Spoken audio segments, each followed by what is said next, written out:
two weavers as well in the distance.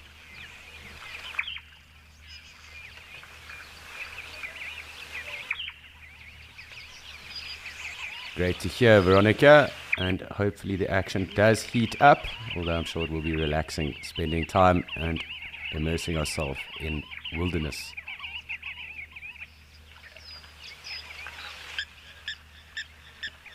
So it looks like the kudu have eventually decided where they are going to have their morning drink.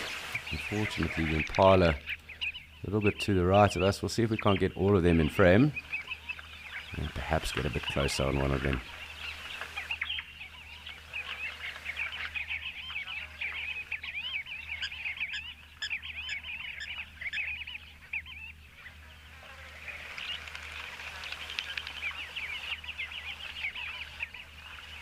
First of our springbok as well, just there to the right hand side of the impala.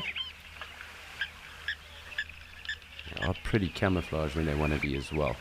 Hard to make them out at times, but let's get closer. Let's see what's going on.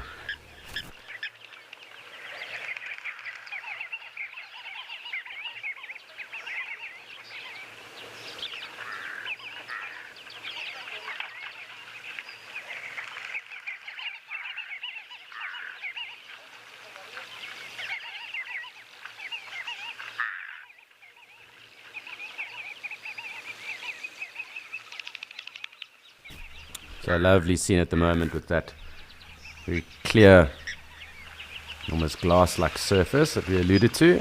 So going to come a little bit here to the left. I'm hoping that we get the impala and the kudu all in one shot. And a really impressive impala ram.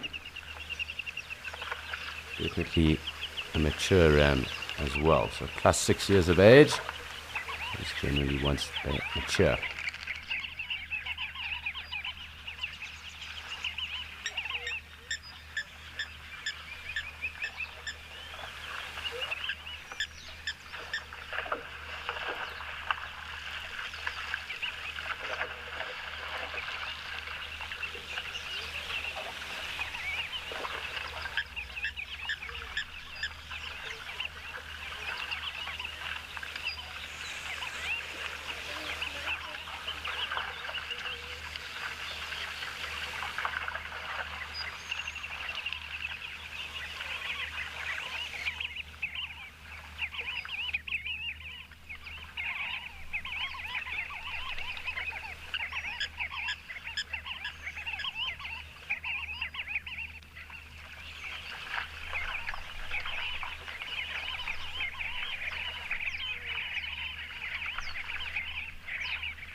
Good morning, Picasso. And an interesting question, obviously, in terms of the dynamics of movement with black rhino. And when they do get up, it'll be in front portion. So with its front legs and shoulders first, head up as well. When you do see black rhino, you'll also notice that the head is always up too. And they are then obviously very focused on that. Obviously geared towards browsing. Their front feet first. So basically a push-up and then obviously on with the rest of the program, depending on where they are, but generally off the front feet.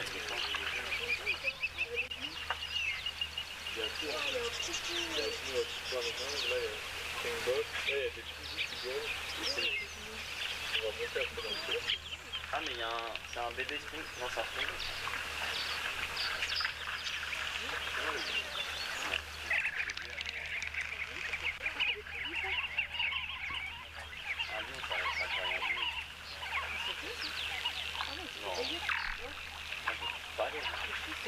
So a number of kudu that have joined us at the moment. Lovely to see them in good numbers like this too. Of course also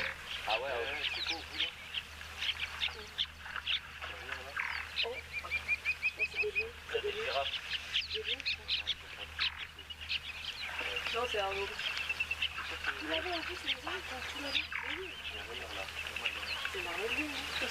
Of course, here come the wildebeest that we did get the audio from earlier. So nice to have them through. That really impressive impala ram with us. Of course, a large number of kudu. So I'm going to just come out because I just want to make sure I get a scope and idea as to how big this wildebeest herd is. It does seem to be rather big. But nice to get everyone in. So as you can see, decent herd of wildebeest coming through. And we just get in a bit tighter. Make sure we enjoy the kudu and the wildebeest this morning.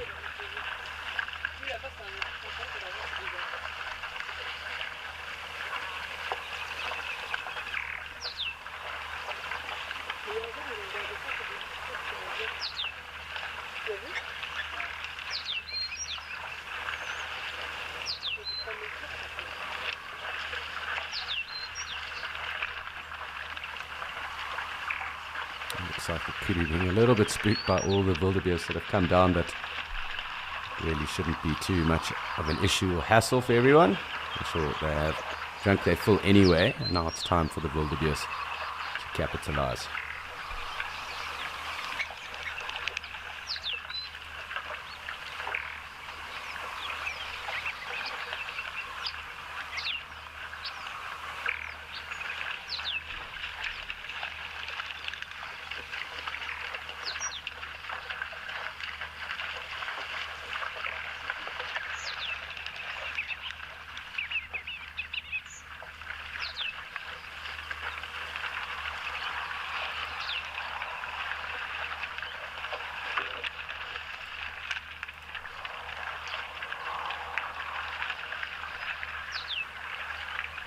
Lovely scene unfolding at the moment. Awesome to have all these wildebeest. Looks like a second herd coming to join us. So inundated with wildebeest. Them stealing the show as we kick off. And nice to have a different lead to start the morning.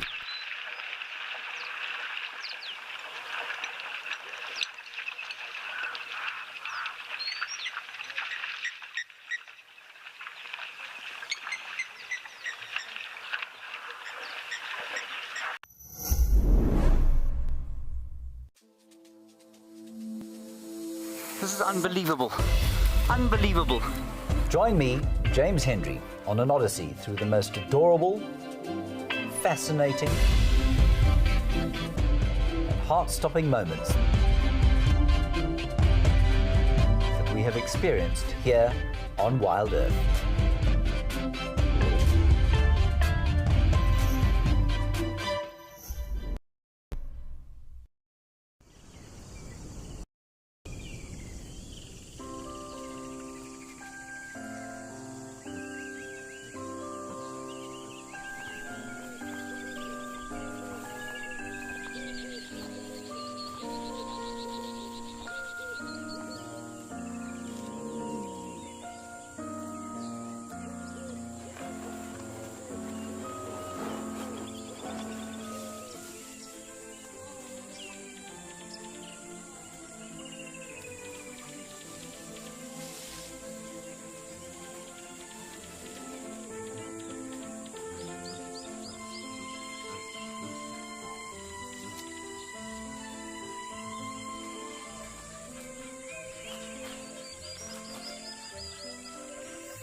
once they've satisfied their drink and their thirst.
So just taking the moment to watch our wildebeest as they are here at the waterfront, but also seeing how they interact. As we did notice, 2 different herds come down.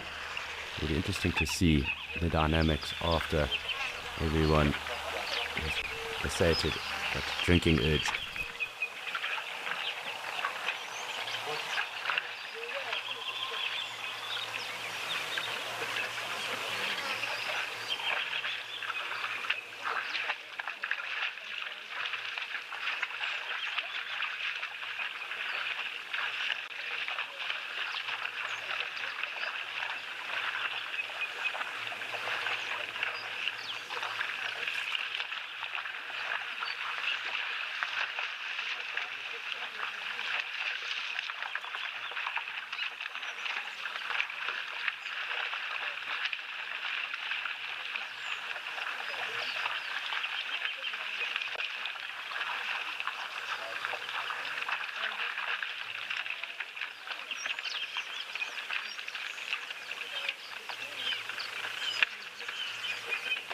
So it does look like the 2 herds are separating.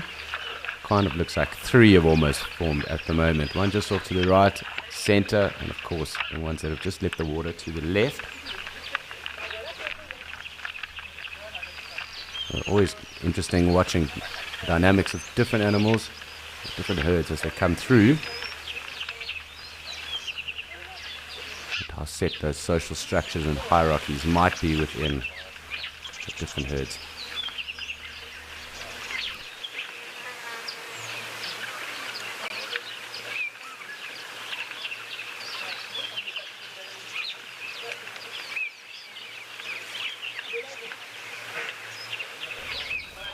So of course, the wildebeest bulls will be territorial, although the territory is obviously set within a home range. So we can assume that both of these herds have home range towards this waterhole itself. So the core territory being a little bit further away. And hence that is why we don't have much competition between the different herds that are here. Of course, if they did stumble or move into those different herds, the bulls would then obviously have some form of issue with that. So they do set up their own little territories. Interesting to see.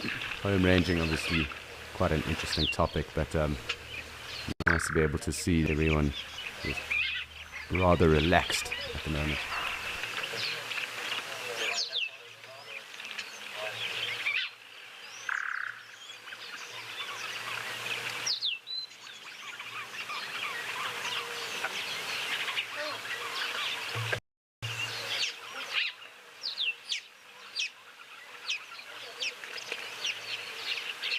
It looks like this last herd is kind of making their way off, kind of to the same area that they came in from. Let's just wait and see how it goes down, because there are various little game paths that do lead here to Okaukuejo. Of course, the animals do take those, the least path of resistance.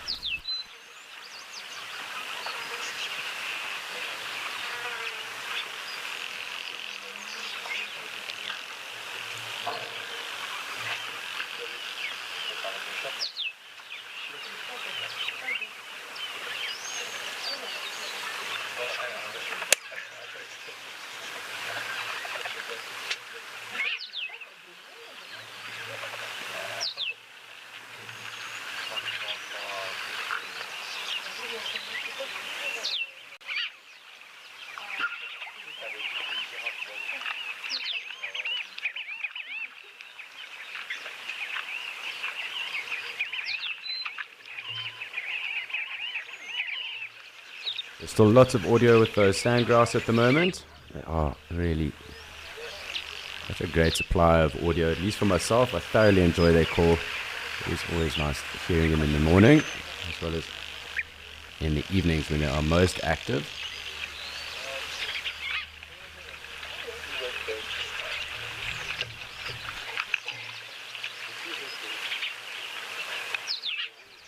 What a lovely scene, an awesome way to kickstart a morning here in Okuyov. Great numbers of wildebeest for us to kickstart our escape to nature today. So no complaints. Of course, we do hope that we are inundated with wildlife throughout the course of the day, but a nice way to start regardless.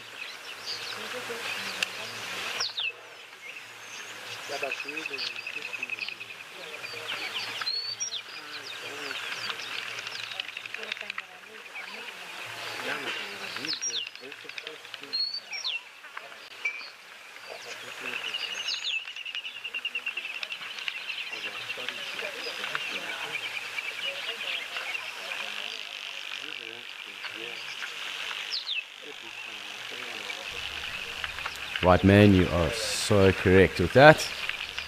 It is stunning watching the wildebeest as they wind their way back to their various territories.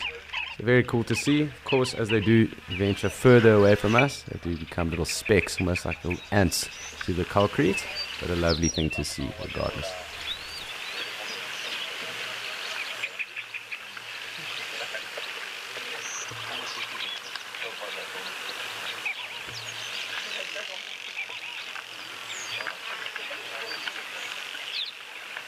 Just coming back out to make sure we haven't missed the blip of any other animals wanting to come through. I'm not too bored just coming back, so clearly they didn't drink their fill. Just having a look to see if anything else is around in the area.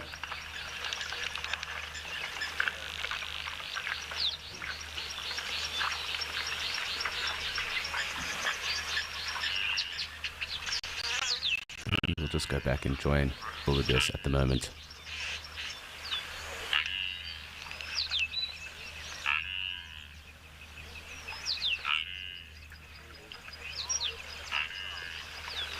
Great audio. You can clearly hear why they're called GNU.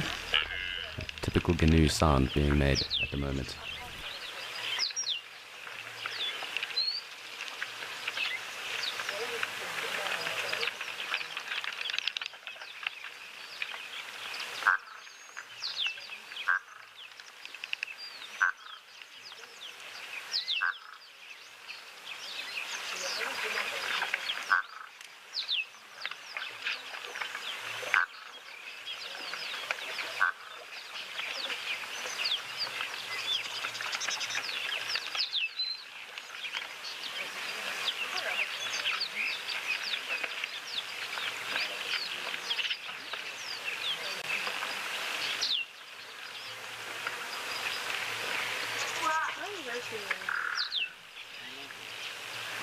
So fantastic start, as we did mention and alluded to over the course of this last 20 odd minutes. But it's time for us to go and say good morning to Liam, who's down in Kruger.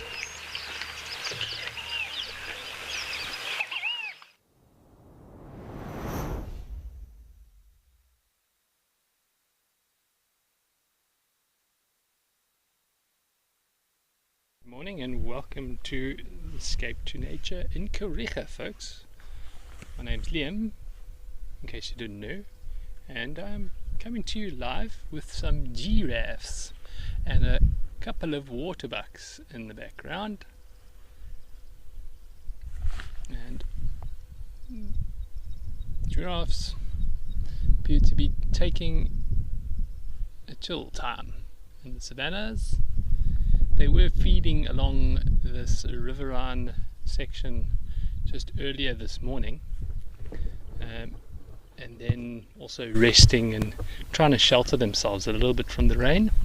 There was little spots of rain this morning earlier in Kariega, and that seems to have waned for now. The clouds are still around. It is overcast, but the sun is certainly blaring through and then adding to the warmth. So it is still nice and warm, slightly muggy today. And yeah, that's what it looks like on the weather, or feels like on the weather front. Is just having a look at these waterbuck also in the background, see if we can focus in on them a little. Hi. So I'm very glad you only came to me now. Look, these waterbuck having a little bit of a sparring match. We had a nice sparring match the other day between two.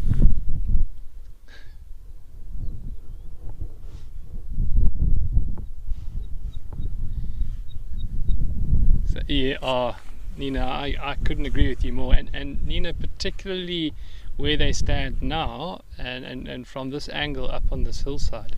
So we normally come to you live from this plain, which is behind me on the left, where most of the visuals you see coming from Kariega are from there, and it's nice today to come to you with a bit of a different angle. So really nice to share this moment with you, Nina. Let's just zoom out so you can get a bit of more of an understanding of the landscape.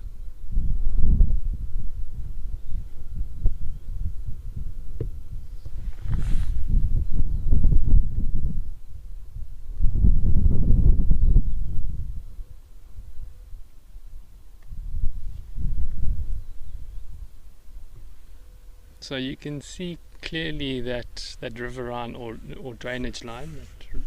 It is I say a riverine or drainage line. It's not exactly a river at the moment. There hasn't been substantial rain. There's been rain to fill up a couple of puddles and fill up the wallows, but there certainly hasn't been a good amount of rain to get these rivers flowing just yet. Of course, the Kariega River itself is a perennial river, so it runs all year round. And so you can see this little spruit or this little riverbed flowing into a slightly bigger one that comes out of that beautiful big valley. And once they join up, they come down to the right-hand side out of frame, and then meander and actually join the Kariega River, which is hardly a kilometer or two just to our east. It forms the eastern boundary of Kariega Game Reserve, and that is quite a significant river. In fact, I have spent the majority of this last year up in the headwaters of the Kariega River, and that is right up in the arid Karoo region, not too far from Graaff-Reinet, which we might know, some folks might know. It's a very well known little Karoo town, and that's where the source of the Kariega River is. In fact, the place that we were staying was right on the edge of the Kariega River itself. So from these humble little riverine sections with Giraffe on the edge, somewhere further upstream is an entirely different landscape.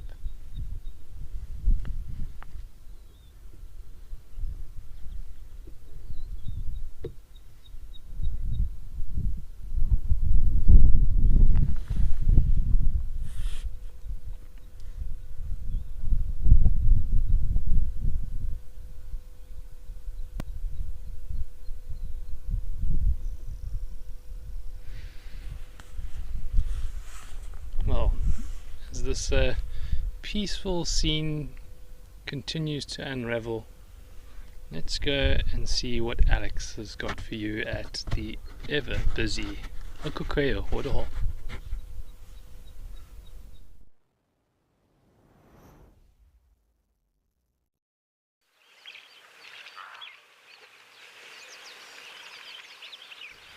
Thanks, Liam. And yes, currently back with our wildebeest here in Okukweo. Let's springbok around as well, but it is ever busy here. It does tail off though around midday, lunchtime, when it does start to get very hot. But great scenes at the moment, and yes, we are inundated with wildebeest, and that has been the way we've started this morning, and a fantastic way to get going. One or two springbok littered around, and they will definitely take over at some point. They are the most numerous of the plains game or antelope here in Etosha, followed by the zebra. So if you ever were to visit, the two animals you can probably bank on seeing the most of are the springbok and the zebra.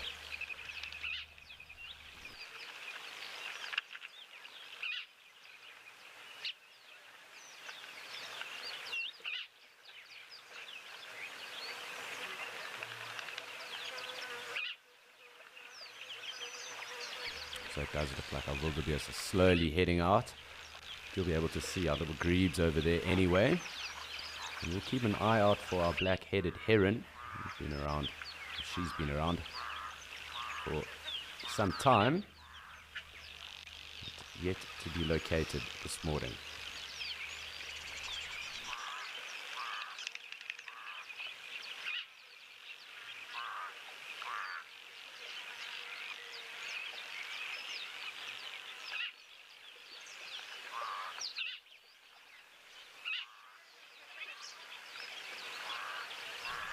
So just got asked by our director Morgan what the strangest sighting I've seen here on the dam cams is here in Okukweo. I do just need to think about that, but probably the most interesting sighting was the interaction between a black rhino and lioness a couple of weeks ago. That was quite interesting in the evening. It's always cool watching the elephants when they come through and the interaction they have. We had a fantastic sighting the other day, a very young calf that was rather tired and obviously walked a fair distance to get to the dam and was interested in sleeping, but then got awoken by its mother and obviously coaxed to the water. It did enjoy itself, so those are probably the two most interesting sightings here, at least to memory. But it's been cool to see the red hartebeest once. We saw warthog yesterday, which is the first warthog I've seen here, and I've seen eland here twice, but that was on the same day, and I'm assuming the same herd as well. So I think those are probably the most interesting sightings.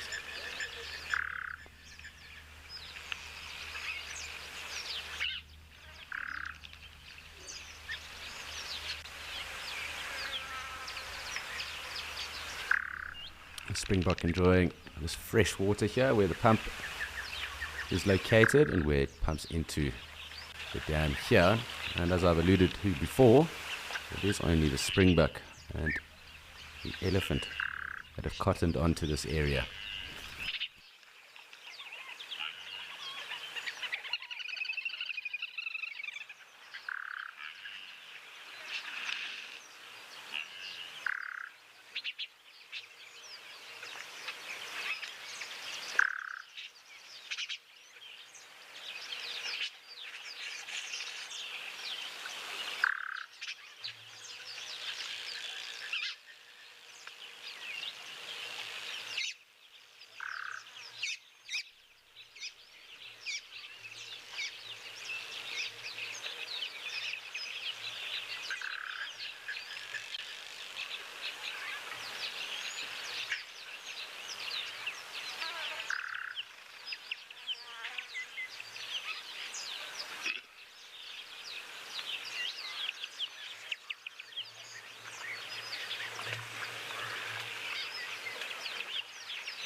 So I'm told Morgan and Lisa also had a quite similar sighting to the black rhino and lion that we had, although there were 3 lions around, and this black rhino decided to obviously chase off those lions when they last saw them. So great interactions, lots of interesting things that do go on here regardless. There's obviously sometimes just luck of the draw. So something we just have to keep our eyes out for. It looks like those 2 little grebes are dancing with each other, kind of like a synchronized swim that was going on there. I think they're just going to separate though for a second.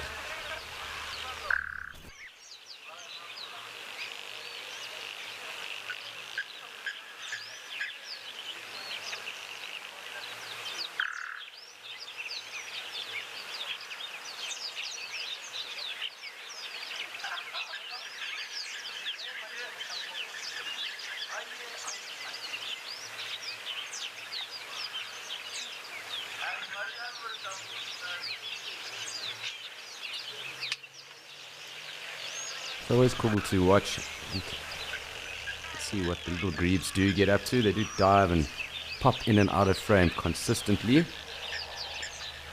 So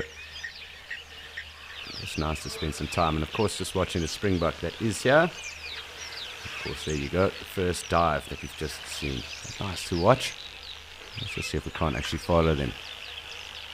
Perhaps. There we go. Just a little bit of interaction between the two.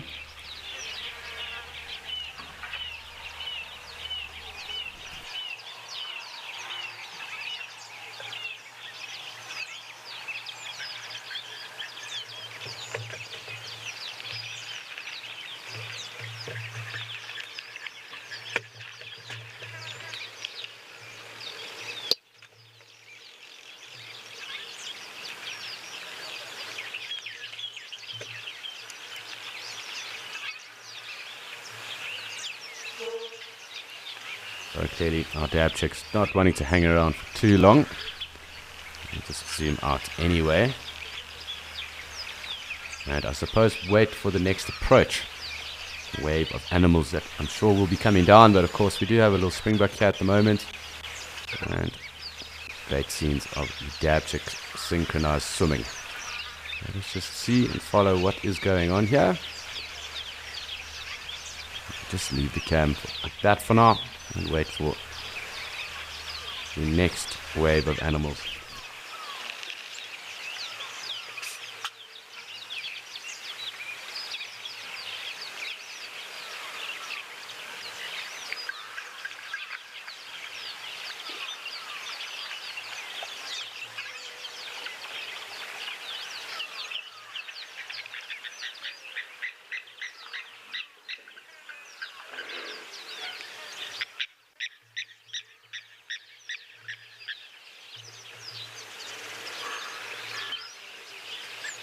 So just going to have to wait and just enjoy some of the audio at the moment. Of course, you'll see some of the sandgrass here, some of the blacksmith lapwings, and we do have little grebes in frame at the moment too. So quite a peaceful start. Perhaps coming out will do better. And you can see any of the antelope, other plains game coming down towards us. 1 or 2 springbuck just hanging around in frame.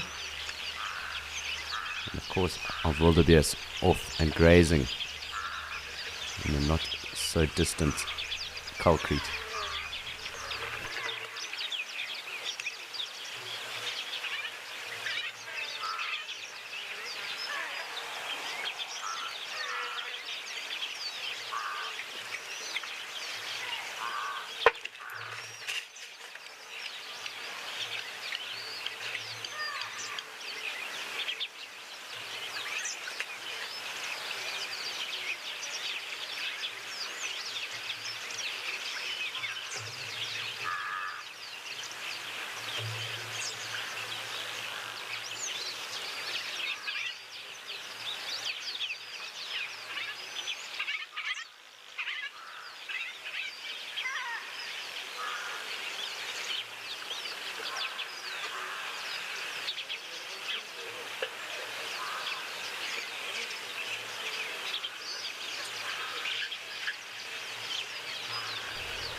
We're just having to wait and take in some of the sights and scenes here at the moment. Of course, a little bit of cloud cover starting to develop. There was a little bit of cloud cover yesterday, so it'll be interesting to see if that does build up throughout the course of the day and if the wind picks up too. Quite a cool scene at the moment, very pretty here. European beat is now calling, one or two crows as well.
Can we stop there, please? Because now we have got some leopards making love. Now, this is not like when a baby human bites your finger. Let's push play on this episode of The Wild Show.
So still just enjoying our bird audio at the moment. Just waiting to see who decides to come and join us next. I'm willing to take a wager. We can probably expect some gemsbok. There's a springbok that is slowly making its way down to us, and of course expecting zebra at some point in the morning. So for those of you who want to join me on a wager, let me know what you think is going to be down with us next. And that would be a herd, not just an individual. So let's call it 4+ of any animal. What do you think will be joining us next?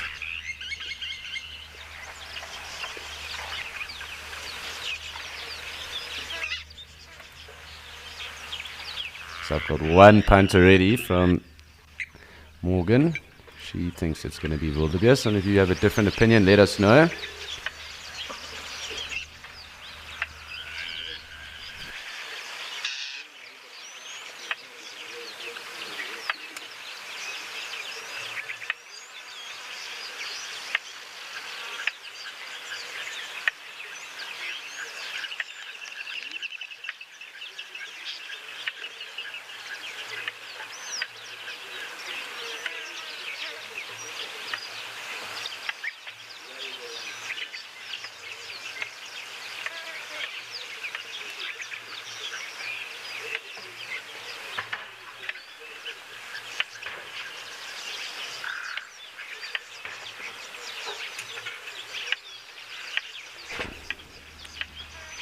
Morning wagging pitbull, and to some degree you are correct, because we are in a old salt pan, or we are in a salt pan right now in an ancient old lake.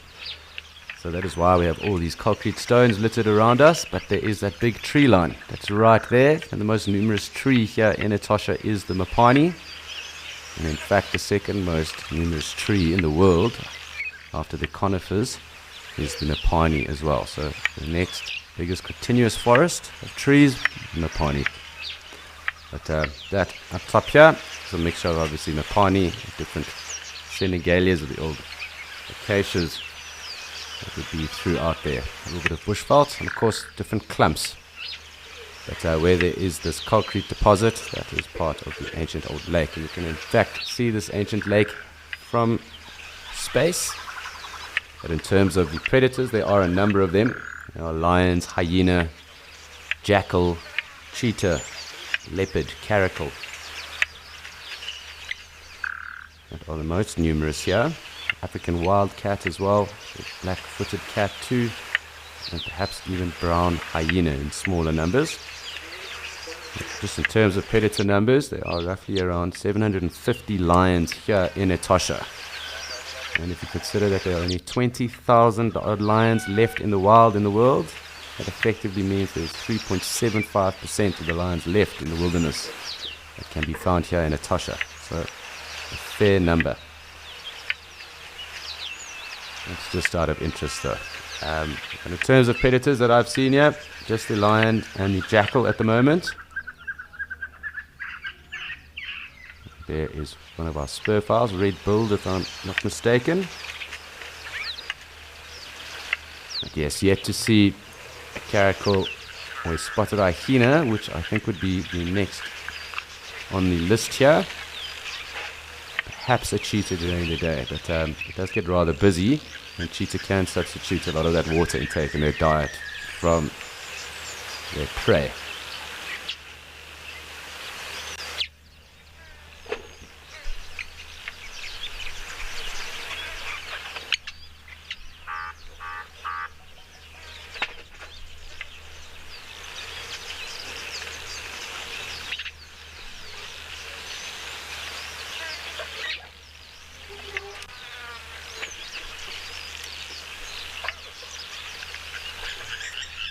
So just going back to those lion numbers, of course we alluded to the fact that there are roughly 3.75% of the lion population that's left in the wild that can be found here in Etosha.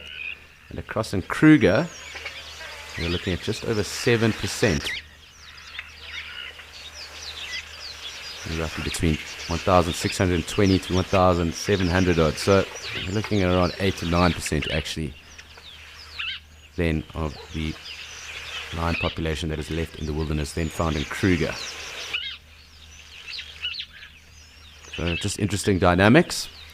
Etosha, in terms of size, is actually bigger than the Kruger National Park.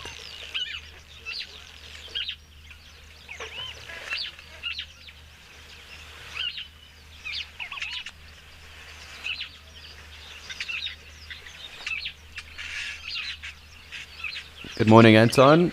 And it does change, because obviously there are areas where it protrudes and subtracts as well, but we're looking at between 350 to 500 odd meters for that tree line. Obviously, as I said, it does protrude in areas, and it does obviously then fall back as well, but between 350 and 500 odd meters.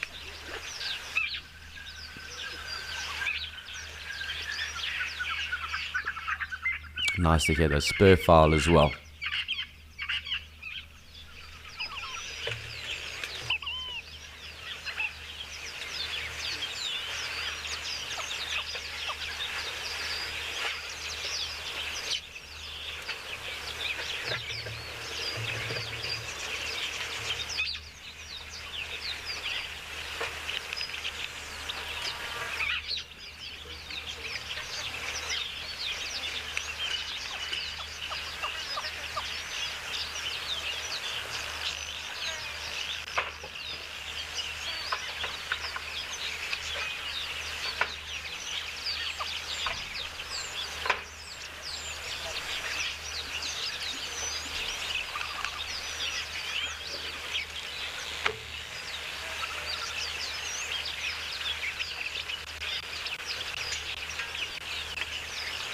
So of course, just taking in the bird audio at the moment.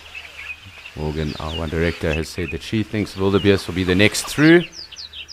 My money is possibly on Gemsbok. Correction, Morgan knows that it will be wildebeest, but it does look like she is going to be incorrect with that one.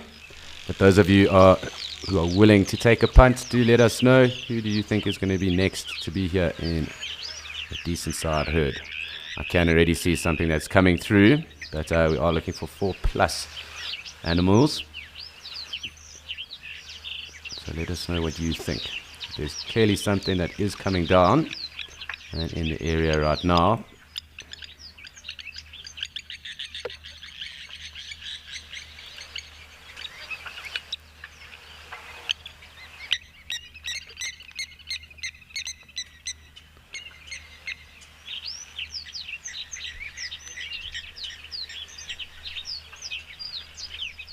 So you'll be able to picture some of the things that are coming down to us, and they are definitely the ones that have decided to commandeer the waterhole at the moment.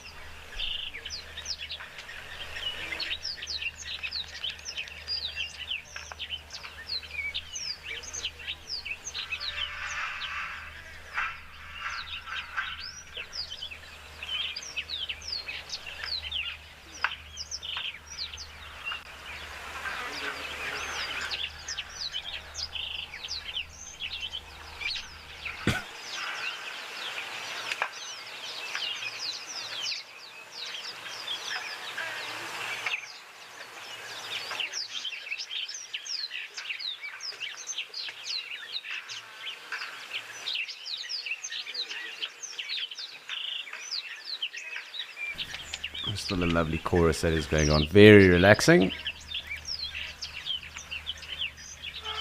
And here are our first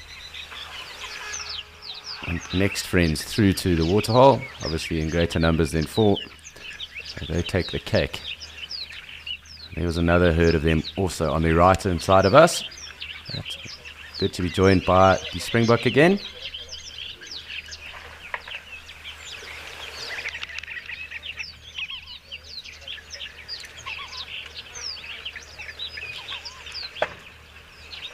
Great to see, and also to be joined by something again now. Obviously it was starting to push patience levels, but beggars can't be choosers, and this is just the way of the wilderness and bush. Sometimes actually waiting around and being patient is what delivers and bears the most fruit.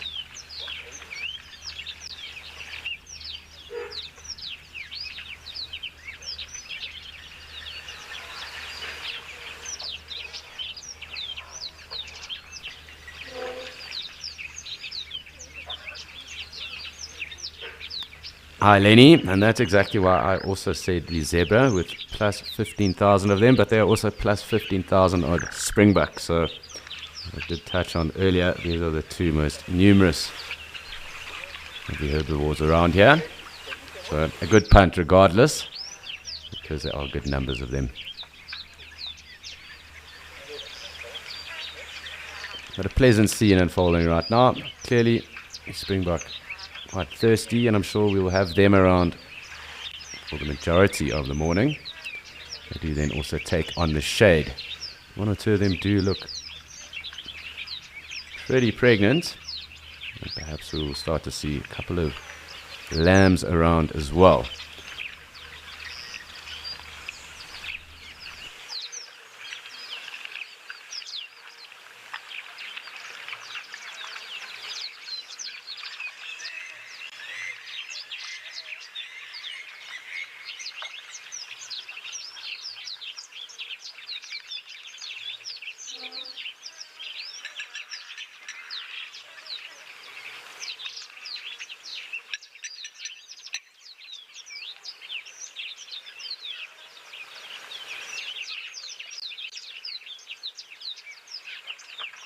I don't think they're going to hang around for too long.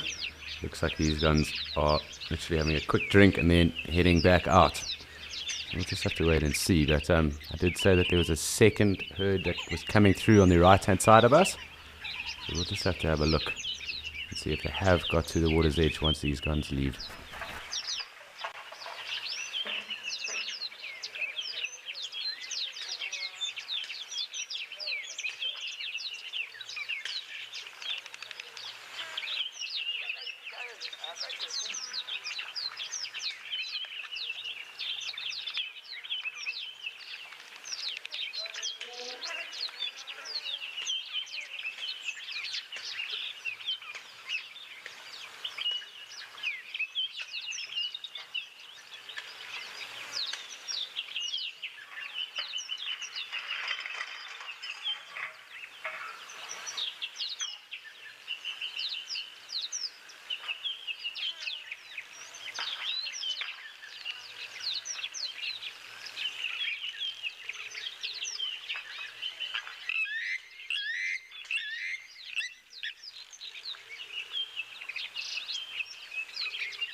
So, of course, the springbok are kind of moving off. I'm going to zoom back out again and let's just have a look and see if the other decided to come through.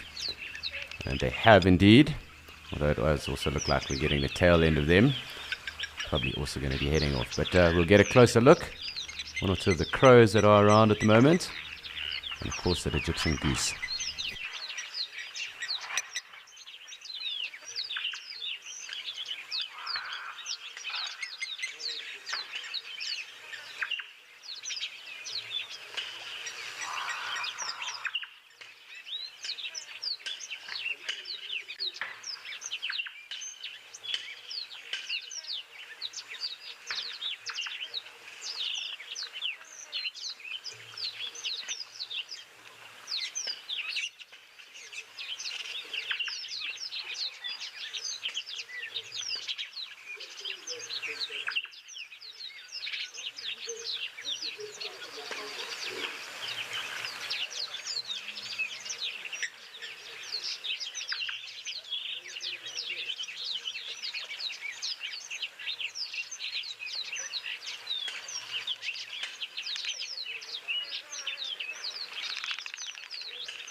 So we are going to currently just be enjoying some quiet scenes here. You'll be able to hear some hornbills in the background as well, some starlings too. But pleasant scene that really is unfolding here. That goose foraging at the moment.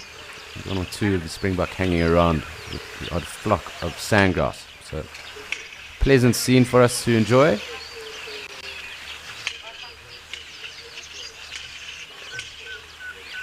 Let's just enjoy some bird audio at the moment. It does seem to be rather busy, so nice to have that. Here we go, and my gemsbok, the first one is through.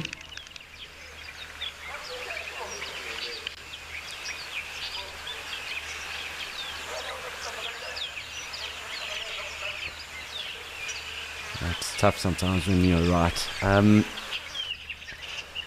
But lots of springbok around at the moment, and we'll just have a little pan around.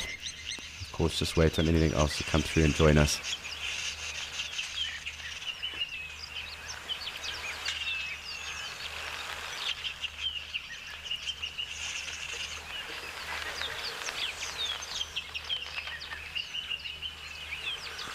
But lovely audio at the moment too, so always a pleasure when there is a bit of action, just to also sit and enjoy any of the audio that is going on. Of course, any of the other action that's unfolding with some of our other characters, in particular the birds at the moment.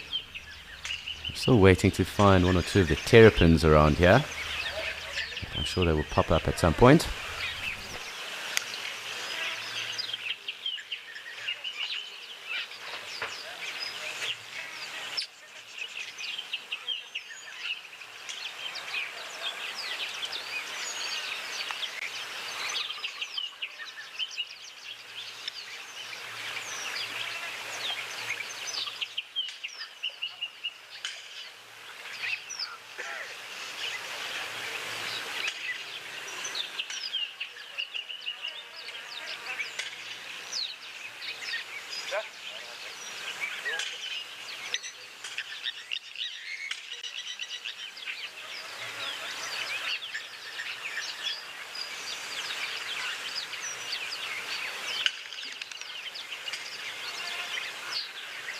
Looks like our gemsbok is coming through to join us, so nice to have some variety. And I'm sure we'll see it wading in quite deep as well. That does remain to be seen. It might be early, and maybe it'll just hang around the fringes.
So just watching to see if our gemsbok does get deeper into the water, but it does look like it's perhaps going to be positioned for this one at the moment. Going to get in a little closer.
So a very peaceful scene, obviously, watching a goose go through and forage along with our gemsbok having a drink. So thoroughly enjoying it at the moment. One or two of these lapwings really going quite berserk at the moment.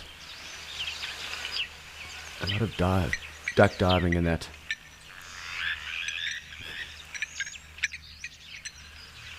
So just going to pan out a little bit. There's one or two wildebeest still off in the distance. Of course, lots of springboks still around.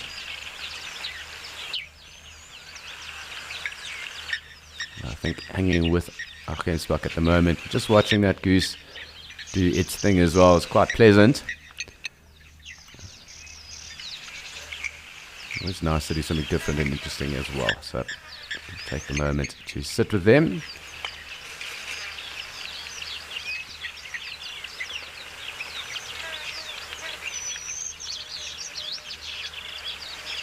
This seems to be the side of the waterhole where the action is at. So we'll just have to wait and see what unfolds.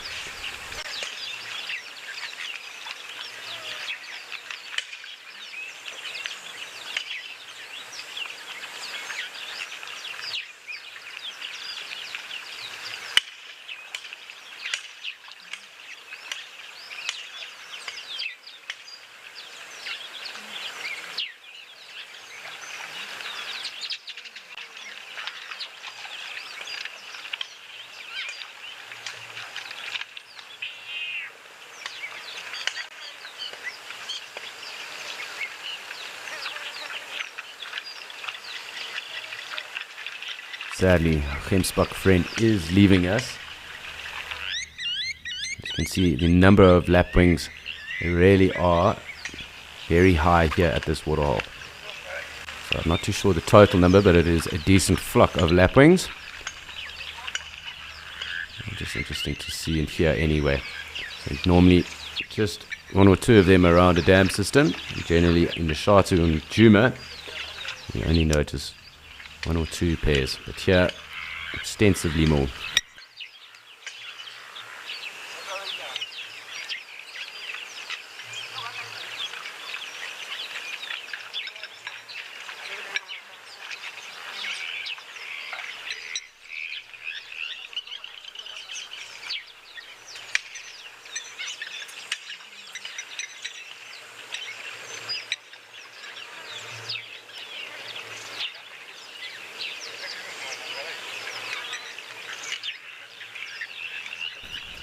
But really peaceful and lovely to just get in the mix of things, at least with the springbok and that one gemsbok that just joined us now. But I'm sure as all of you do and are aware, if you do know and are aware of it, of course Christmas is just around the corner, and Wild Earth can't wait for our festive games to begin. Our Christmas themed bingo boards that are filled with turtle doves, leaping leopards, prancing zebras, and even one fish eagle in a dead tree. So every sunset drive for 12 days will be filled with holiday fun, and the winner of the Christmas bingo will then be crowned on Christmas Day. Now it is the 13th, and that does mean that we are 12 days away from Christmas, and of course that means that does kick off this afternoon. So I hope you do stay tuned and are ready for the Christmas festivities.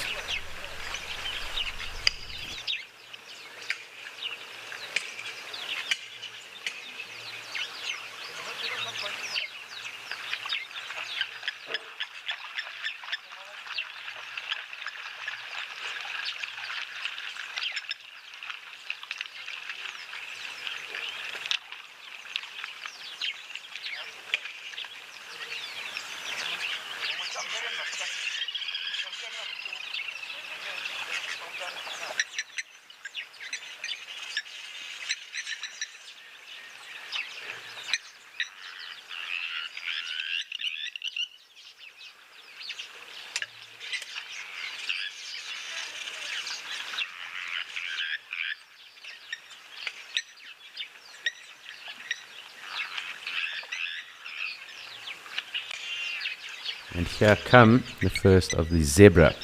2, 3, let's just zoom out a little bit.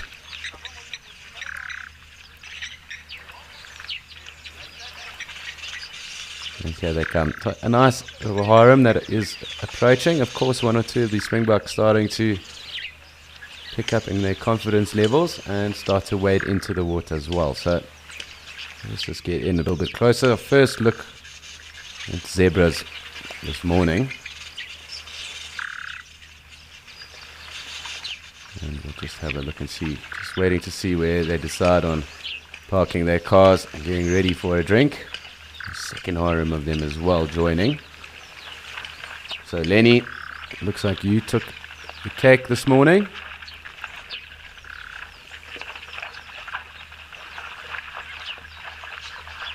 And it looks like the zebra are quite happy to sit with each other and have a drink on that side. So I'll zoom in a little bit and wait to see what happens.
So a lovely scene. Does seem like the harems are kind of separating a tad. But lovely to have all our zebra through at the moment.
On the 12 days of Christmas, Wild Earth has planned to see 12 hippos hiding, 11 weavers weaving, 10 leopards leaping, 9 ostrich dancing, 8 liner lying, 7 ellies swimming, 6 cheetah chasing, 5 buffalo, 4 calling cubs, 3 giraffes, 2 crocodiles, and a naughty vervet monkey.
So as always, when the zebra are present, of course we did have to wait for them to come through for us, but we will immerse ourselves just in them having a drink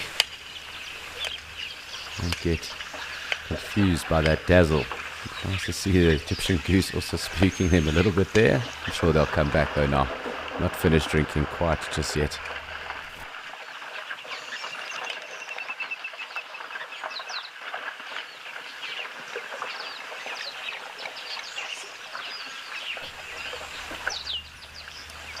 So it's been fantastic to eventually get our zebra through. It is also time for us to touch base and say good morning to Andrew down in Amakhala.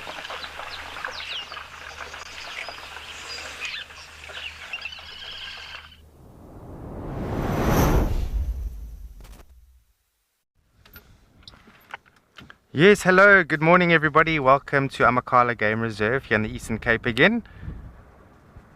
And of course another day with Escape to Nature out here in the Eastern Cape Bushveld. So that's very, very special. And so hello again, my name is Andrew, BK behind camera. And we are ready to have a good day with Escape to Nature. It's going to be fairly warm just now, but I'm sure we're going to be quite fine.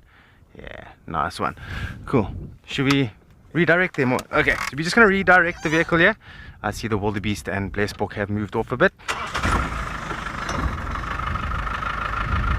Yeah, let's how's that? A little bit more straight. Sure. There we go.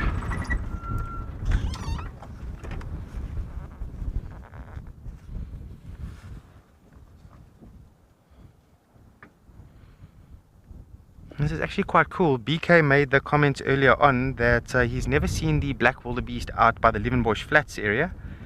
And I was just mentioning to him that they used to come here quite a bit actually. Almost every day we used to see them here, grazing on the grass out here and obviously utilizing the water at Leeuwenbush Pan. There's a brand new calf that's inside right in the middle.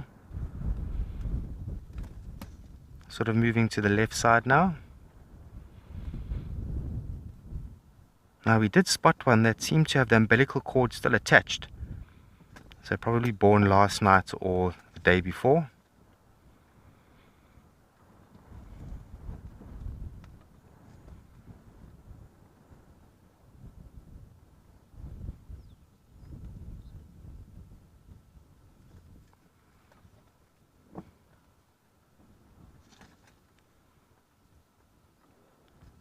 There we go, of course accompanied by quite a nice group of what looks like a bachelor group of blesbok.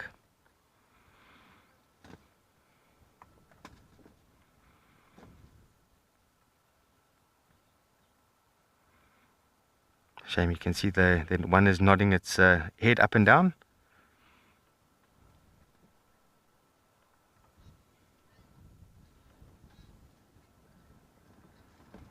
Ah, thanks Ray. Yeah, baby season is a special time of the year. Just to see animals breeding and to see them in their the infant state. It's very special and they're all very, very sweet when they're young. Wildebeest most particularly. I see this one is starting to take resemblance of the adult. But from birth, particularly with both wildebeest, black and blue wildebeest, you find that the calf looks nothing like the adults from birth.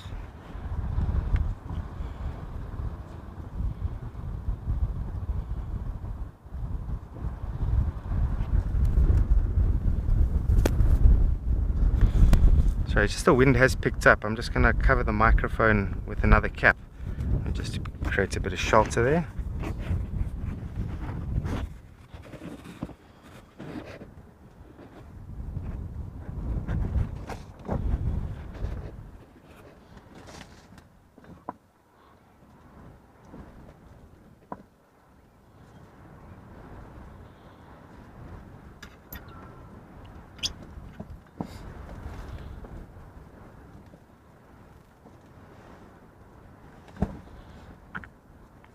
Shame, I think they're starting to feel the heat now. And you do find that when it's humid and hot, the animals do take a bit of stress, but they are adapted for it. What I have noticed, what the animals do battle with the most is when, say for instance, it's hot today, but then drastically cooler tomorrow, or maybe this morning it's nice and humid, but in the afternoon it's very cool. The animals do somewhat battle to adapt to that and get used to that, but they do.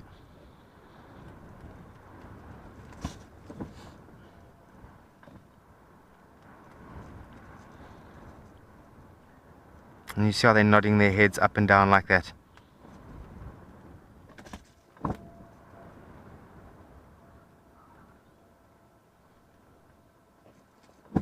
Okay, so the reason why they're doing this, you find that sort of in the nasal cavity of blesbok and also black wildebeest and blue wildebeest, the botfly actually goes up their nose and lays an egg, or eggs. And then once that larvae hatches, it starts to wiggle around and move around in the nasal cavity of the animals, and they just do not like it. It's annoying. It would drive me crazy. So you can just imagine how they must be feeling. And to nod the head up and down, they're sort of trying to dislodge it, and then often you'll hear them, they will sneeze. They'll constantly trying to blow that maggot out the nose.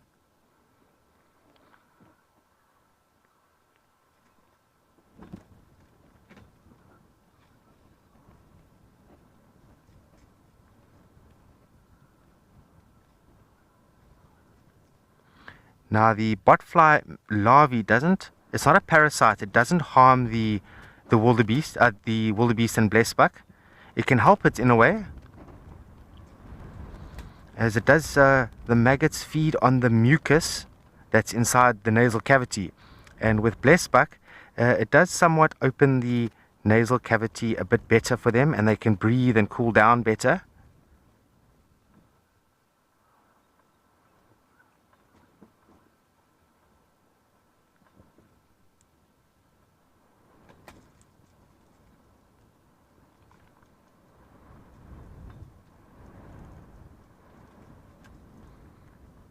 And then often enough, once they have managed to sneeze that maggot out the nose onto the ground, then the larvae of the botfly can then become a botfly. So it's all part of the life cycle for the botfly. It must go into the nose of the animal, and then at the same token it must be blown out at some point for it to continue its life cycle.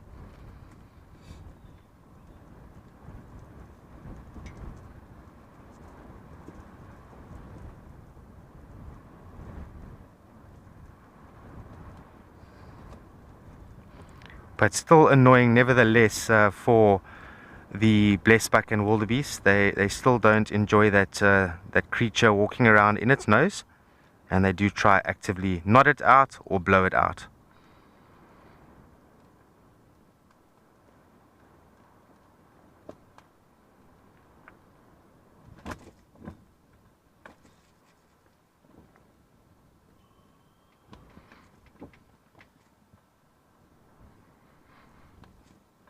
Jesse, 100%. I would not like that either. That would drive me absolutely mad. I did get an ant in my ear many years ago, and you could hear the ant walking around in my eardrum, and that alone was enough to drive me up the wall.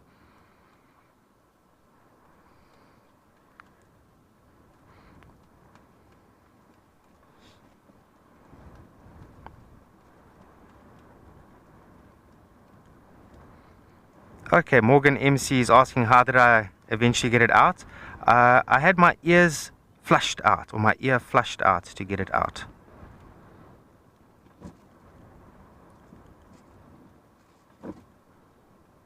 And you can hear the footsteps on your eardrum. It's and you're not designed to have things walking around in your ear, so naturally your brain says, this is not nice.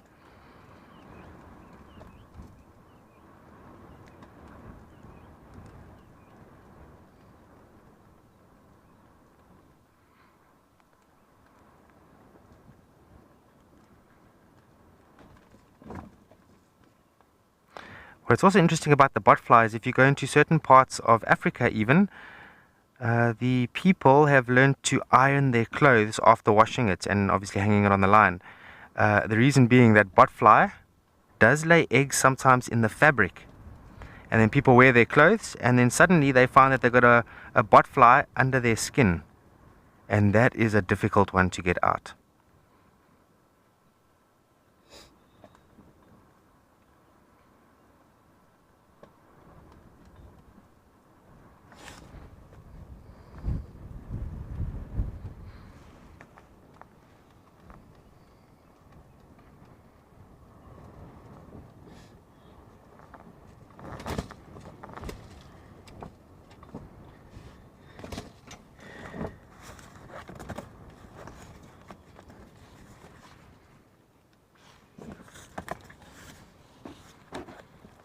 Such a beautiful environment, this.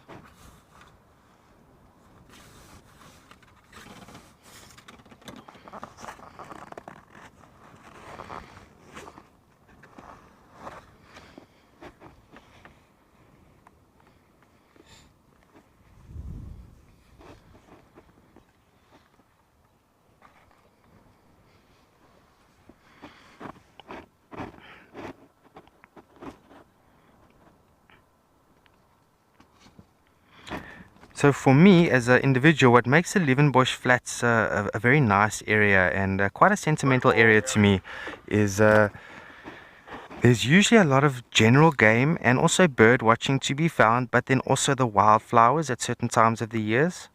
And then as a result of that, a whole different range of insects to be found. And on Amakhala, there is a very well qualified trails ranger with all the hours. It's Rian Brandt, who owns Quartermain's camp, very nice rustic camp up in the northern parts of Amakhala. And he specializes in taking the tourists and the guests that come out here on bushwalks. Now I've accompanied on quite a few bushwalks, and I can tell you now, every time I go out with this gentleman, it is a learning experience, a world of knowledge. And I become a sponge when I'm around him.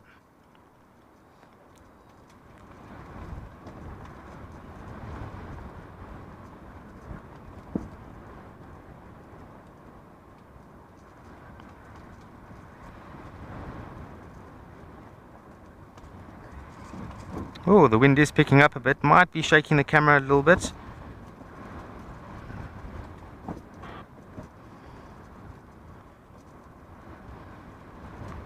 And these blessed bucks just enjoying the breeze funneling through, making them nice and cool.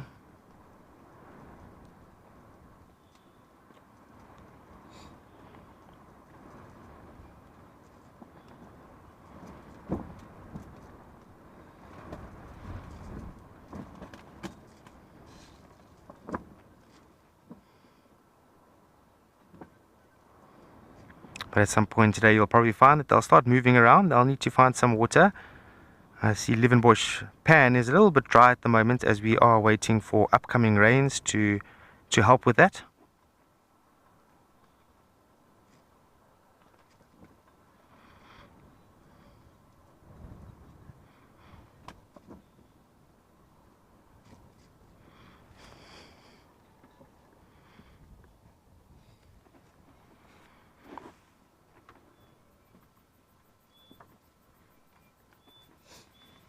I remember roughly this time last year, just a little bit more,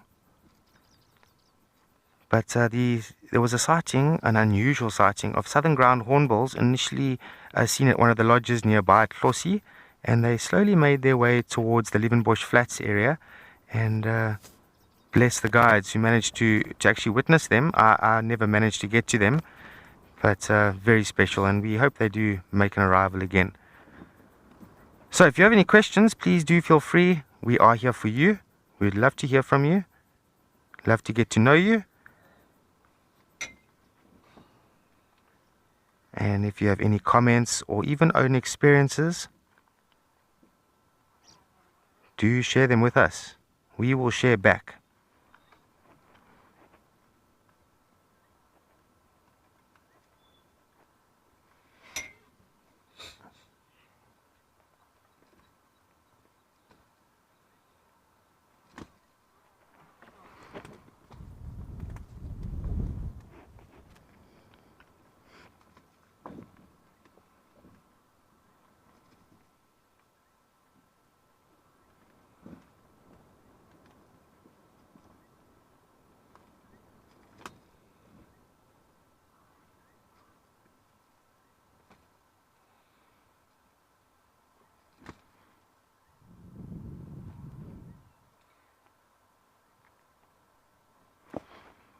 So of course this is actually a nice example of a breeding group of black wildebeest, because of course you can see calves over here, but bear in mind the bulls, when they are dominant, they are territorial and for the most part are solitary.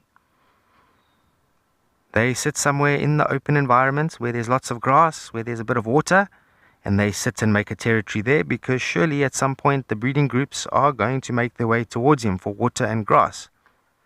And then he'll actively try and mate with those females that are ready.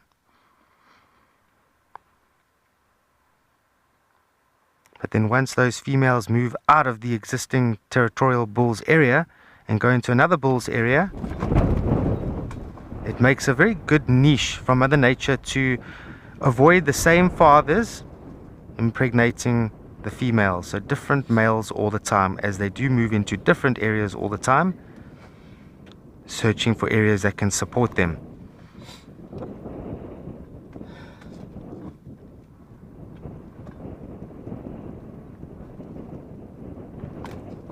Always a good idea just to coexist yourself with some other familiar species of antelope.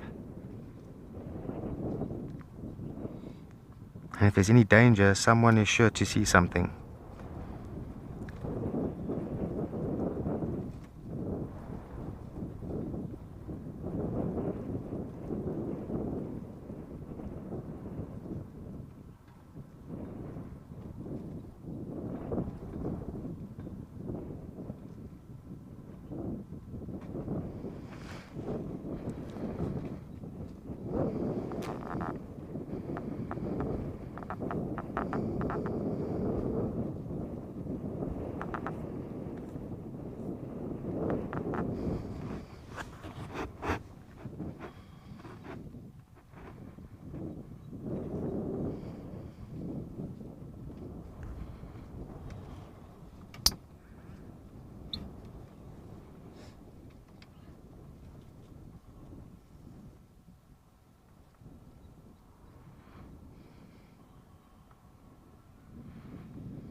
Just listening to a few birds while we're sitting here. I don't know if you can hear the sound, but the Nediki is calling.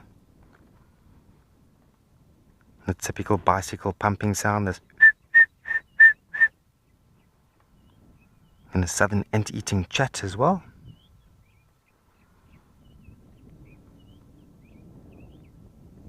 Now, as you can see, there are some sort of yellow mounds in the view there.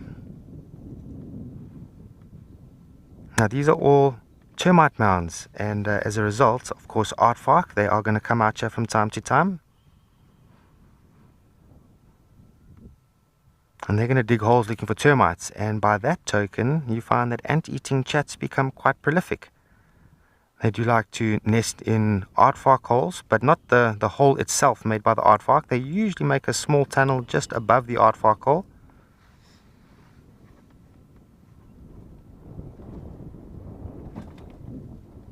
And they often like to sit on the tallest branches of any bush that they're really sitting on, or tree. Very, very vocal, and definitely like to advertise themselves. We'll see if we can get you one, an ant-eating chat.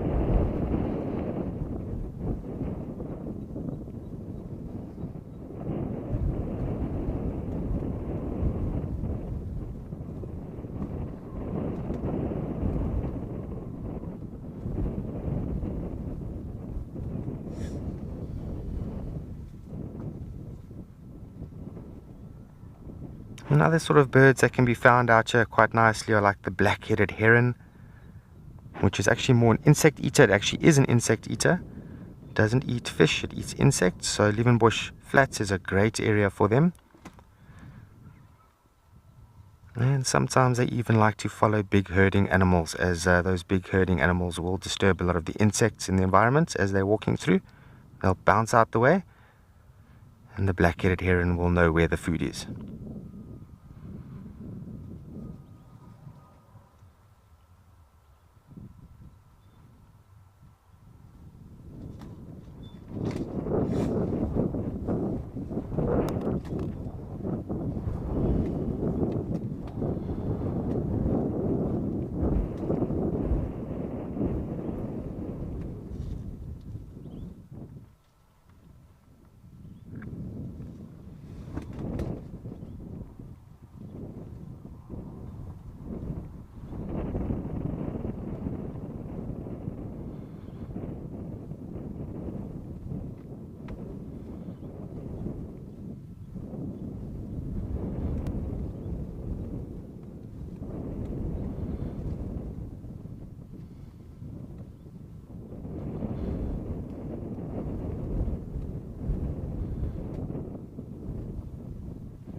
What I have noticed also is when it comes to black wildebeest, they are extremely powerful. Trish, morning, hello. Yes, that's quite correct. So having a nice black body with a white tail can be easily spotted by the other wildebeest. And when they are running through the bush and they are moving quite quickly, you'll find that the calves will follow the mother's tails, and then the rest of the group will follow each other's tails. Makes a good following mechanism or sign. In fact, all animals have got them. If you imagine a waterbuck with a circle on its bottom, the impala with those black stripes on the bottom, even lions and leopard have them, and cheetah. You find with cheetah and leopard, the tip of their tail is white. With lions, the tip of their tail has got that black ball of hair, and the backs of their ears being black.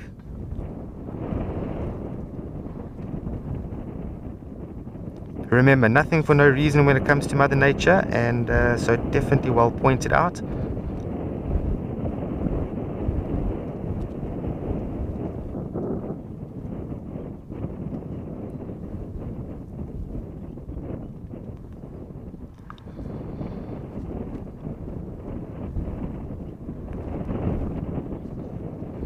But yeah, I was saying what I have noticed about wildebeest when it comes to being hunted by predators, wildebeest are incredibly powerful. And if worst comes to the worst, they will put up a huge fight to try and survive. It's unbelievable to see their willingness to try and walk away from a traumatic incident.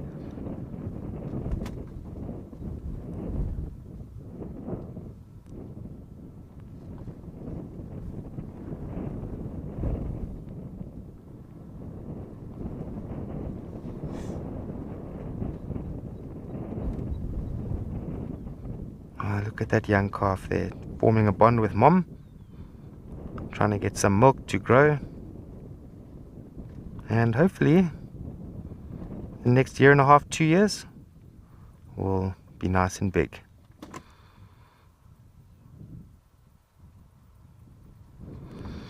Quincy, good question. Now that is a tough one to answer. I think it's got to do with the amount of mucus within the nose in the cavity of the wildebeest and blesbuck. I think they do have quite a large amount of mucus, and that accommodates botfly quite well. But you don't see this with impala, waterbuck, red hartebeest. You don't see the botfly going after them. So I think that's the main reason.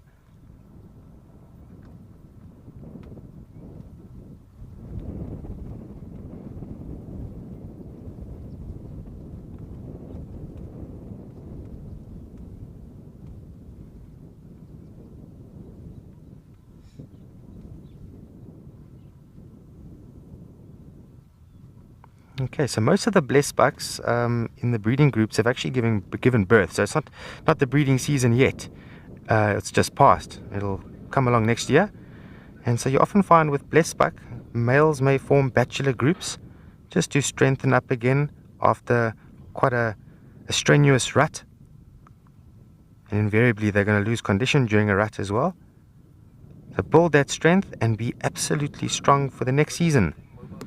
Much like impalas do, often forming bachelor groups.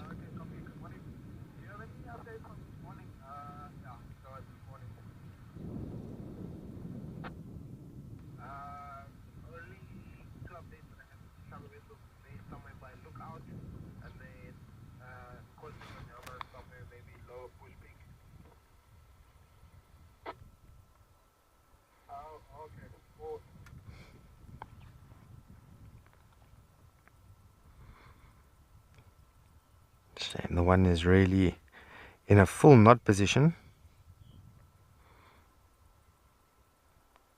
I have actually seen them resting like this quite a few times. They rather rest on their hooves. They will lie down. Sometimes I've even seen them laying completely flat on the ground with the chin stretched out.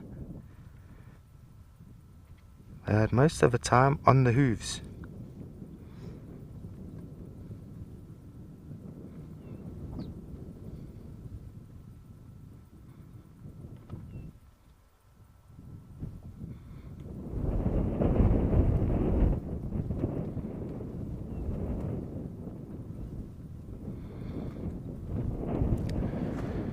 BK, did you see blesbok at Badikwe? I think it's a bit too thick, the environment there, yeah? Not enough open plains. Interesting, because I know Lauren is there at the moment, and she thoroughly enjoys blesbok antelope.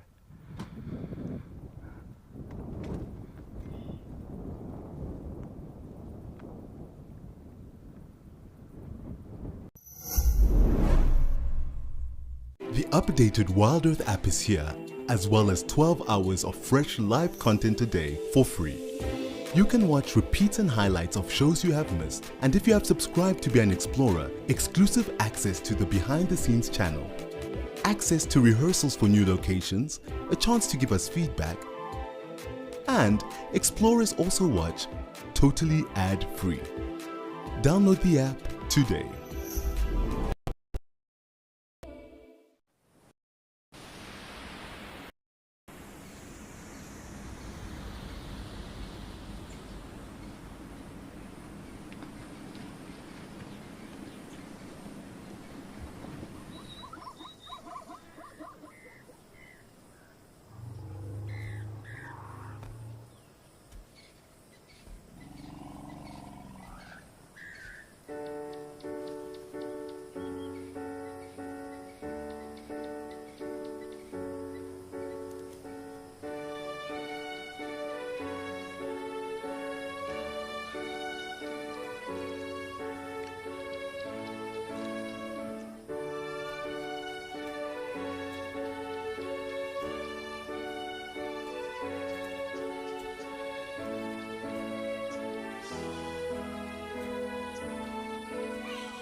Plenty of animals here. This is just really peaceful watching them all.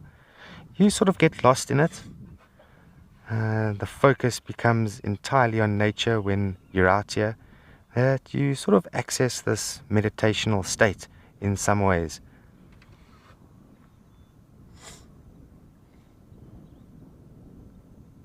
Very healthy for the mind and the body.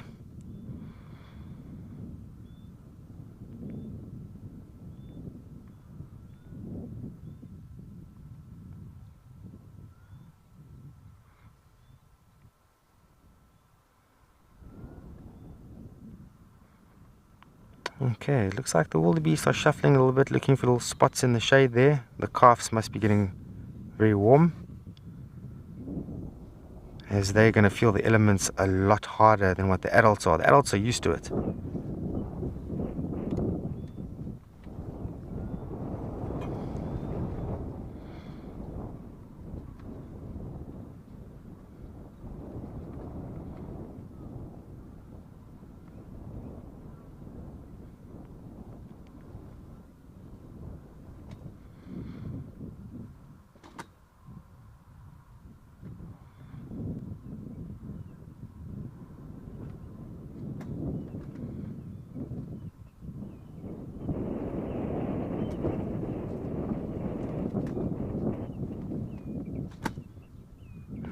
Beautiful sound of this ant-eating chat that's mimicking.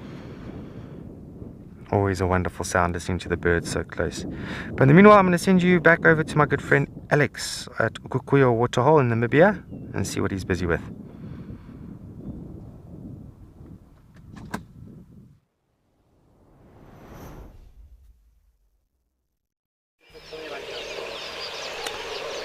Thanks, Andrew. And I am on the cusp of winning my bet with Morgan because the Gemsbok have been here and there were in fact 4 of them.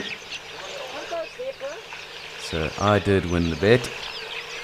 It is great when good plans come together. But we are just watching some zebra moving off there in the distance. A couple of springbok are still around. A number of them have started to take their position under the shade there. There's one last Gemsbok waiting to come through to the water. But quite a bit of activity. Egyptian goose has also found its way this side as well. And we are just waiting for it to heat up a little bit, and of course the numbers of other game to start to swell too.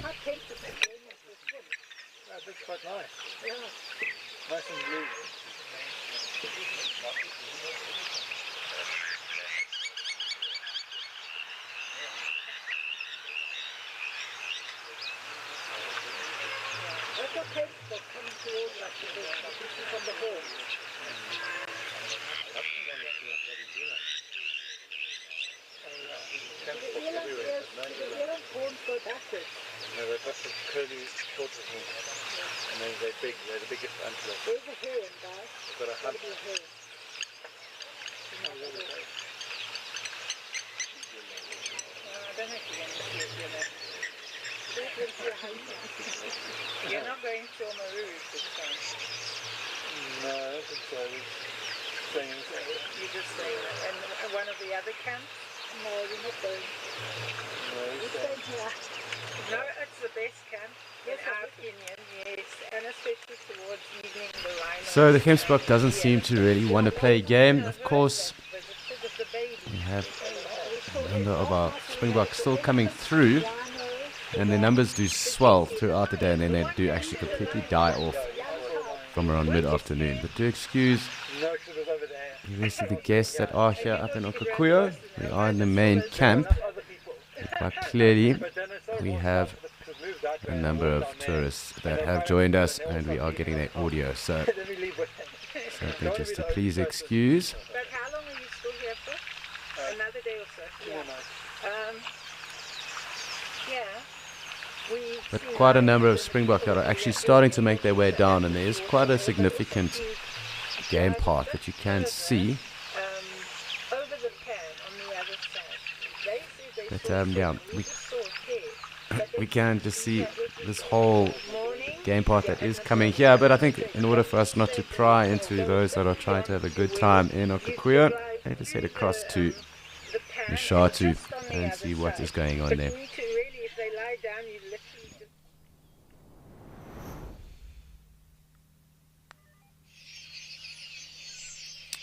So we are here, of course, in Mshatu, and our dab chick is present.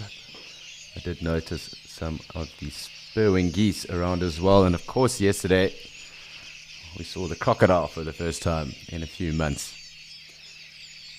It clearly does not look like it's here at the moment, and I figured out where it does go to bask, and it's just behind this foliage and green tree line that is here. But it had moved off to another waterhole, and that waterhole was located at Rock Lodge, which is a couple of kilometers away from here. It's one or two of the black crakes. We've been looking for them as well in the last few days, so nice to see them. But it seems that our croc has come back, and how long he decides to stay here remains to be seen. But interesting to note that the dynamics of the waterhole are always changing. And it's always fascinating to note what is going on and how it all changes as well. Number of Quelea as well. The numbers of Quelea are starting to pick up too. And it does look like it is going to be rather humid here in Mshatu today. Very thick and green. And we've been lacking some numbers with regards to animals here at the moment, but that is purely because of the rainfall that has fallen and the vegetation that has now popped up. Of course, the groundwater that will also be available. Little pans, so the seasonal pans obviously also accessible now. One or two terrapins also floating about. I'm just trying to keep tabs and see where our spur-wing geese might have gone to. Otherwise we'll just troll along the surface and the water's edge. Let's see if we can't pick up anything else.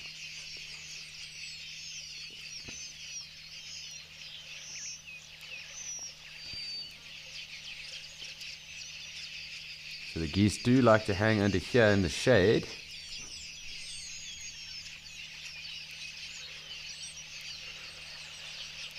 And I really can't see any one of them.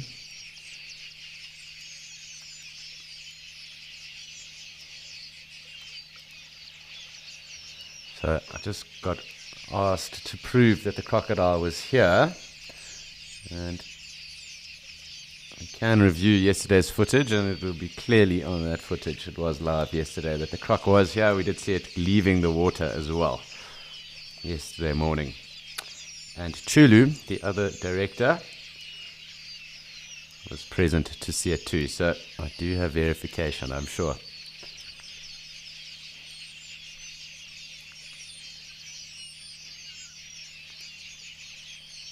But interesting just to note, I'm still having a look to see where those black crake are. I did see the one obviously going into that aquatic vegetation that was just to the right of us. But they do enjoy hanging around here at the stony point, where that fresh water does get pumped through.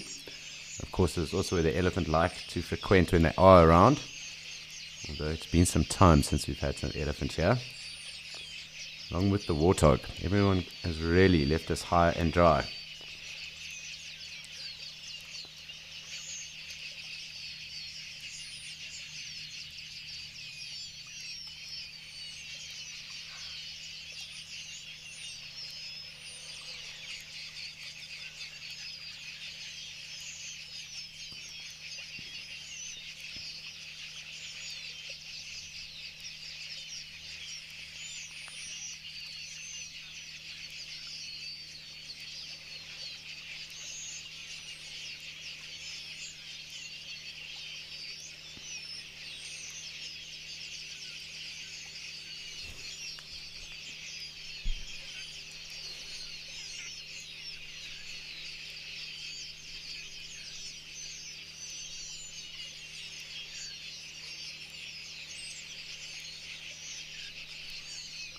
Just having a look to see what is here at the moment. I'm just waiting for confirmation on a question here.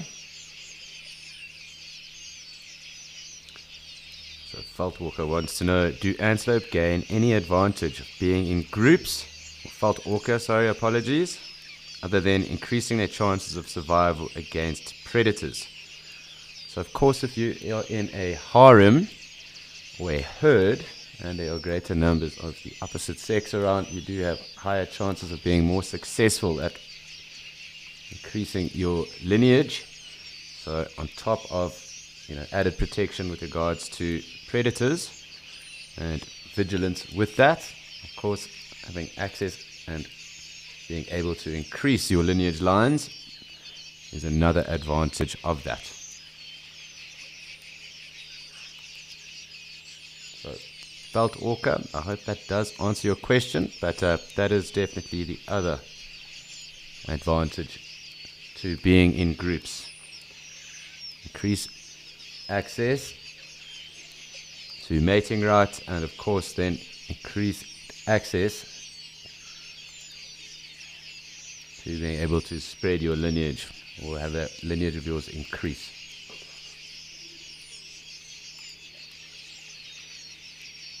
That is also why natural selection within the natural world is prevalent and so high, and that is why the best genes are the ones that do make it through. So the perseverance, I suppose the perseverance then of having access and increasing those, and of course the higher presence of then those genes throughout an ecosystem do help maintain healthy genetic lines, and it is the strength of those genetic lines that really does indicate the strength and health of a particular species or habitat.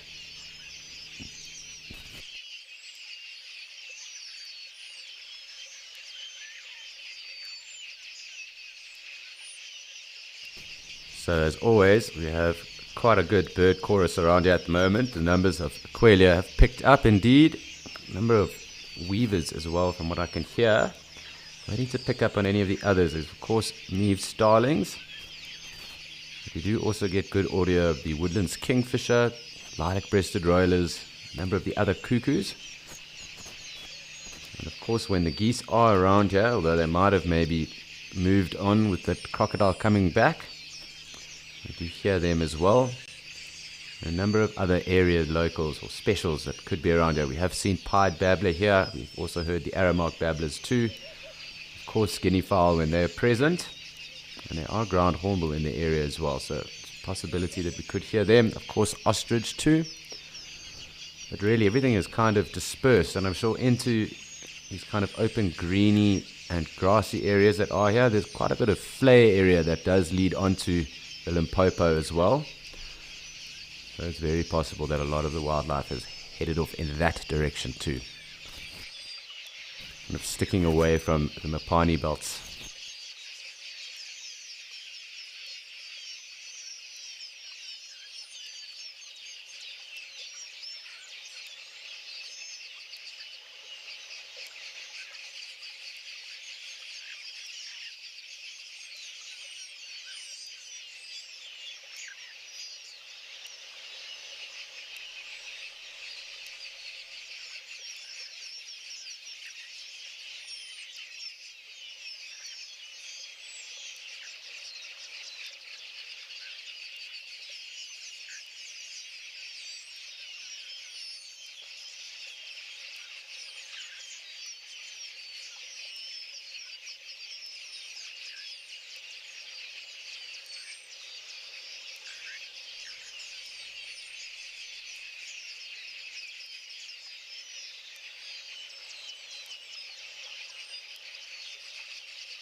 So clearly we are just taking in all the bird audio that is here. And anything that does pop up that is interesting, I will call out. But a very pleasant scene at the moment, of course. A number of the terrapins. Dabchick will come in and out of frame as well. I'm waiting to just see if we can't pick up on any wildlife through this kind of green curtain that is now present.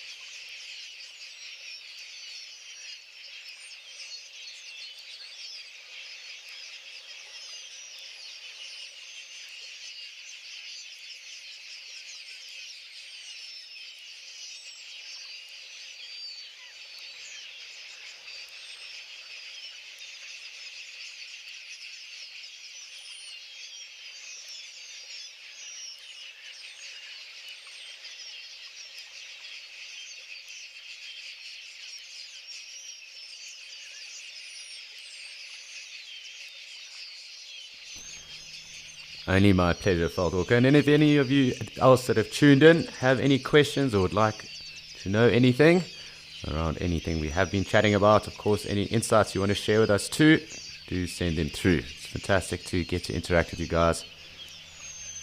And nice to know that there are people that are interested in the natural world.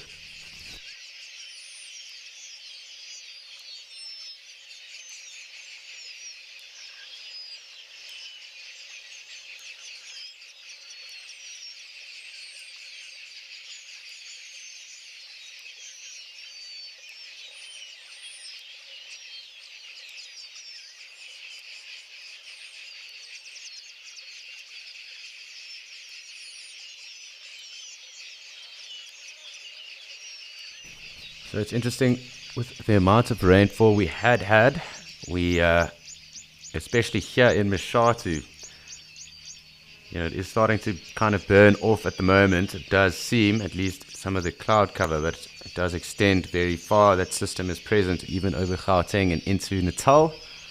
And there's been lots of rain that has fallen over Gauteng and in Natal as well. So the Bushveld is definitely getting immersed in rain and precipitation, which is no complaint, although we do hope that the floods do hold back. But nice for the bush to get drenched. And of course, these deluges that have come through definitely added to the quality of life that is present in the areas at the moment.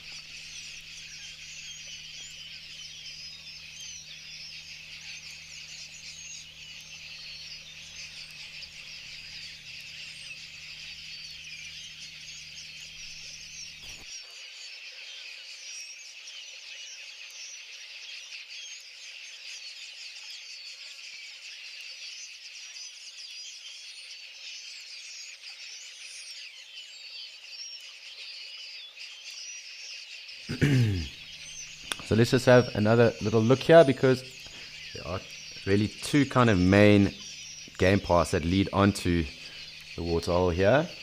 One of course from the left and the other then from the right there. And these are generally the Ellie highways. They kind of then splinter off and move off into the bush as well. But you can quite clearly see there the amount of clouds and moisture that are there. Cumulus clouds that are there, more than likely going to be forming some cumulonimbus at some point, which does mean rain in the area and perhaps again throughout this week. So it's something we'll just have to keep tabs on.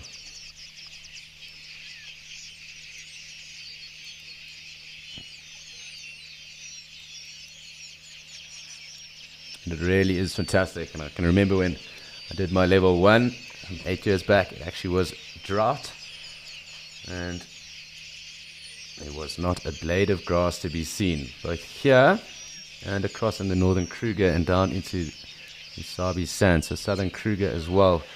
There was not much vegetation other than the odd bit of greenery on the trees, some string of stars, and the odd bit of buffalo grass and that in the drainage lines. So my grass knowledge isn't really up to scratch because of that, but it was something that we noted at the time, and just those anomalies and how far they can really outlie each other, something really just to take in. So seeing this green like this, knowing how dry and barren it can be over a rainy season, it's really something to take in.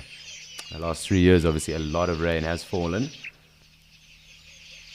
and it is quite remarkable how the bush can change. Of course, that also then leads to that process of natural selection. Animals that are a lot weaker, obviously, then in the drought, then obviously, unfortunately, wiped out, but the strong genes remain. And it's a very crucial thing for any biome or habitat or ecosystem. So it's crucial that we do take that into account. You can also just hear greenback camaratra in the distance. They are generally always around here. They do also like that thick ravine along the Limpopo as well. So just cool to note that they are here, generally present around water though.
So a number of things still going on here. Of course, you'll also be able to pick out a number of these swallows, swifts and martins that also come through for a drink of water just off the surface of the water itself. So kind of tough to ID which is which, who is who. They do fly very fast, and of course they are rather tiny. But you will see them just off the surface of the water as well. And in fact, not too far south from here, other side of the Limpopo and the Venetia Mines area, there is a dam there that is owned and run by the De Beers, obviously, Mining Corporation. And they did introduce tigerfish into that dam. And it is documented and noted that those tigerfish actually hunt and prey on these swallows and swifts, martins that do come through and take their water and sip their water off the surface. So it is something that has been documented over there. And the tigerfish do predate on the birds that come to drink. So just an interesting fact from something in the area, but not too far from here.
So it does seem that not too much is going to be happening or coming through here at the moment. We'll keep a tab on it. Hopefully, being in the land of the giants, we will get to see one of the giants, or some of the giants. But I think it's time for us to head back to Okakuyo, and hopefully we won't have to pry into anyone's conversations. Elephants are one of those few animals that you can watch all day without ever finding a moment where there's nothing that's interesting you about them. Register for free on our website or on our app and get stuck into all the excitement of live wildlife viewing. Ask our expert guides your questions, learn more, and enjoy this community of animal-loving people, all in real time. Wild Earth, connecting you naturally.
That's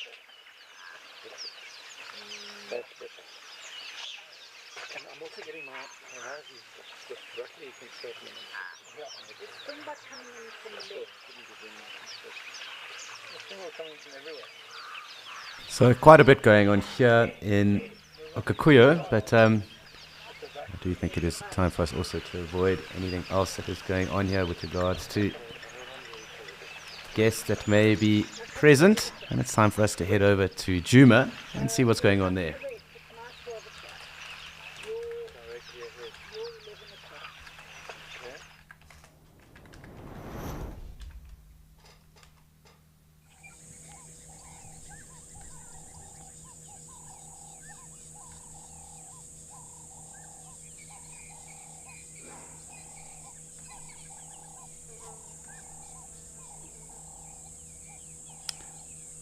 So as you can see back here in Djuma, quite a bit of rain has fallen in the last day or so, but we will just have to have a little pan around and see what is going on.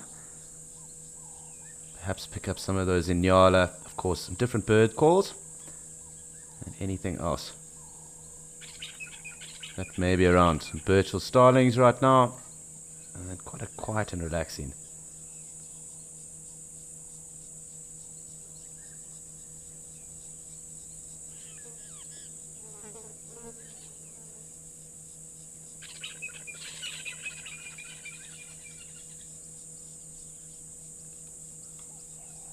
So, just having a look and a listen. Clearly some doves as well. It sounds like a black-headed oriole there too.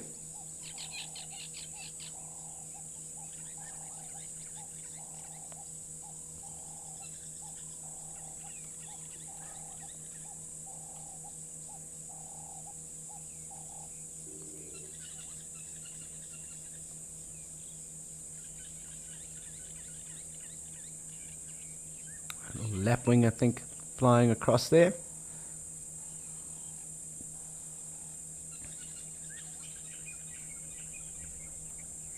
And quite definitely a black-headed oriole there calling, but we're going to have to just pan back, so do bear with me. Perhaps we did miss something as well, so you never know. Keep a tab on anything that does move.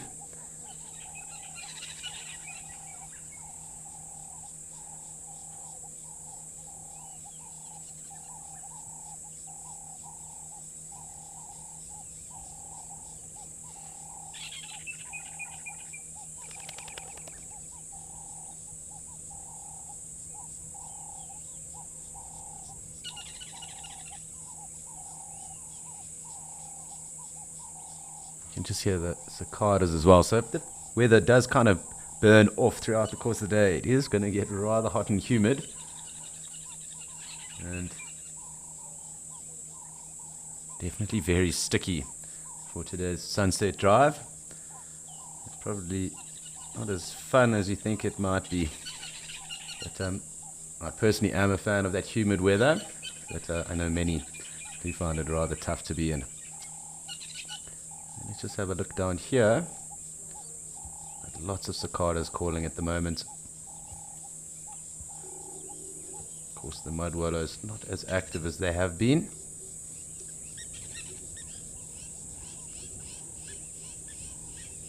And no sign of our friend Dewey. We might just have to look and see if the woodpeckers are around. And also just pick up the audio of the European bee-eaters too.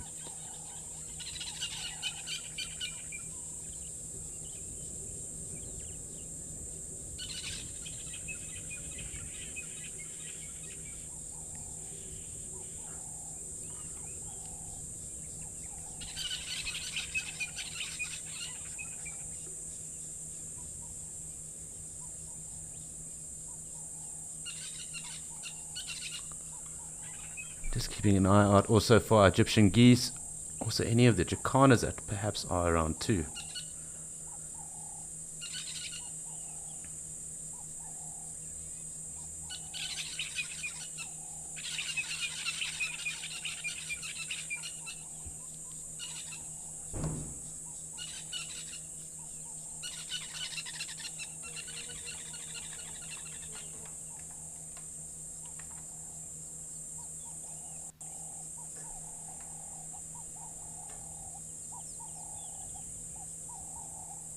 Not even an Egyptian goose at the moment. Who would have thought?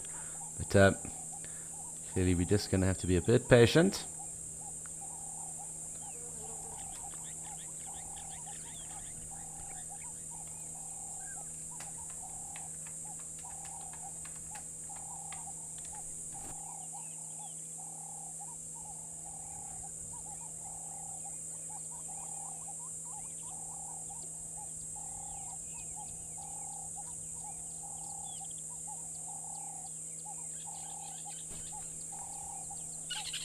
Of course, one blacksmith lapwing there.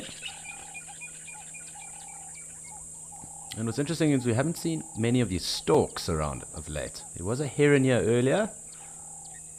It seems, unlike birds, always taking the opportunity to do whatever they want and fly off. Perhaps we even have one of the water monitors or some of the terrapins out. And let's just have a look. Nice to hear the woodlands kingfisher.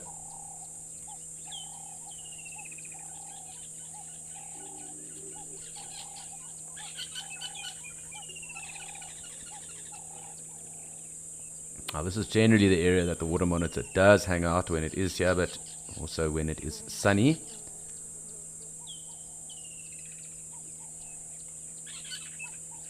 It does look like we're going to be going back just to see if we can't find or locate those woodpeckers. Also just pick up the audio of some of the hornbills.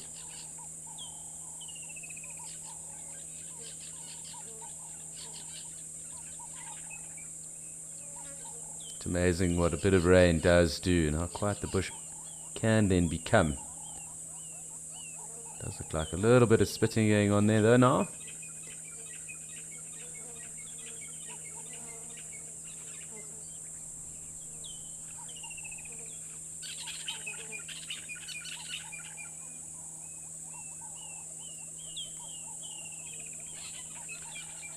And where that woodpecker hole is literally somewhere around here, so we just have to train a beady eye on it and see if we can't pick up any movement.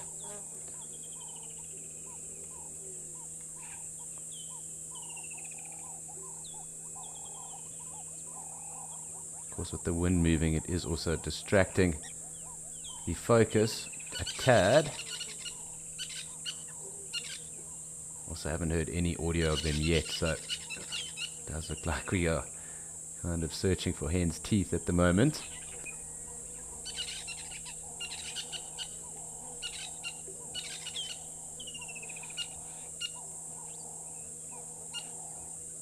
Just hear a brown-headed parrot as well in the background.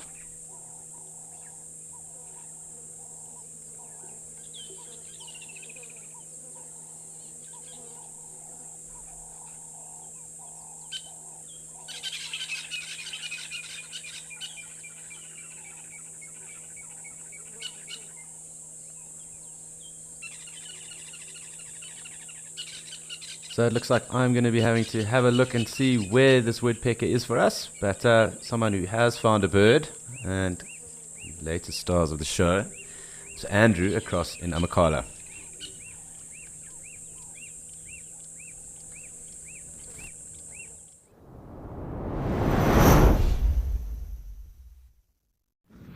Thank you, Alex. And of course, we have arrived in the promised land, out here in Fredland, with our secretary bird nest. And visual of one youngster so far.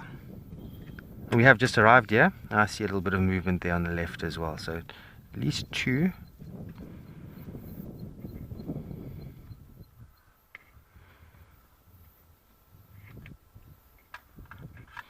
Now we did pass the adults, but they're in an area that's quite difficult to see them, and then also the signal dips quite a bit there, so we'll just wait for them here, but they are out foraging.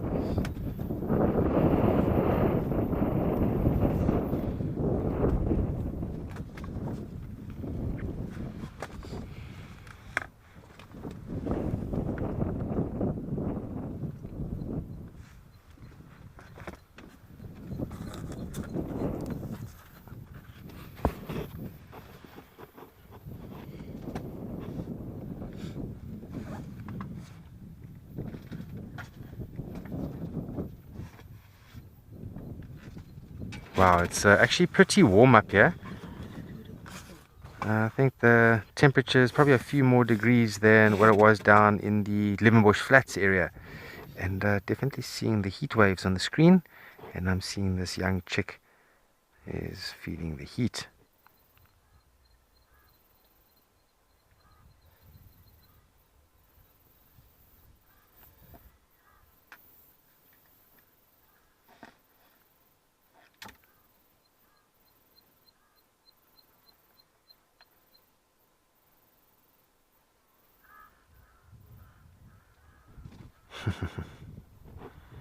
Look at that face. Isn't that just so pretty?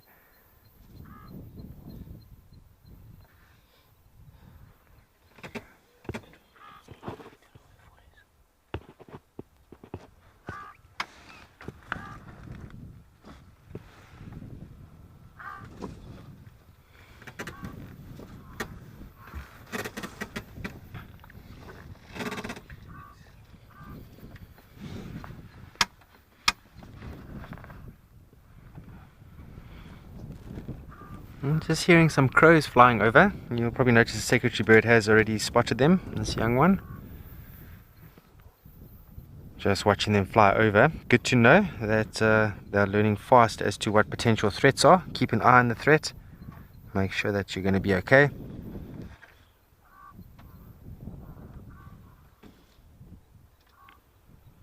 And sometimes we sort of forget how strong the instincts are of the animals. So they not necessarily need to learn some things, but already know. Morning, Lenny. Thanks for joining us. Yeah, you are welcome. And BK says you are very, very welcome. Yeah, we're at that stage where we are just waiting. Any day now, we're going to have what we've all been waiting for. Them to enter the next stage of their life, the next phase, next chapter, however you want to see it. And brings them one step closer to being successful adults when they get to adult form. And I try and look to the future and sort of try and imagine, hopefully, we get to see them grow up to adults and figure out where they nest and, of course, have their own family of their own to raise for the year, for the season.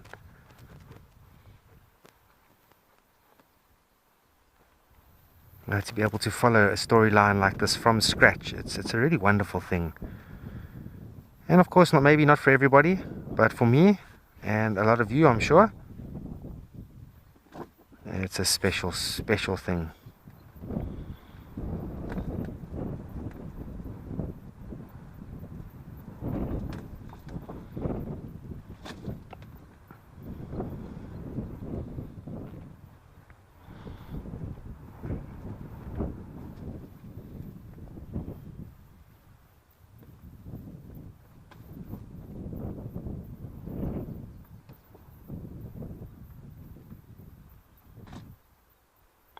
I'm just trying to figure out, because often we do see one of these juveniles with their head up and looking around, while others, there's absolutely no sighting of them, except for now we do have one brief look on the left side of your screen. You'll see that there is a youngster looking at us. But I think, their instinct also tells them they need to work together inside there. If they're going to survive, if predators come, someone needs to sort of stand watch.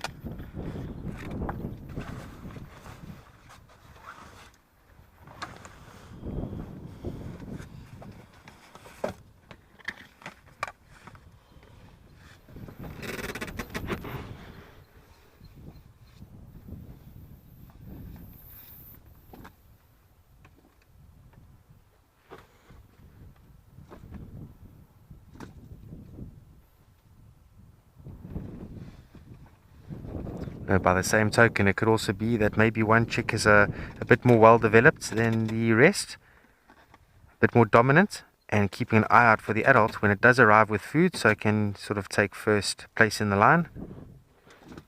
So a lot of things, a lot of possibilities here.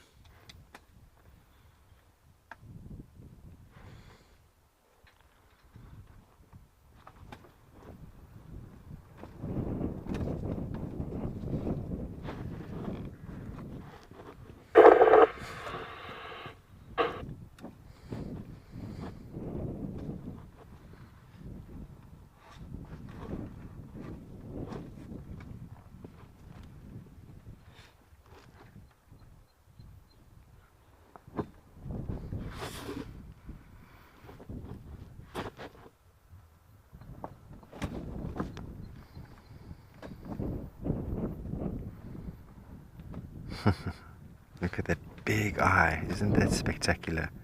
Hello. Got the whole world watching you.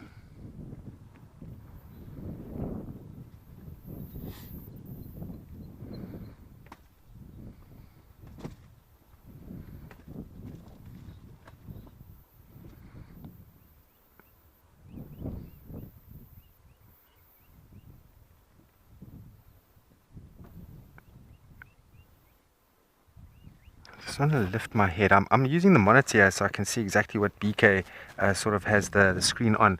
But I just want to lift my head here and see if I can't spot the adults. Because this one is sort of stretching its neck out. Maybe just looking for the adults, or maybe can spot the adults. Now the adults are not too far, but just no sighting of them just yet.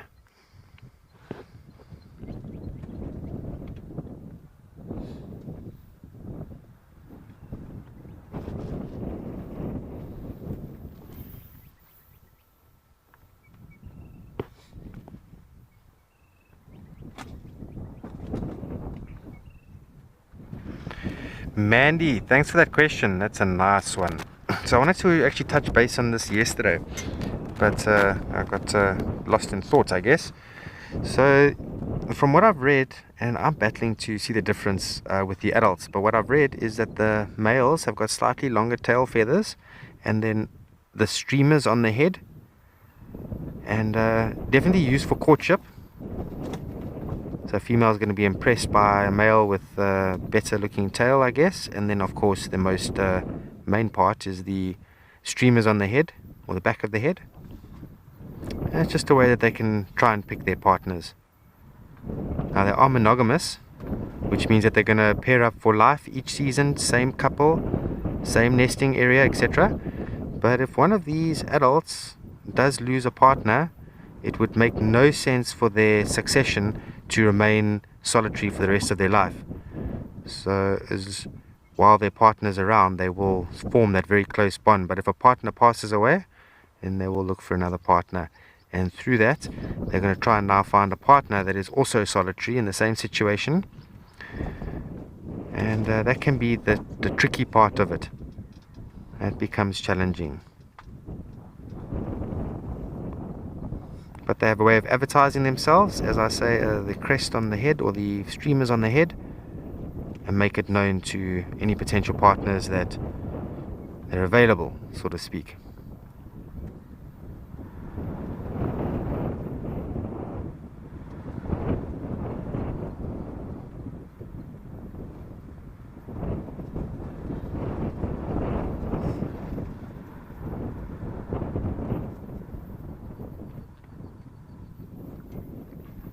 So we can expect the adults to return at some point, hopefully soon, with some water. As they are getting very hot now, they're going to need to cool down and replace the water lost by gaining some water. Oh, standing upright. There you go. That is lovely. Are you going to stretch your back leg again? Nope.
Gary, I'm going to get to your question now. We have an adult that's about to return to the nest.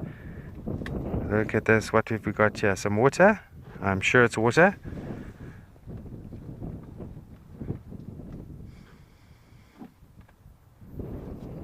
Are you just checking up on your youngsters, or is there water to be given? There we go, a little bit of water. There we go. Oh, how's that? That is so cool. That is a nice shot, that. Yo. We have a bit of life on the other chicks. They are now wide awake. So you see what I mean about the one individual of the chicks?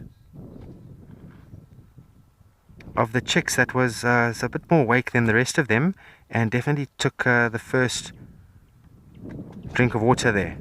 So ultimately it means it's going to get much bigger than the rest and get more water and nutrients and food and so on. But Gary, good question, thank you. They're not very common. From what I've read, they are very protected, I must add. But they are, I think I read that they're endangered, or they're the status above endangered. So no, they're not very common at all. You need to get into the habitats to find them. You can't just find them in any sort of type of bushveld. It needs to be open grassland where resources are available for them, where there's enough space for them to walk and run. But then also when they do need to take flight, they can't just flap their wings and off they go. They need to take a bit of a run up, and then also when they land, they need a bit of landing time. How cool is that? The adult has just flown off. Well spotted, BK. I just heard BK saying incoming, incoming, and I knew exactly what that meant.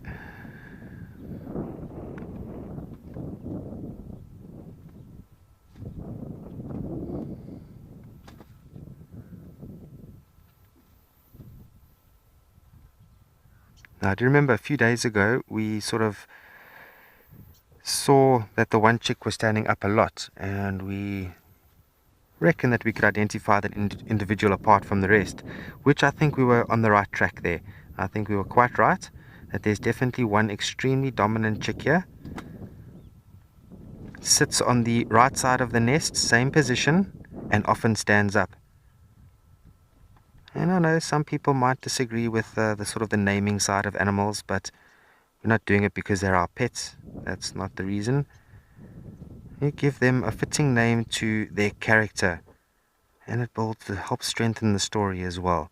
Because ultimately there's very little known about secretary birds, and a solid story needs to be told. So with was Max, MC Max, helped me out with the Xhosa name for stand up was Pakama. And I think that is very fitting to this individual here.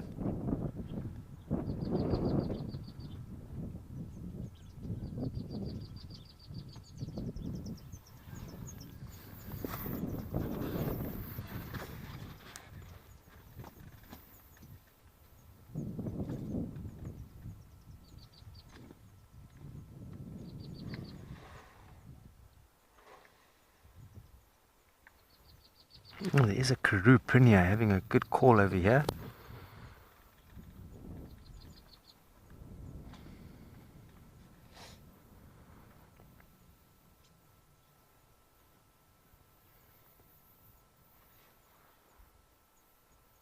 It doesn't look like there's all that much space left in the nest. I wonder what the adults do. Where do they nest? Do they nest with them? They must do. Or sort of sleep with them, I mean. At night, we don't really spend time at night because it's a very far drive for us to get sort of back into the main reserve from where we are. So we sometimes leave this area at a certain time. And I think at some point we should stay a little bit later and just see what they do, where the adults are positioning themselves when it's nighttime, because they are day active. These are definitely diurnal animals.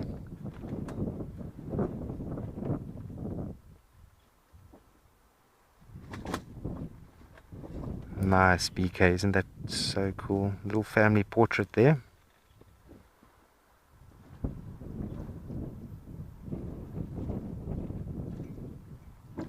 Almost looks like this youngster on the right side is smiling at us when it looks straight on our way.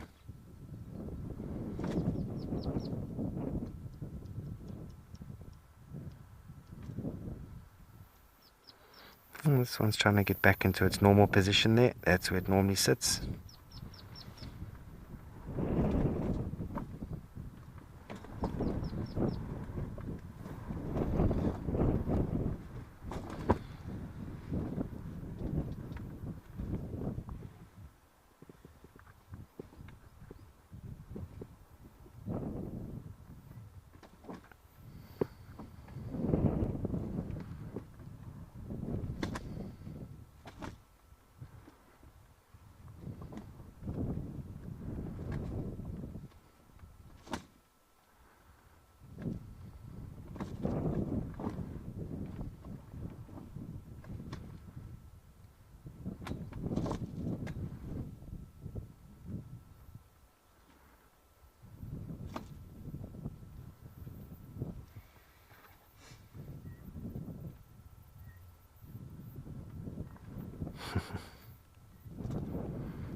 There's a nice illustration of that streamers in the back of the head with the individual on the left. Look at that. I would love to find one of those feathers. That would be cool. I used to collect feathers, but it didn't last too long. I won't lie. I think I did it for a grand total of a year. They are not easy to identify with some of the birds, but a cool thing to look at. And if you can master learning to identify feathers, then you'll become a specialist in itself, I guess.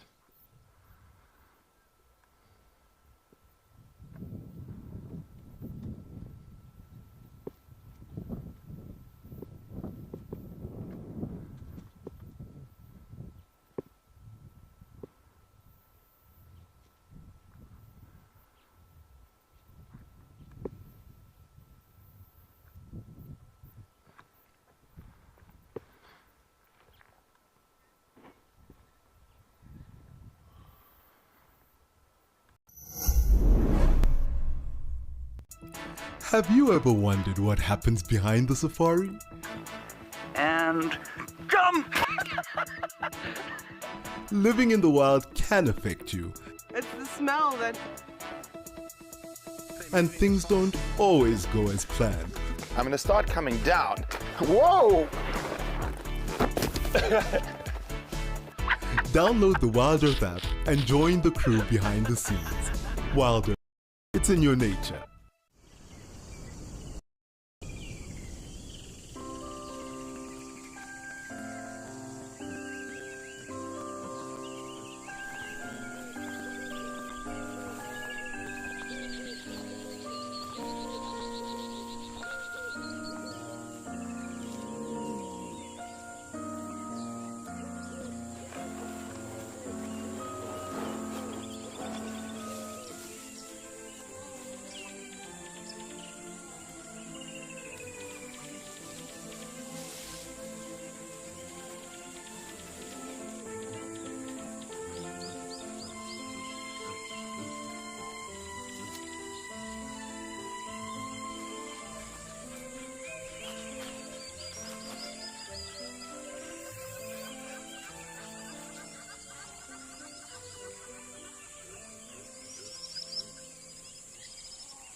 Bless you, MC Morgan. Just getting some communications here, and I just hear a huge sneeze.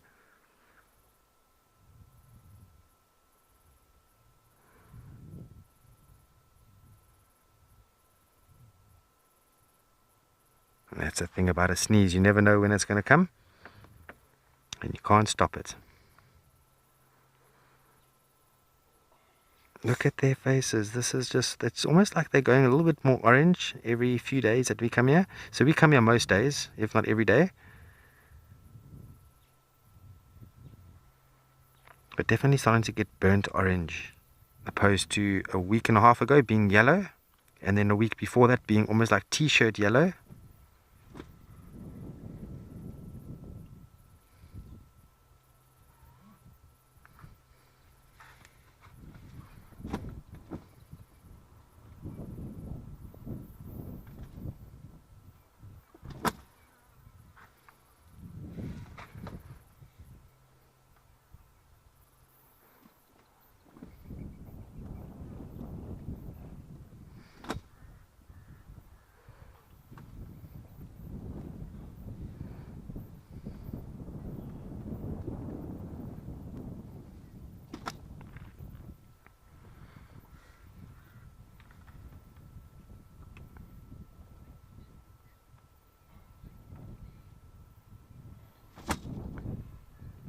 Natalie, glad you asked that.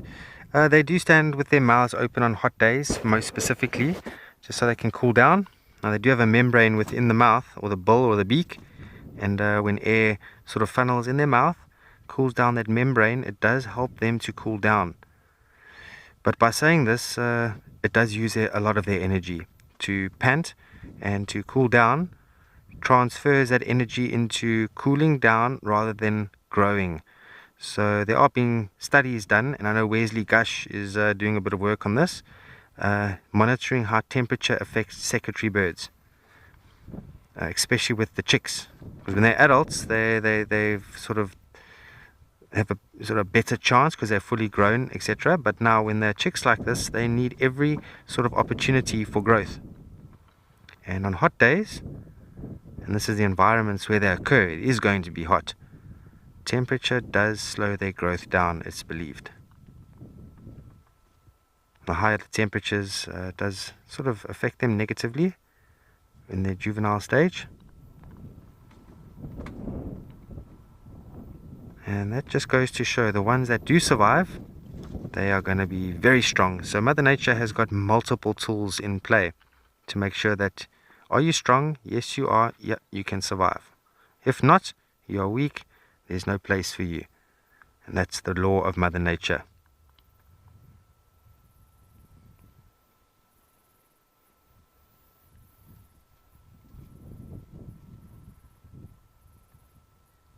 Ultimately, you know, strong genetics are valuable, very valuable in Mother Nature's system, and she tries to promote that constantly.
It's just amazing how they swivel their heads and they're constantly refocusing on different directions.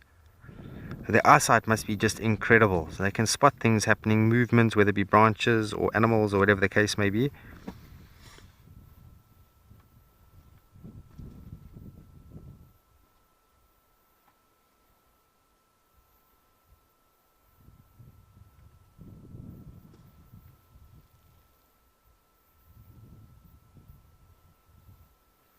Now hopefully we do get to witness the adult come back soon, and when that adult does come back, one thing we must try and look out for is how that chick on the right reacts.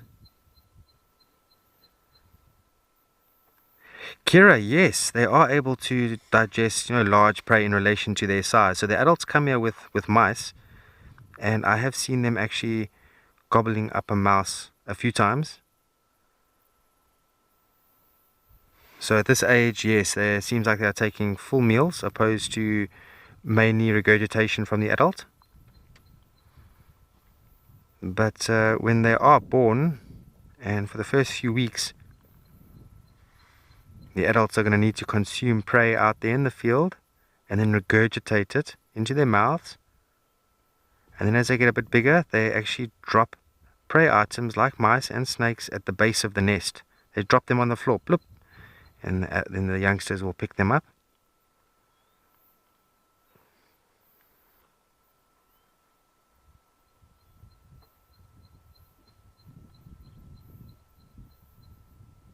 And they're very close to the next phase. Very, very close.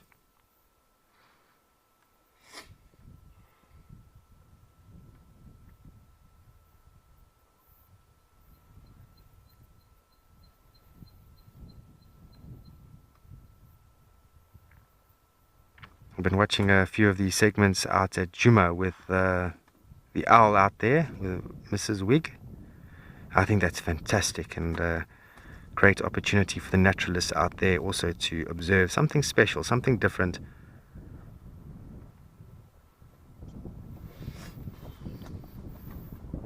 And one day when I'm very old and unable to do this anymore, and I'm in my sort of retiring days, I will always look back at moments like this.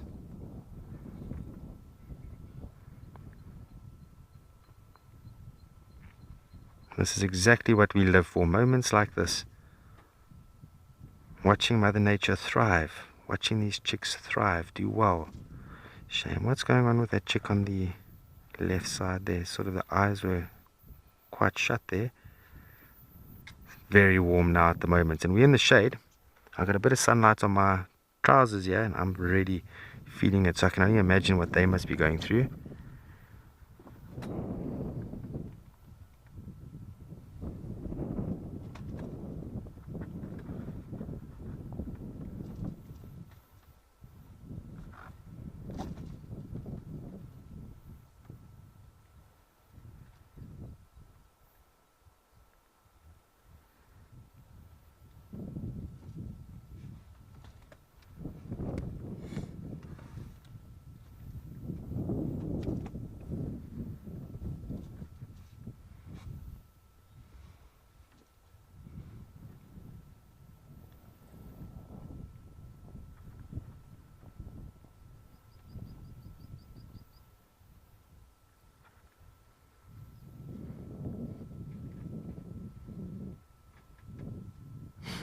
Shame. I think having a little bit of a nap.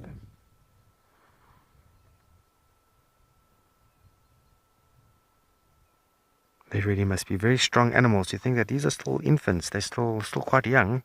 Not infants, but they're still in their juvenile stage, yet they can handle this sort of exposure.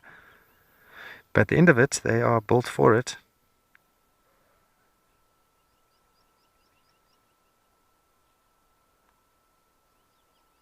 But still, very impressive.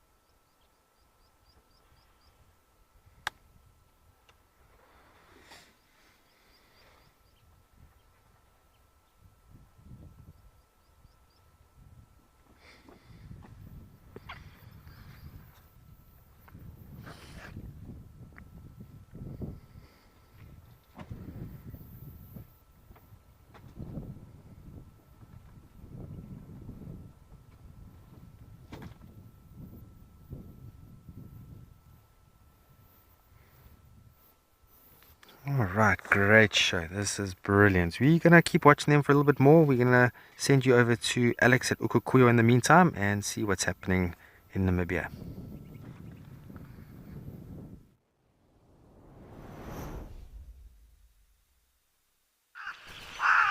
Well, back here in Ukukuyo, and my triumphant stakes with regard to the Gemsbok just only get better and better. It's tough when you're right all the time. But jokes aside, lovely to see all the Springboks, and of course have our Gemsbok through here too. A number of them in the distance, a couple of wildebeest there as well. And the daily chorus of the crows, Cape crows that is, slowly kicking in. Great to see. I just want to have a look under the tree here. This camel thorn, because generally the Springbok start to get under there now.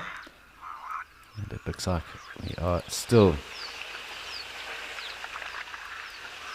a few degrees off with regards to the temperature, and that's starting to happen. So we'll enjoy these wading Gemsbok. Of course, the Springbok that have joined them. It looks like the Gemsbok are leaving, but we have a plethora of Springbok to spend some time with at the moment as well.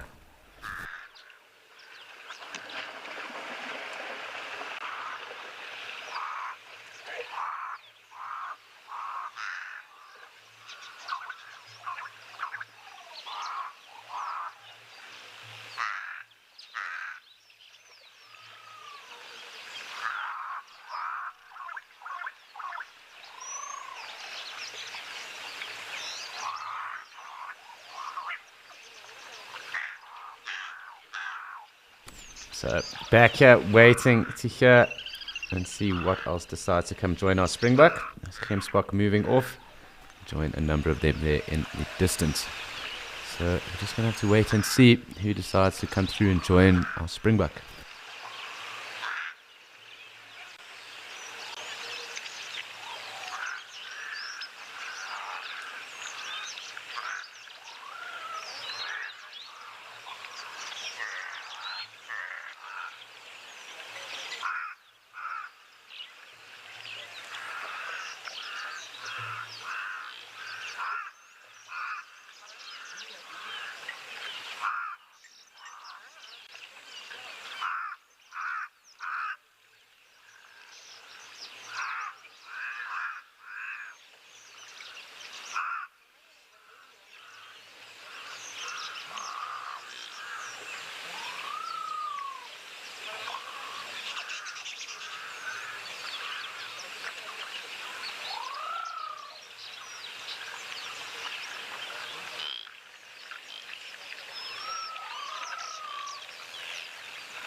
So currently just enjoying all the vocal of our Cape Crows. Of course, all the Springbok that are with us at the moment. Lots going on with them. One or two that have got quite deep in. So we're definitely going to zoom in here. I'm just trying to pick up what audio that is. Perhaps one of the sunbirds that is from here. I'll have to just go through some audio and app quick just to confirm.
So I do think I just perhaps called the audio of a dusky sunbird, but to be confirmed, I do need to hear it again. And a rather excited zebra coming to join our springbok, who Morgan thinks have definitely taken over for the day.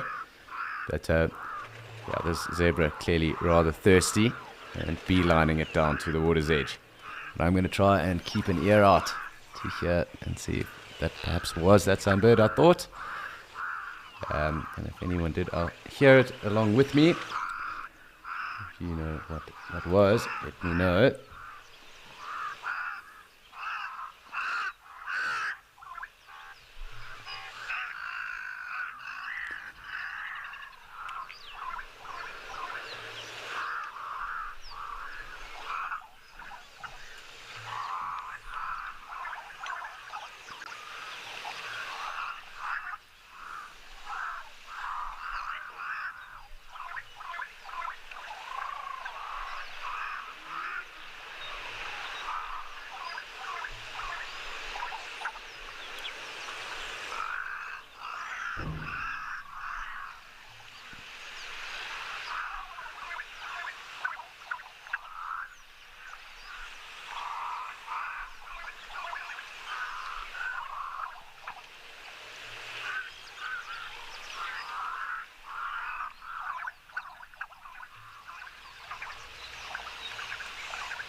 So quite interesting just seeing this lone zebra here and figuring out what is going on with it. I'm just going to zoom back out, but we really are sitting on the cauldron and the heater of springbok at the moment. It is never ending, constantly approaching and getting down to the water along the different game paths that are here. And really coming in from all angles at the moment, so quite cool to see. Lots of life, very busy at the moment.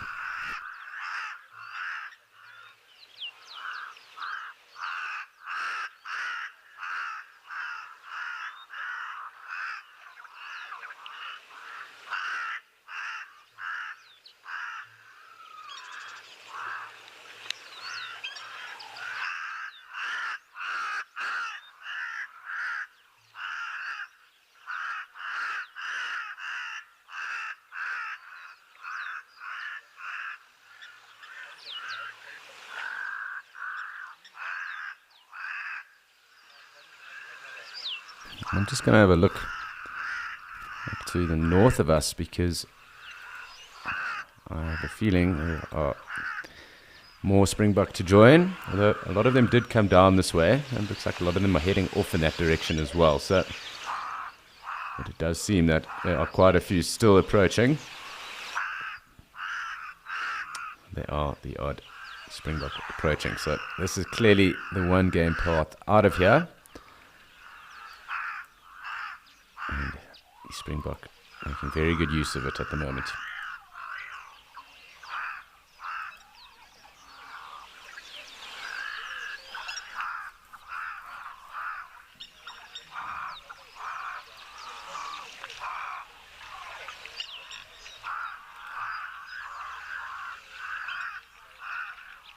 And the lapwings aren't too happy with the springbok there at the moment. Two that looks like the youngsters that are down there with it. And quite clearly, two lapwing chicks. That lapwing is really quite irritated with the springbok about. Letting them know all about it.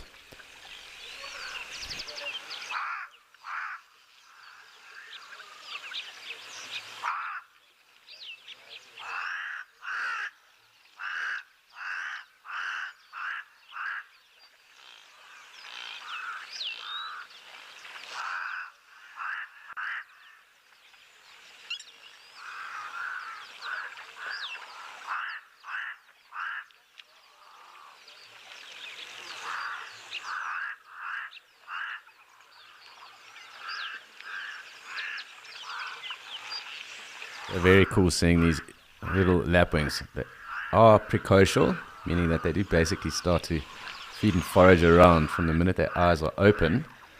But clearly still some way to grow. And this lapwing parent really not too impressed by the antics of the springbok at the moment. I'm just trying to keep tabs on where these two little lapwings did go. There they are.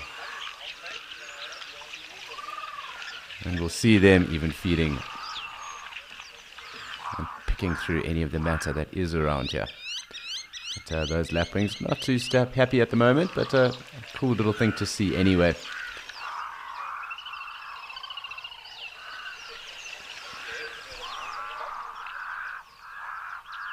And quite clearly foraging themselves as well.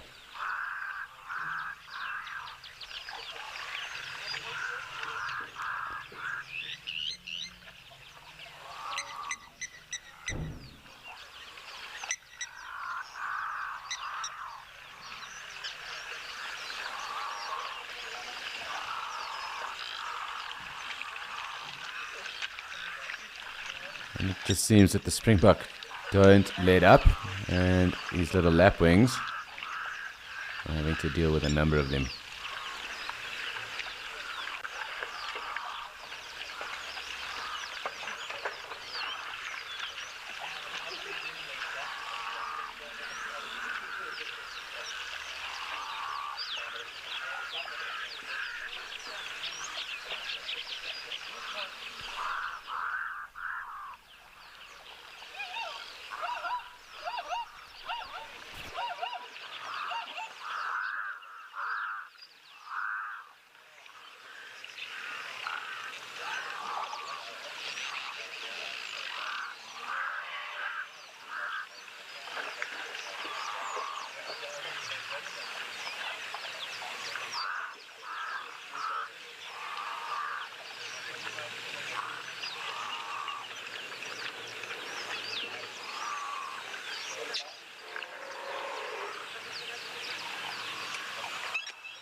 So, quite a cool little scene unfolding here. Lots of action with these young little blacksmith lapwings. And of course, various springbok that are milling about them. But clearly the parent trying really its hardest to keep the others away. I'm sure it would have been a lot more protective once they were incubated and in eggs. But they can definitely get about. So interesting just to see how this is going on and adding to the numerous lapwings that are here. But again, I have just won another bet.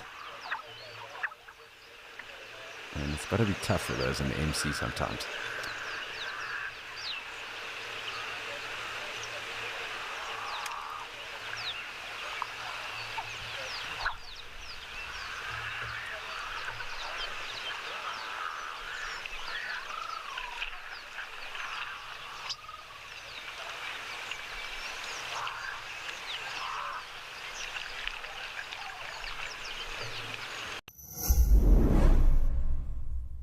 Did you see that incredible sighting with Lauren and the wild dogs?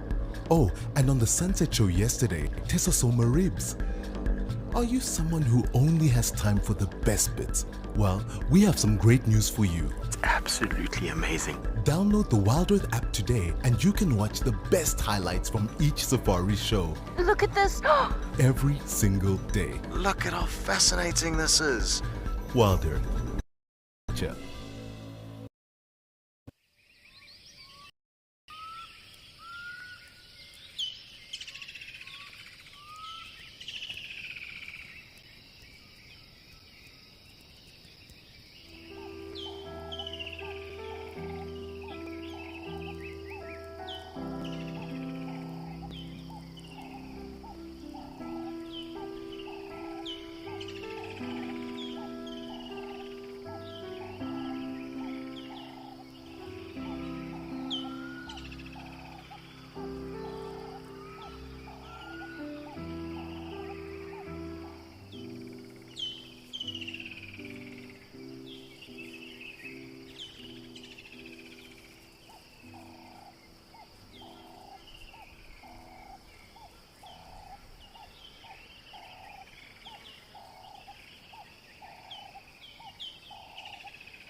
So 2 Impala rams there, and one with rather impressive horns, and 3 ewes. And we have a jackal, I think. Indeed, a jackal that has come to join us. And I'm just going to make sure that I keep tabs on where it goes through. But great to see this jackal through now. How long it will hang around, I'm sure not too long. It does look like perhaps one of the terrapins that is also around there. But the lapwings definitely having a field day with that. So it is a little bit windy, so do excuse the shaky pane. But this is probably the best view of a predator we will get throughout the course of the day. So unfortunately for those who are asking for leopards, this is the best I think we can deliver up here in Okakuya for now. But it's great to have a jackal.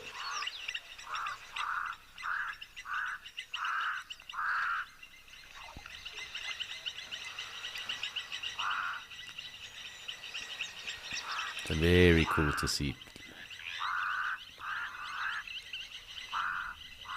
Clearly quite thirsty. So they do spend a lot of time hunting in bird life around here. And I think would be primarily the most consumed item on the jackal list, or on the menu at least. So everything from doves through to the lapwings, of course the sandgrouse too. And I'm sure a guinea fowl, if one was able to be that lucky and catch one. That's if you were a jackal. But a number of birds that they probably do focus on in the area. Of course, when the impala lamb, and perhaps even if any of the springbok do lamb, these jackals would also go after those young. They are pretty good hunters. Interesting just to see one at the moment, so perhaps there's a second around here.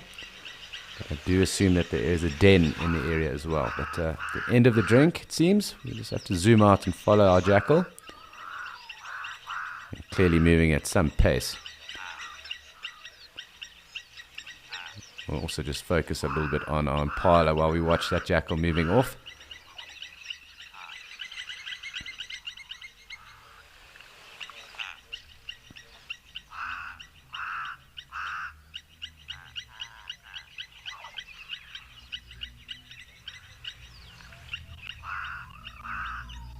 And that is the end of our jackal sighting, it seems. Very quick. They are very nimble and they do know how to head around.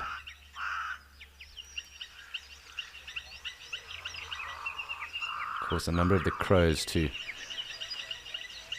And that acacia-pied barbet quite faintly in the distance, at least the call.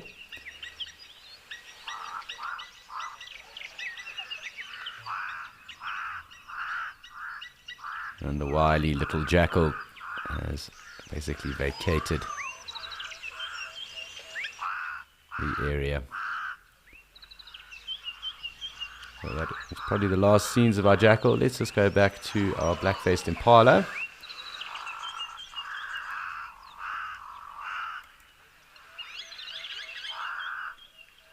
And they are also going to start to head off. I do want to see where that other ram went to, because did have really impressive horns. There we go, right there. And you can see that these ewes are really well set at the moment.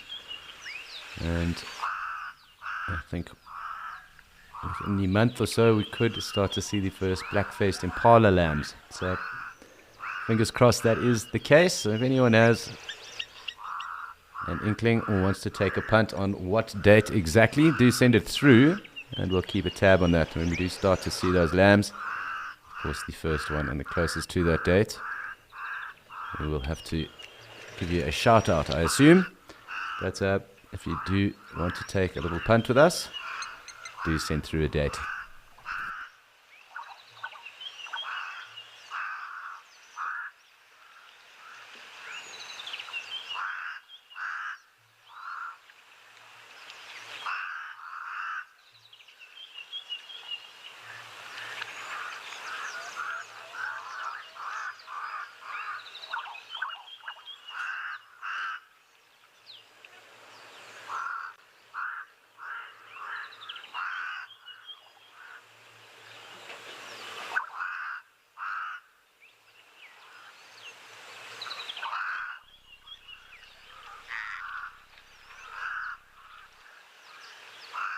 So some very enjoyable scenes that we have been able to indulge in today. Of course, that little jackal now being probably a highlight for most. But it is time for us to check in again with Andrew and BK down in Amakhala.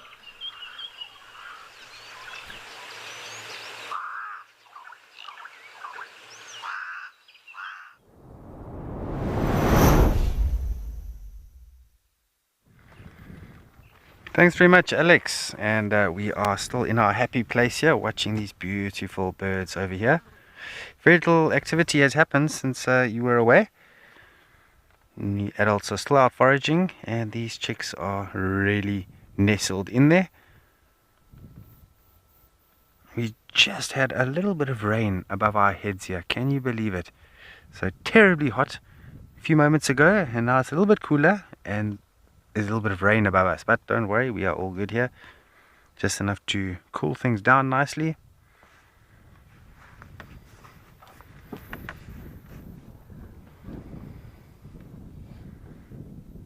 And that's the Eastern Cape for you. Definitely has 4 seasons in a day. Always a good idea to bring an extra layer when you ever come out here.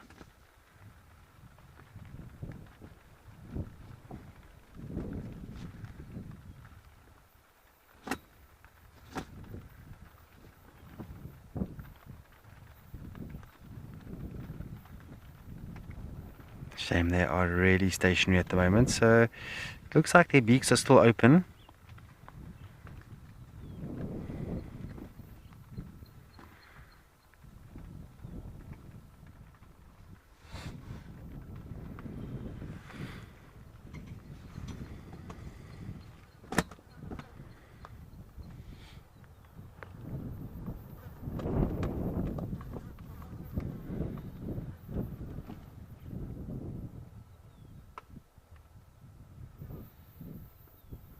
I'd actually love to examine a secretary bird's egg.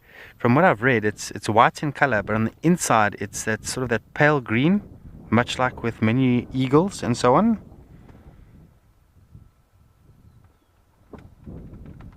I'd love to know why it goes green like that. I think maybe because the embryo is in the inside, maybe that helps, or was the reason for it. But perhaps there is another reason.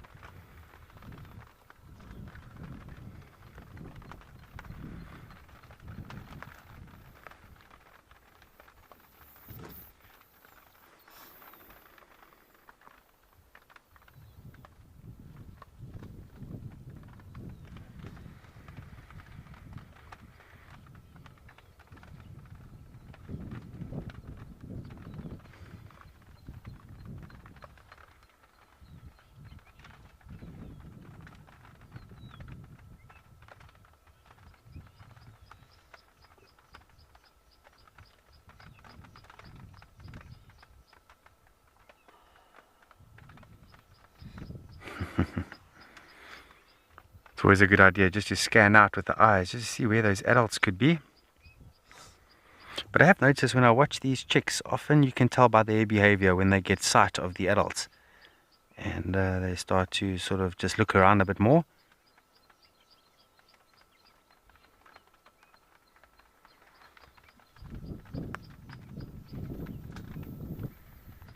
And sort of just perk up a bit.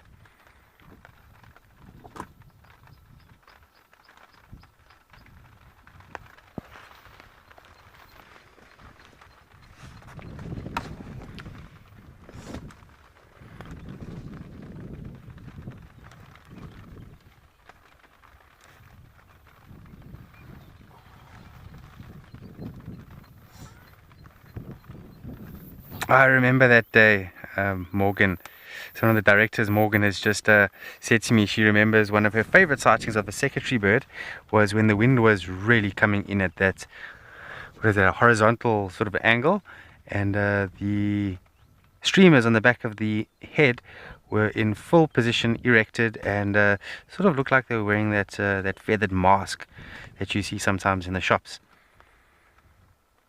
That was quite a day. I won't forget that either. I would love to know what your favorite sightings have been so far. That would be nice. If you can share that along, that would be fantastic. Because everybody has their own highlights. I think for myself, my highlight with these secretary bird chicks is the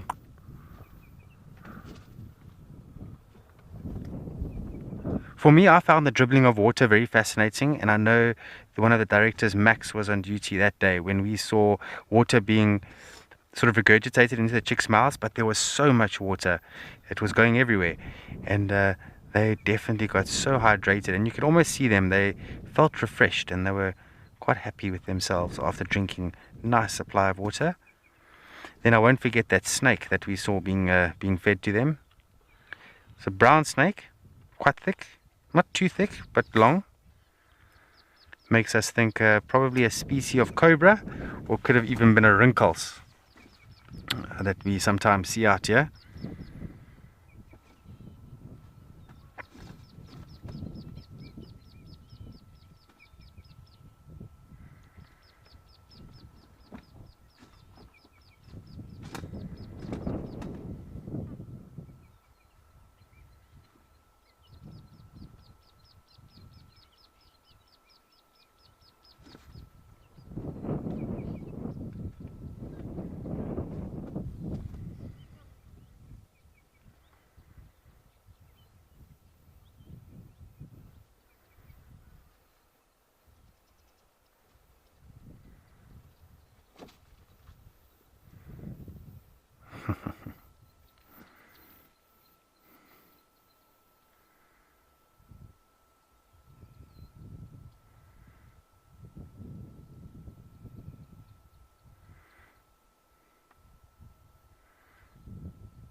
Sort of another highlight that comes to mind with me is yesterday when the chick on the right side was stretching its back leg.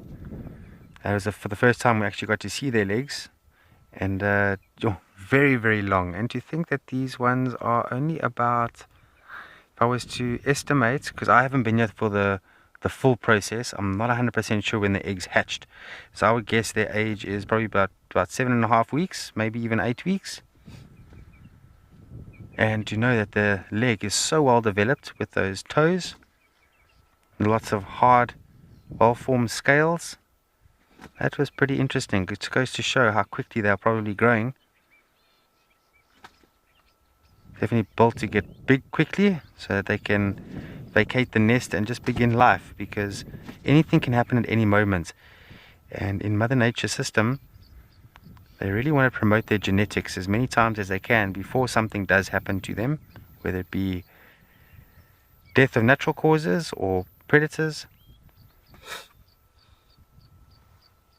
or whatever the case may be. They would like to know in the back of their mind that they have managed to continue the genetics. It's a term we call genetic flow.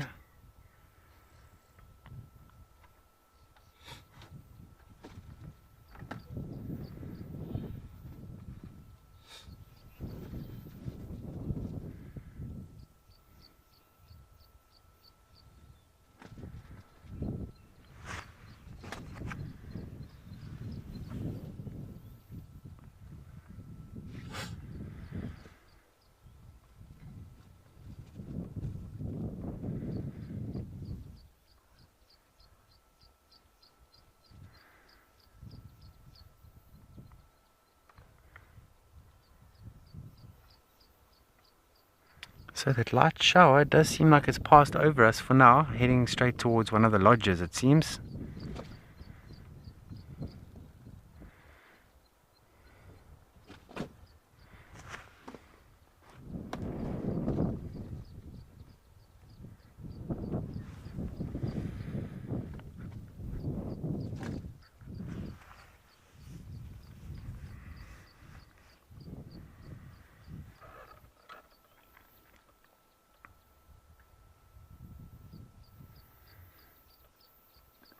There are a few white butterflies that seem to fly over here. They're a bit quick to identify, but if I was to put money on it, I would say probably brown veined white.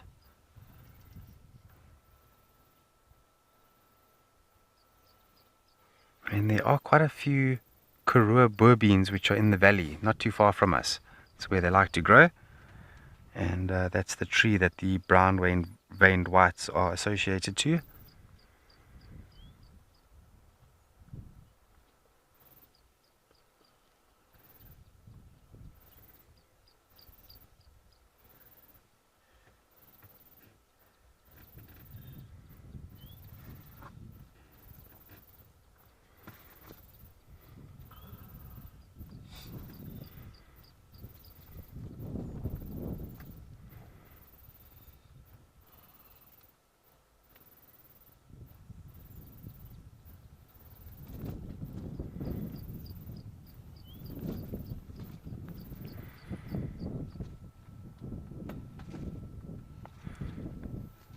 So we are heading towards the hottest part of the day now.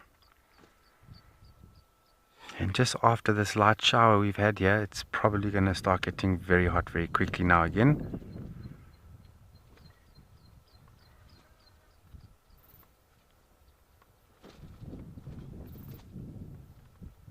But we can't complain. I know some parts of the world is very cold at the moment, and snow and so on. As a South African, we are not really adapted for snow unless you come from the areas where it does snow. As soon as there's any hint of negative temperatures, you see us South Africans, we start to panic. We don't know how to handle that.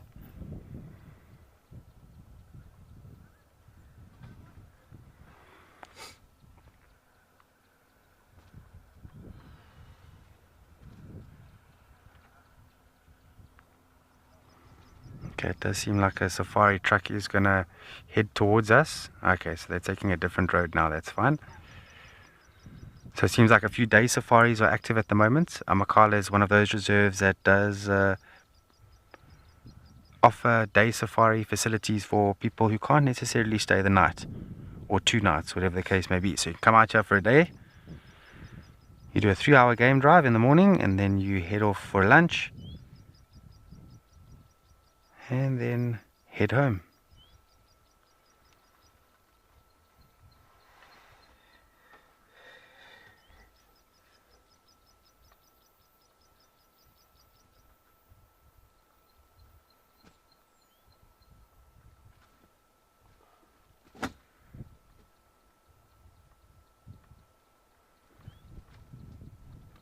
Oh, Kimberly, that is special, especially because we've been watching them for all this time now, and you get to see them in the sort of the stage of their life where they are now. And you know that you've also seen them while being incubated, being your favorite sighting. Ah, good show. I can see why you would say that's your highlight. Yeah, that is very special. I wasn't here at that stage. I think Rolf initially started it.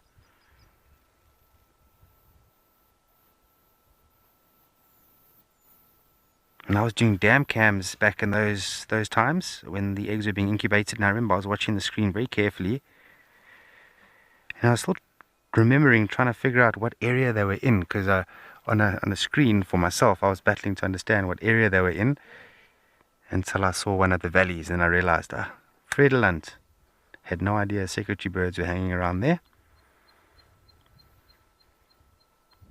There are a few places where we see secretary birds on the reserve. We see them in the basin sometimes, and then Liebenbosch Flats, and then there's an area called Homestead on the game reserve. There used to be a nest there, and I went out there a few times with Morgan, the cameraman, and trying to see if they're still out there.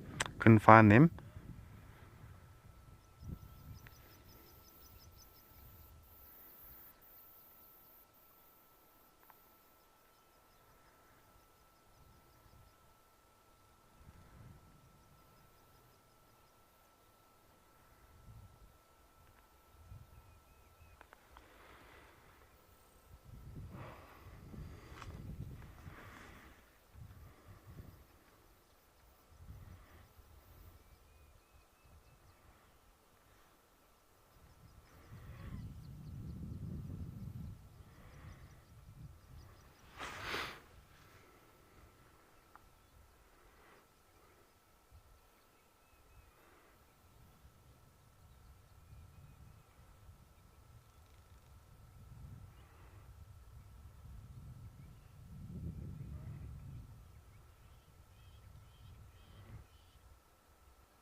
Another thing I've sort of wondered about is the flies and things like that, because of course there are some youngsters in the nest there, and at some point they're going to need to go to the loo. I have not seen them go to the toilet at all, which makes me think that they're doing it in the nest. I have not seen the adults removing any of the scats, but yet we are not seeing flies here, which is quite strange. I would love to hear from you all, so if you have any questions or comments, any suggestions at all, please do send them along. Also requests, if you would like to see something that you know occurs in this environment that you have or have not seen yet, let us know. We'll see if we can spend time looking for it.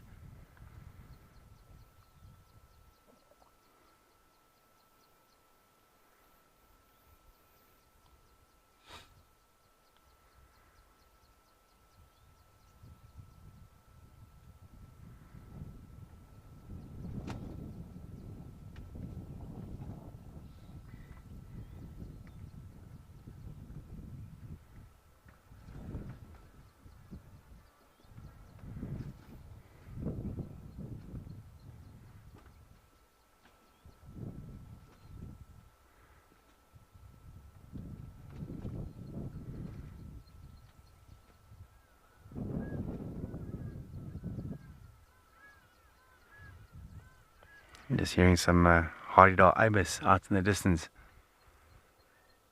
It's one of those unmistakable sounds. Wah, wah. They make quite a funny noise.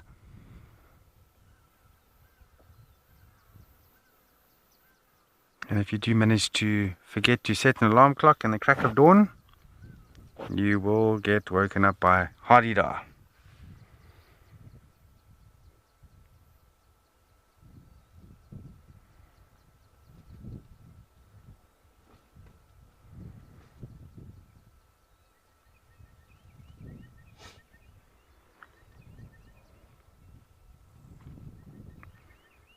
There's also Bokmekiri that's making some beautiful sounds behind us. Almost sounds like a duet, yet it's one bird that is able to project two sounds at once, which is quite unique when it comes to the bird. Almost sounds like a bit of duetting, but it's one bird.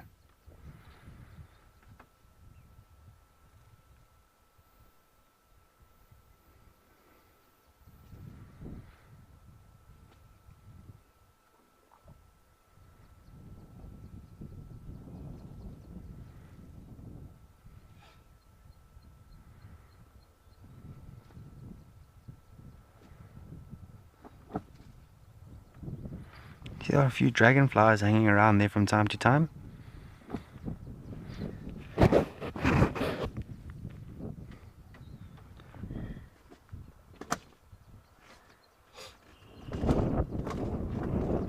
Zane. I'm not 100% sure of the alarm call. I haven't heard it, but it's such a difficult call to mimic. So what I can suggest is, if you want to hear what a secretary bird sounds like when territorial, go into your Google and give it a search. I wouldn't be able to mimic it. It sounds almost like a monster in a way. It makes this sort of sound. It's an insanely crazy sound. Very Jurassic. Sounds like a dinosaurish sort of sound. Give it a Google. Give it a search, and you'll be actually surprised by the sound that a secretary bird makes. It's incredible sound.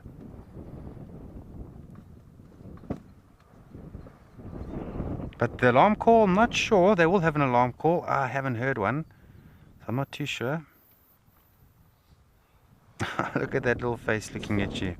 Almost looks like, when it looks at us, the opening of the mouth is almost heart-shaped when it looks at you with the beak straight towards you. Let's see if this individual is going to do it again. See, there's the heart I'm talking about.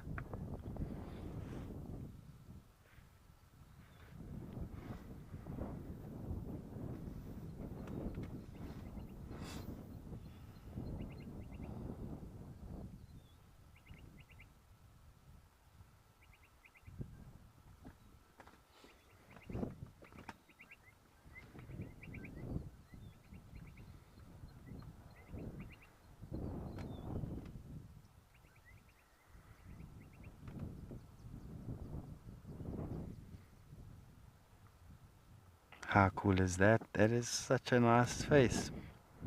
Perfect heart.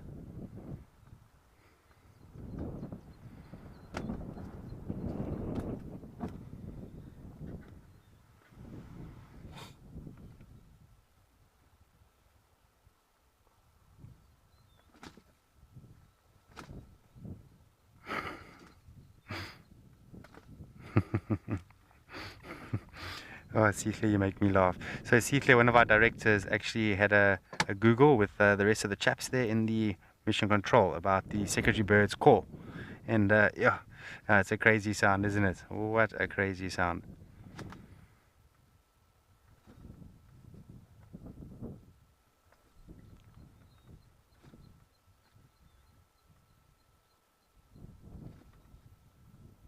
I've only heard it a few times. It's unmistakable. And you think there's trouble in the bush. There's a little monster running around. And ultimately, it's a secretary bird just advertising territory. I think it's a good call because it sounds intimidating. It sounds like, don't come around here.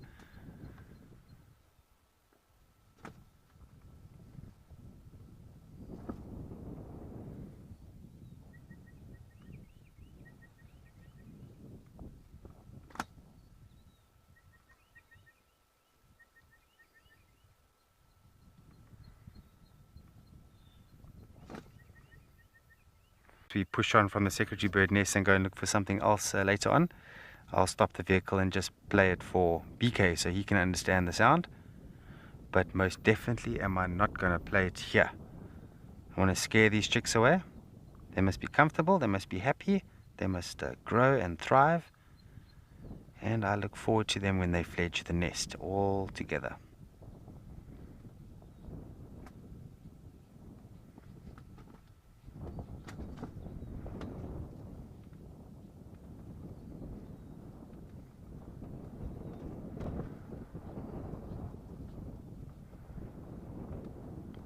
Now, while we're looking at birds, if you are interested in getting into bird watching and you're unsure of how to do it, and I'll give you a few tips and a little bit of advice. Of course, you're going to need some equipment. You're going to need some very good binoculars because we have a camera that can zoom very well and a very talented operator. But out in the field, you are going to need to do it yourself. So get a very good pair of binoculars. Don't skimp on that. There are several brands that you can buy that are brilliant. And get yourself a good bird book. Get yourself a notebook and a pencil. Get ready to be very patient. And when you start bird watching, start with the very pretty birds. Ones that are easier to identify, get those done first. Don't start with difficult ones because you will lose your mind and you will throw that bird book at the back of your cupboard and you will never want to look at it again. And certain features to look out for are things like the beak or the bill.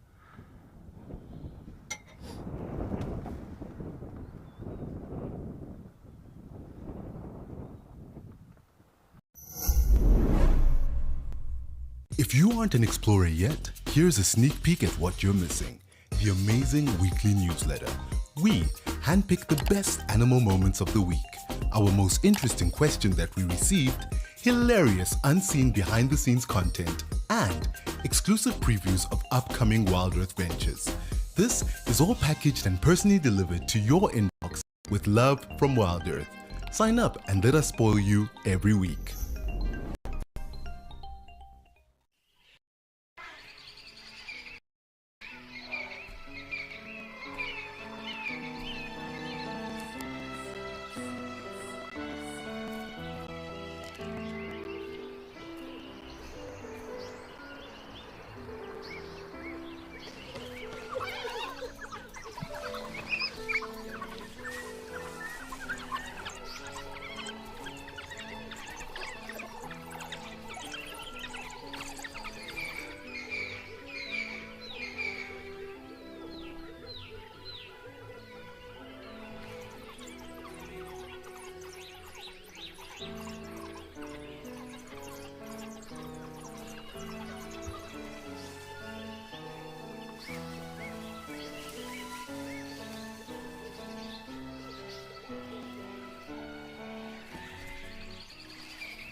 And then the identification formula we actually refer to as the GISS of birds, so J-I-S-S, and that's the, sorry, G-I-S-S.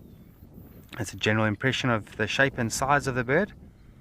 Yes, that's another thing I forgot. Also try and look at the shape of the bird and also the size of the bird as part of your formula.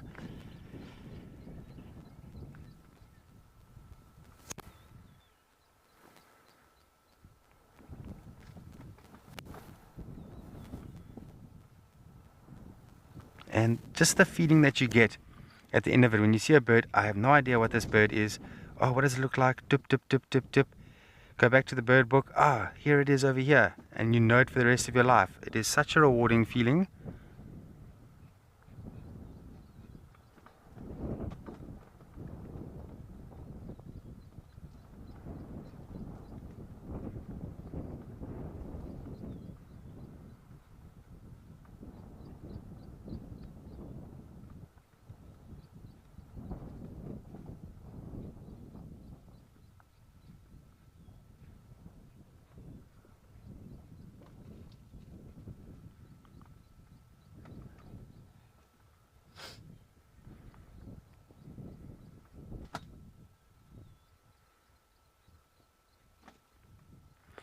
Myself and BK, we've been doing some birds and he's really getting into it now.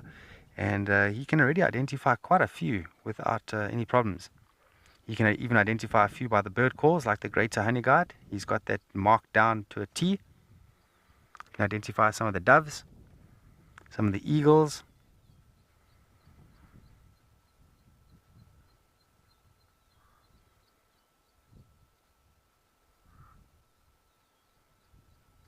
So you see that bird is looking up in the sky. So there's a crow just flew over now. It's a pied crow.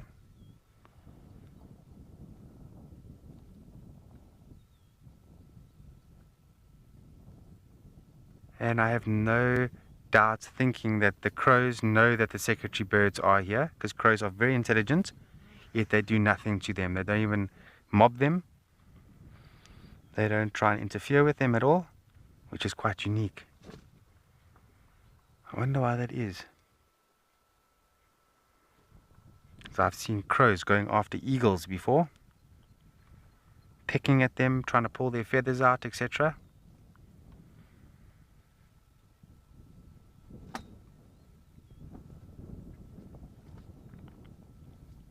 Sarah, good one. Yes, they will. Raptors and birds of prey and eagles, they can sometimes feed on each other.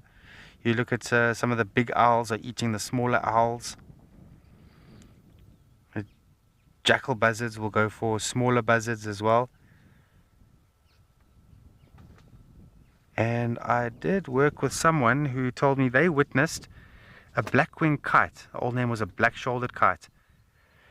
That they were watching this black-shouldered kite or black-winged kite, and the next thing they could hear a whistling sound in the air. And then, oh, this black-winged kite got knocked straight out of the air, landed on the ground, totally stunned. And you won't believe what bird hit him. It was a peregrine falcon.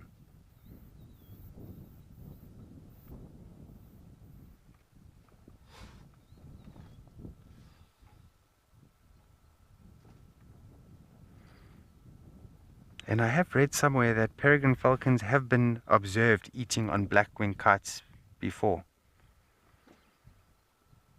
Now, a peregrine falcon is much smaller than that of a black-winged kite.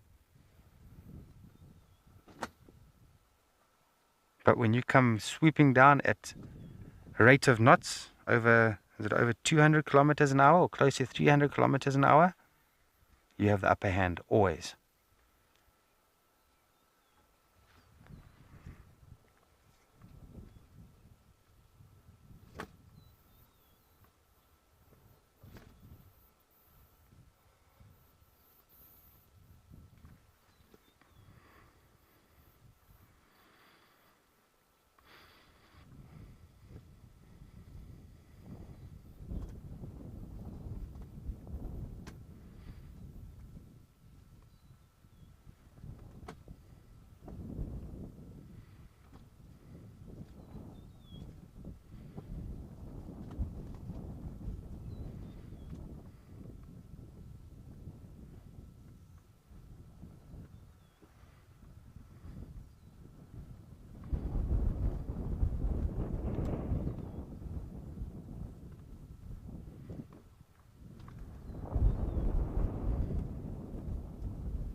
So now the sun is really blaring down now.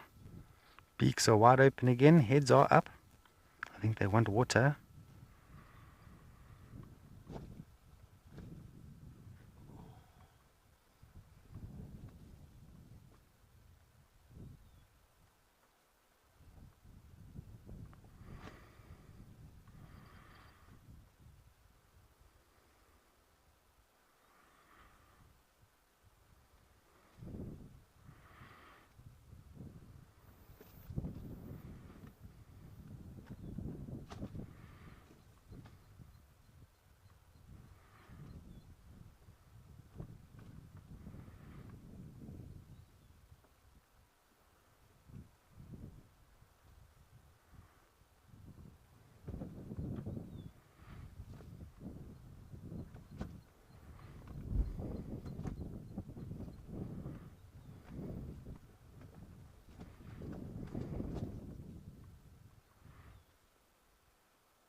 Alright, so we're going to make up our minds what we're going to do. There's not too much happening here, and I think we might want to give these secretary birds a little bit more space. We're going to send you over to Liam, who's out in Kariega Game Reserve, not too far away, and see what's happening there.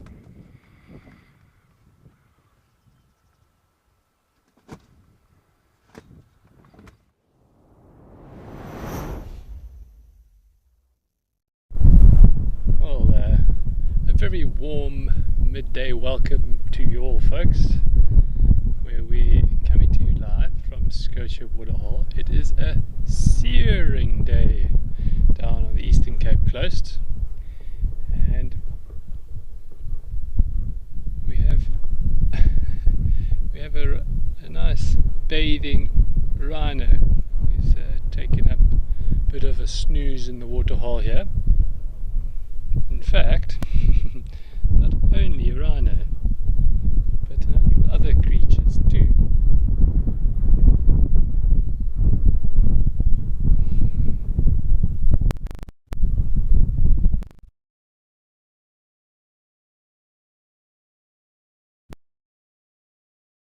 Even an ostrich had to take a little bit of a bath. It is really and truly toasty day here in Scotia. Everybody wants to get a little bit of nice cooling water to bathe in or even drink.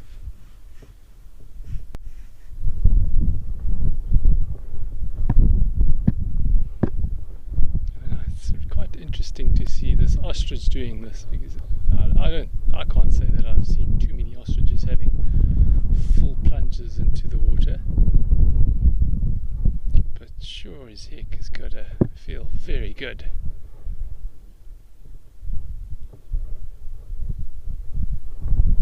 Now, luckily, there seems to be a bit of cloud pulling in. I do hope more of that comes through,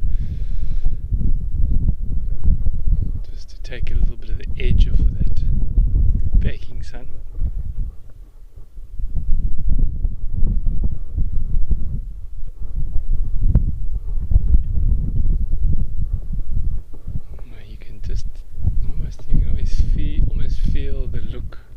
Feel that sensation of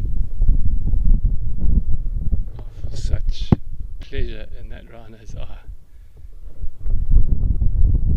Just looks so content.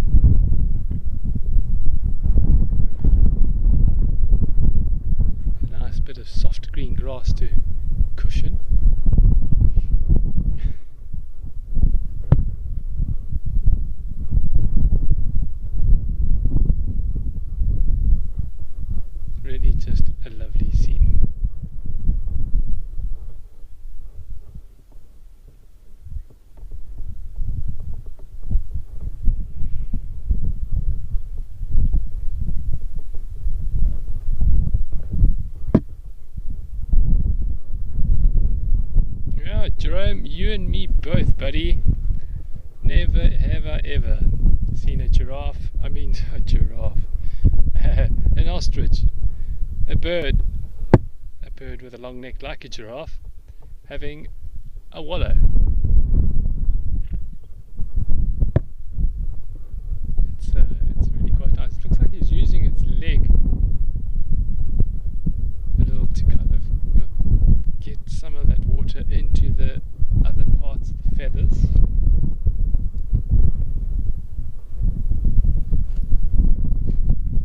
Oh yeah, good old scrubberoni. Get into the tricky spots.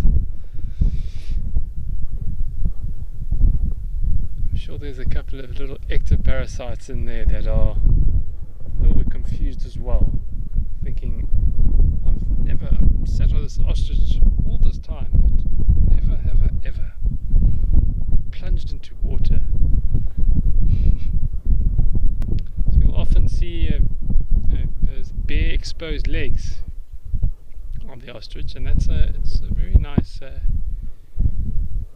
means of expelling heat.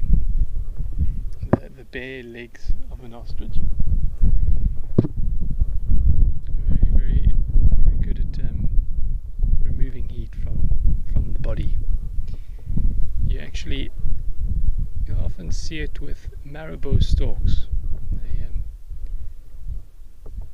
They have quite the peculiar behavior of actually defecating on their legs, which seems rather filthy, but it does help to cool a marabou stork down during the heat of the day, because there is very little insulation on the legs.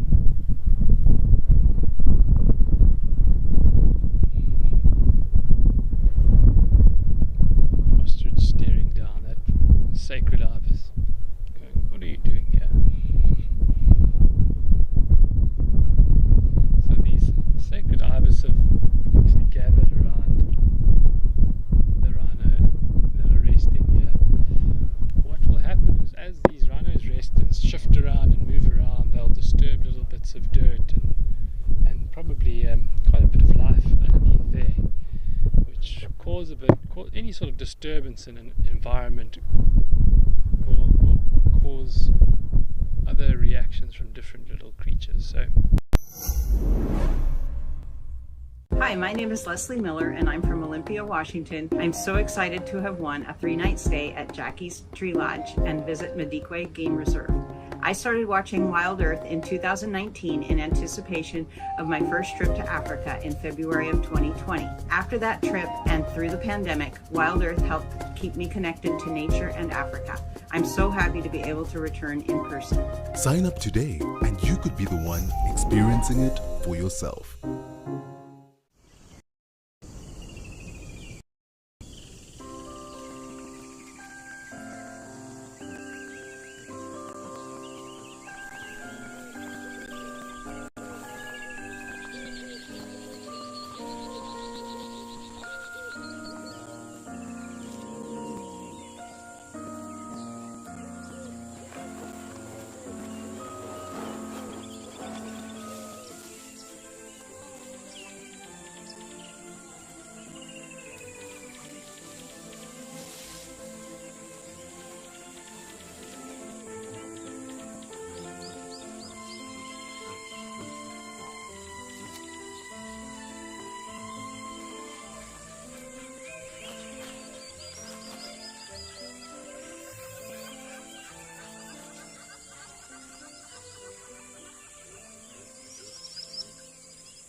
ostrich is stepping on some toes down here by the waterhole.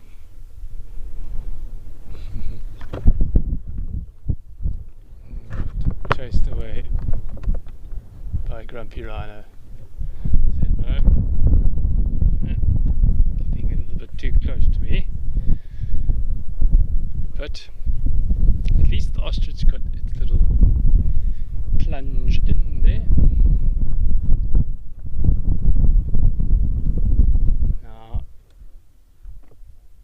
Now to take in a little bit of that breeze.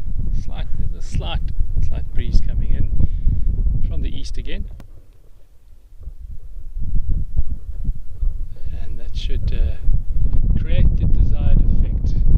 This ostrich, those feathers will of course hold on to the moisture better than its skin, and like a wet rag slowly evaporate and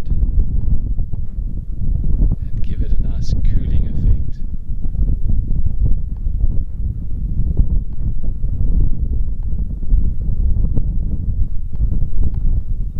Oh, Mr. Rhino here is really loving that mud in the face there, putting on some base makeup.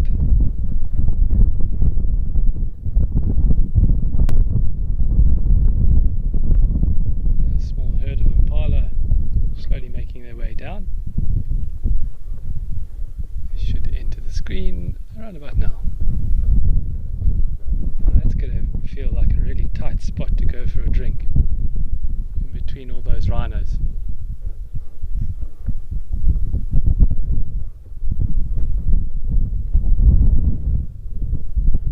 Well, Mia, I'm not entirely sure if giraffes do wallow. No, I think they feel too vulnerable at water. I mean, they are big, tall, lanky creatures, so they stand to risk a bit if they're near water, where predators tend to hang out.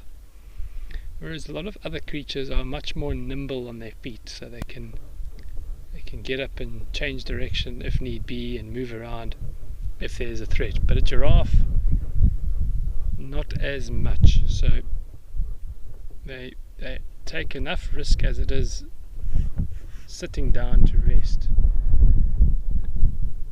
But to sit down and rest in muddy water, which is quite slippery, yeah, would be quite a high risk for giraffes. So they tend to not wallow. But they're very good at finding really nice, cool spots on the top of a slope, for example, during the heat of the day. They'll go and stand right up at the top of a ridge, maybe under a shady tree, and they'll catch that midday breeze, which is normally present, especially in summer. It's quite rare to find completely still hot days. Now you can see these impalas are a little bit edgy, as I suspect it'd be like being stuck in a rock and a hard place in between these rhinos.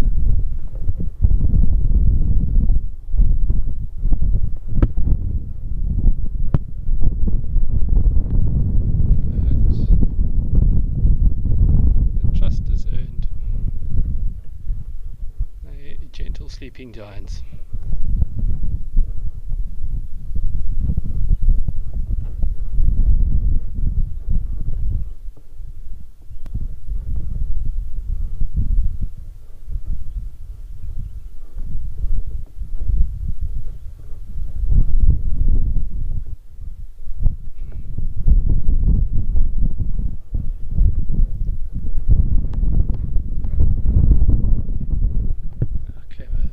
Others are making their way around to see if there's another spot on the other side of the waterhole.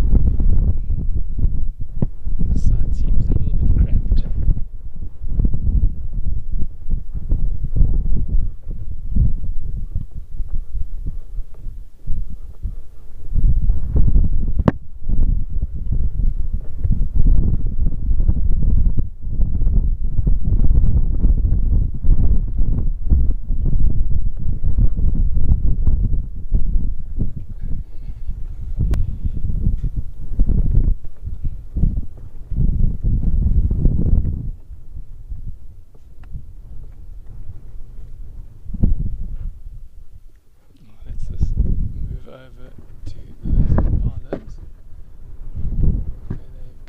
drink now.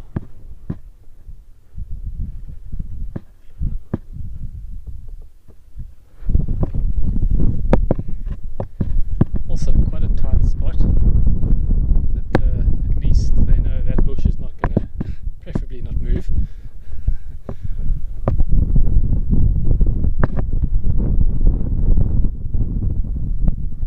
Again, the sacred ibis in attendance again, just in case. Just in case. They flash something.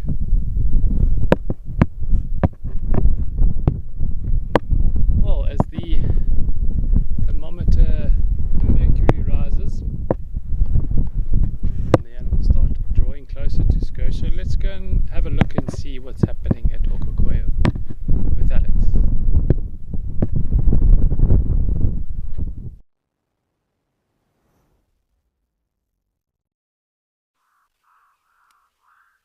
Thanks, Liam. And the action has quietened down now. The zebra that were with us moving off.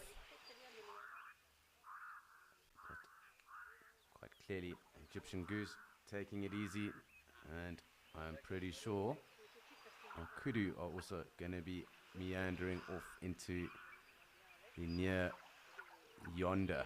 That is roughly 350 to 500 meters away up there, the Mapani thicket. So sadly, it is probably going to be one of those moments we have to wait for a second or so. That giraffe perhaps coming through, although it can take some time for them to decide they want a drink. So I think we are going to be playing and getting involved in a little bit of patience here. It does look like we've got quite a young foal though at the moment. And indeed, and quite an interestingly dark striped zebra over here. So very, very dark. I'll just have to wait and see, but a very young foal there, looking for some milk.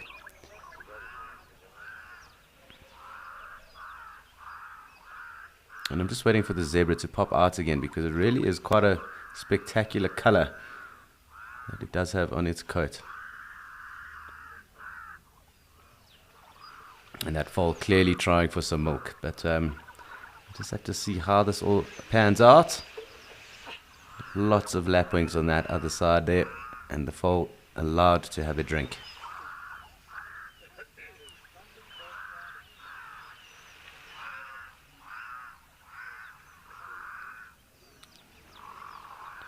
So very, very interesting.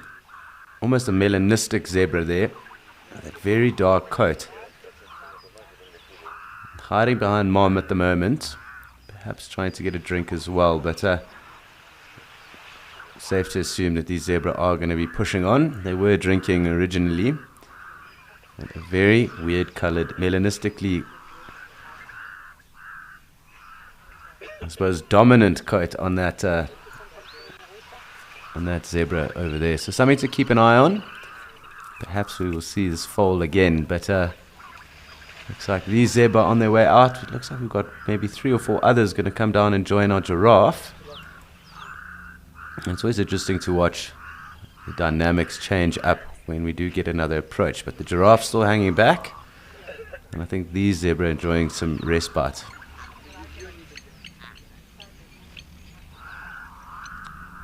Awesome to see. A very interesting zebra there with that fantastic coat on it. As I said, going to have to just keep an eye out on it and see what happens. But I'm going to zoom out again. It looks like we've got a few zebra approaching. And hopefully that giraffe.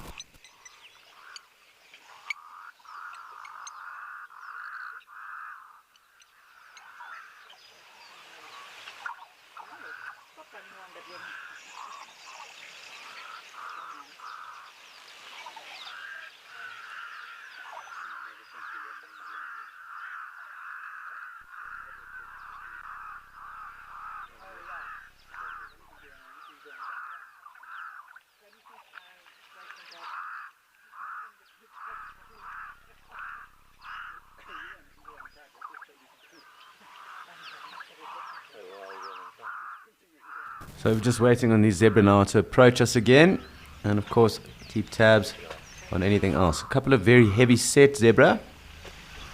Perhaps some foals on the way.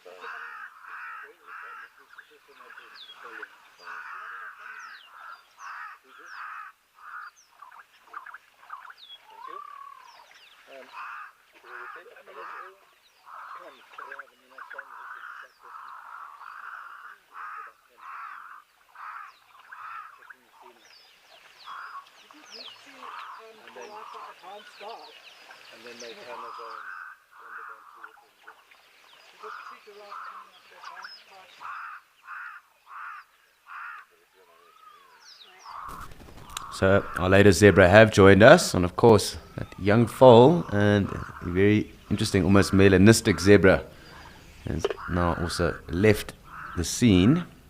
I'm going to just zoom out. Our giraffe is inching ever closer. A second giraffe now also on the periphery.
So our giraffe are just about here. We actually joined with a second giraffe and another smaller harem of zebra coming through for us. So I am hoping for this to all coincide and have two giraffe with our zebra drinking.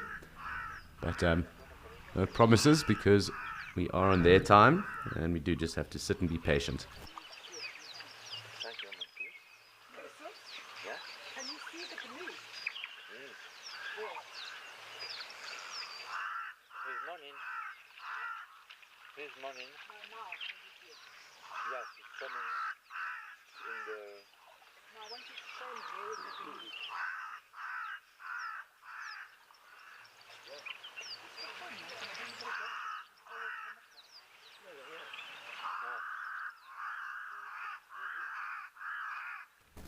Been a little bit of a gallop away here. I'm not too sure what might have caused that, but coming back onto this game path now as well.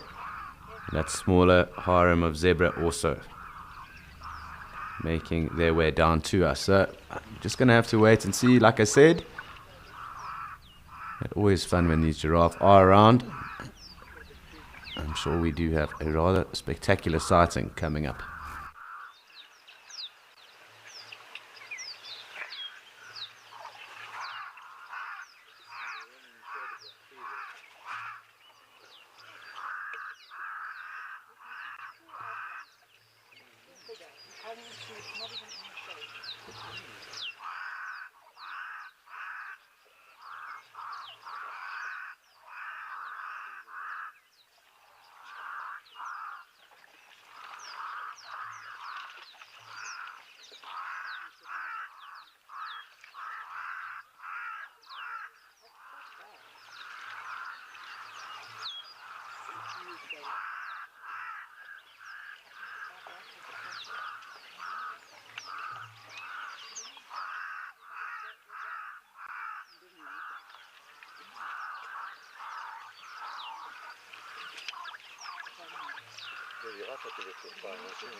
So it does look like the one giraffe is getting a little bit more confident on approaching. Of course, for giraffe, they are most vulnerable when they are drinking.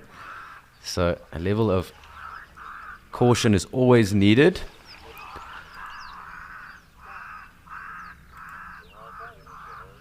Hi, Ryan. Sorry, and excuse me there. But hi, Ryan. And how they generally search for water is obviously ingrained knowledge. This is obviously passed down. And of course, being so tall, they have fantastic eyesight. So obviously then being able to see water holes or water. So that is generally how that knowledge is then passed down. It is ingrained behavior, or through sight if they would happen to be traveling. And these giraffes indeed do. They have the highest home ranges, or the longest home recorded ranges, these Angola giraffe.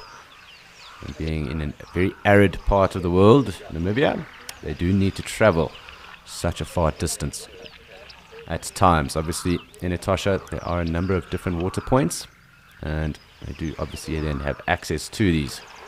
But, two of the Angolan giraffe coming to join us, and they would know that this water is here through passed down or ingrained knowledge, as well as their eyesight.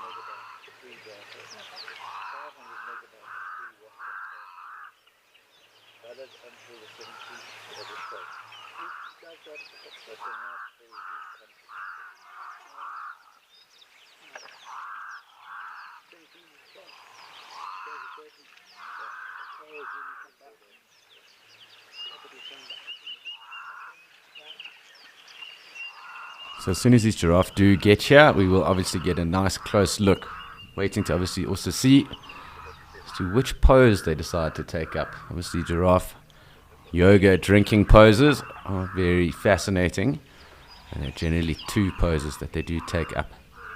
A little bit of shade coming through with the cloud, but quite a nice day and very hot as well. So this giraffe here closest to us, the one on the left, is a bull.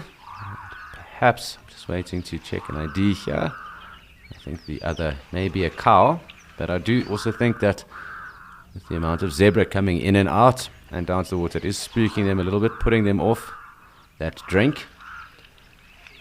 But might just have to wait a little bit just for them to settle. But a very nice scene regardless. It looks like the cow is going to come down and drink first.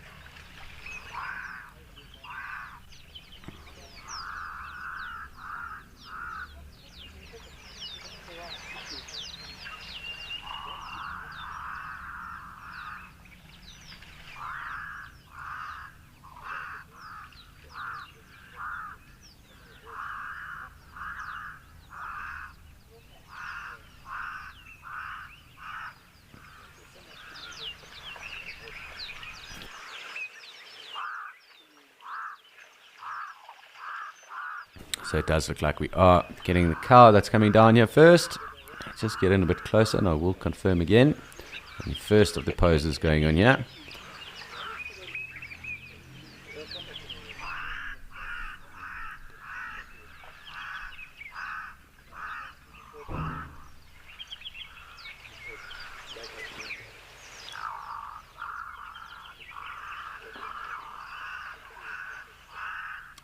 Almost with that isosceles type triangle pose over there, and the next one being when they bend their knees a little bit and then drink. And this bull might do that now.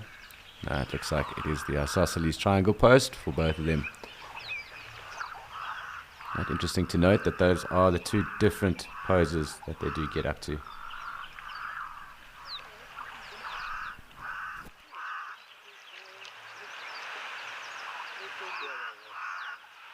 The wind definitely is picking up a little bit. You can hear that rustle coming through now.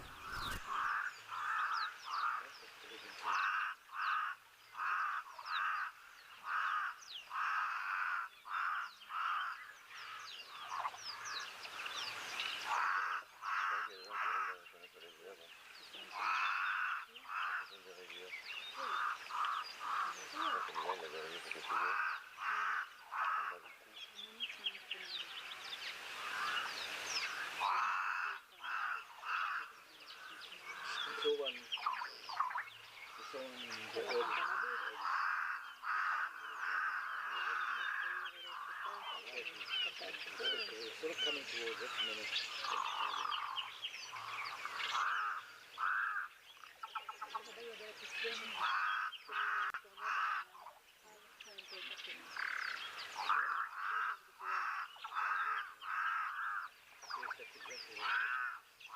So just a pleasant scene at the moment. Obviously, lots of audio from those Cape Crows.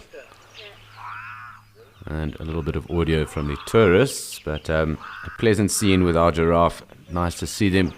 Did see them yesterday evening. A large tower did come through. But nice to have two coming through now. And getting quite clear visual of them as well.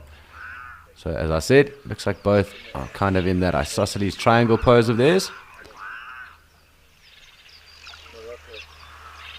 And a bull and cow for sure.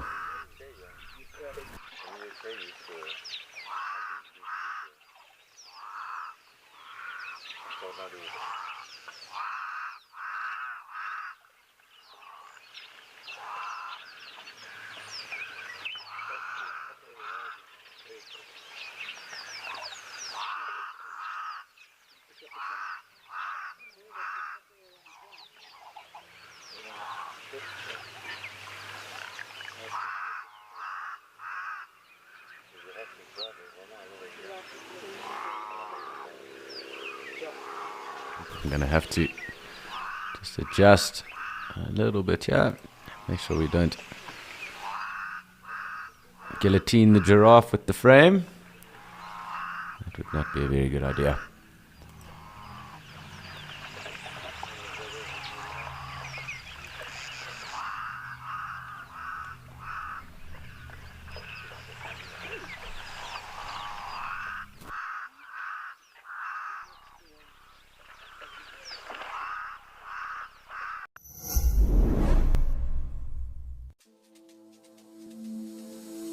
This is unbelievable.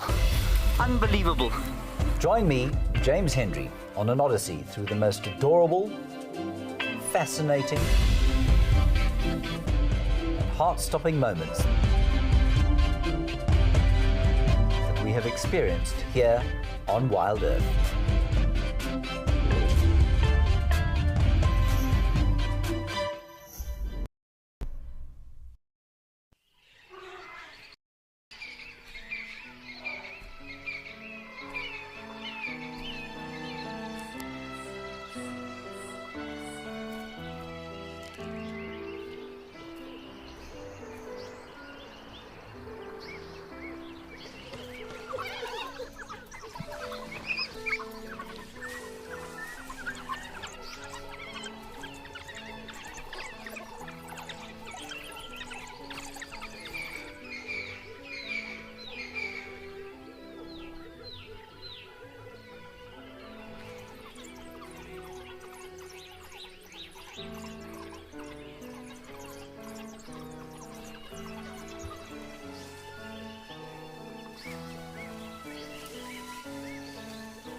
So, a little giraffe cocktail at the moment.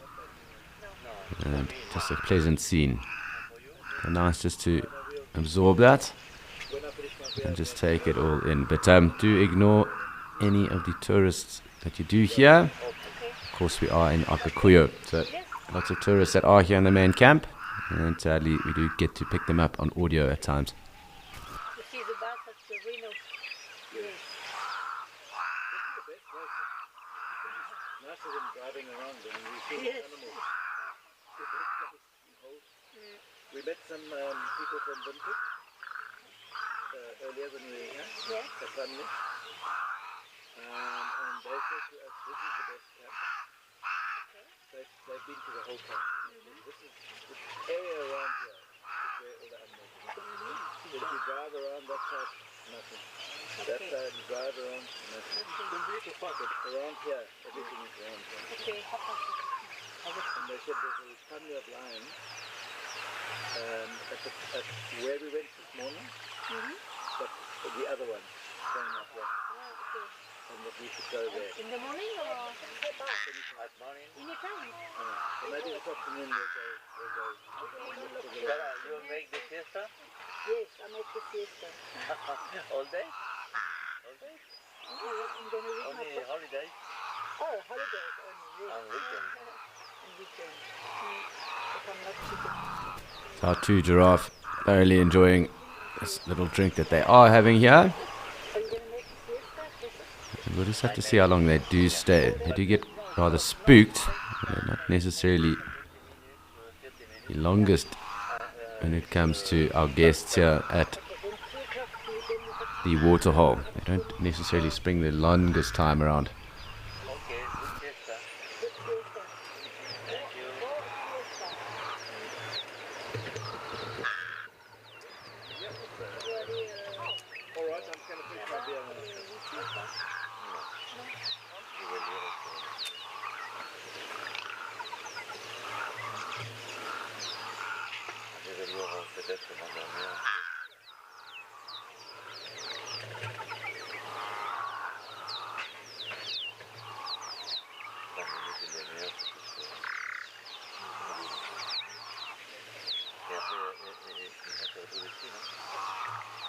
Sinon, parce qu'à 15h, on va repartir.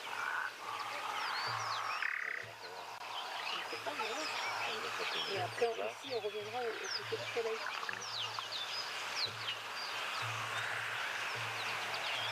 Ouais, j'aimerais bien faire une heure en avion et aller au parc. So a quiet moment with that wind and giraffe. Of course, one or two gnu in the background as well. But quite thirsty giraffe. And definitely capitalizing on their time here. Undisturbed at the water's edge at the moment.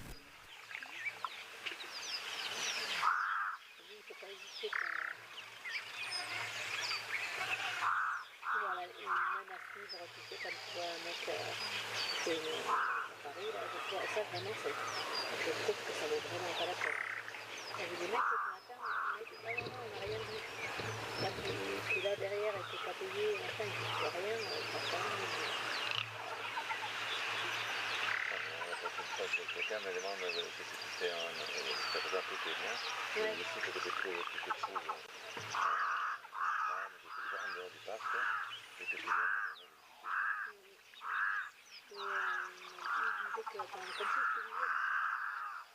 Il y avait des gens qui venaient de Windhoek, il leur avait dit qu'ici c'était le mieux. Donc il y a des endroits aussi. Donc c'est vrai.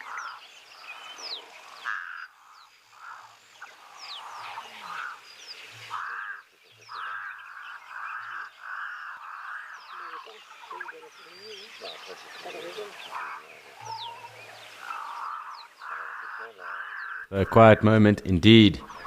These giraffe, I'm going to just zoom back out. They are, you see, pretty drawn into the water. But I guess going back in, watching them and those wildebeest in the background, probably the best thing to do right now. Just enjoying the sounds of the Cape Crows. And of course, any of the other action that is happening around here.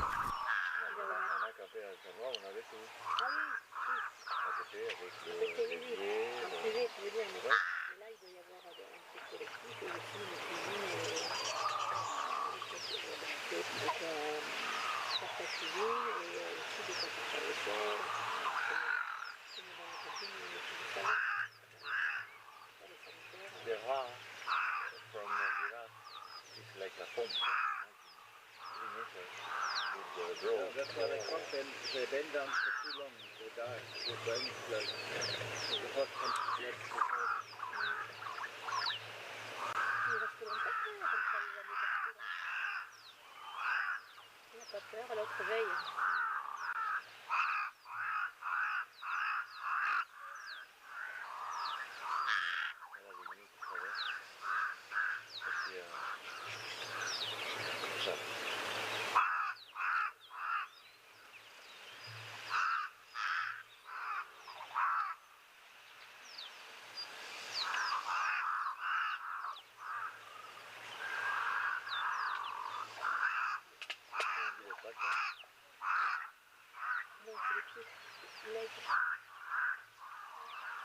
Ah, les pattes, pas les jambes. Eh ben, oui, tu dis les pieds. De suite, quand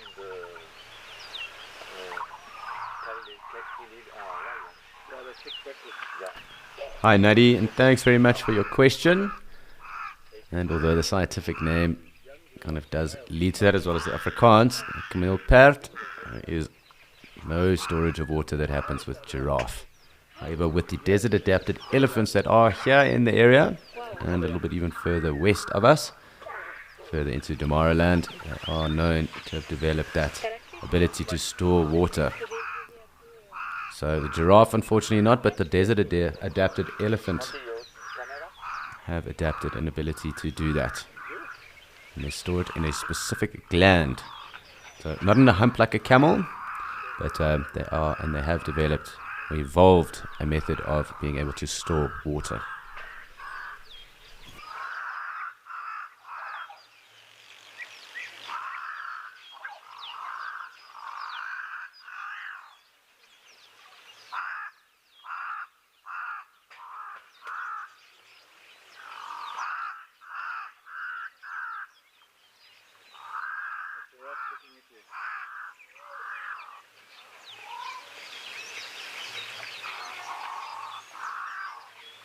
So it looks like slowly but surely our giraffe are going to start heading off. Perhaps one sneaky last drink and then heading off.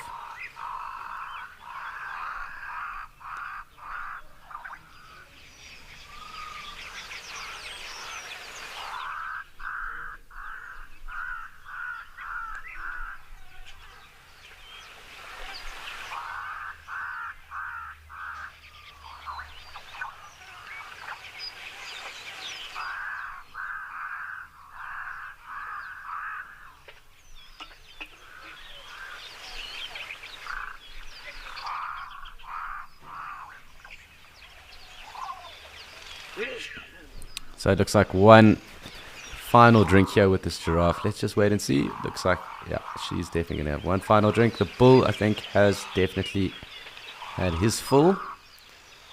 And the springbok coming in real hot right now. Lots of them milling about.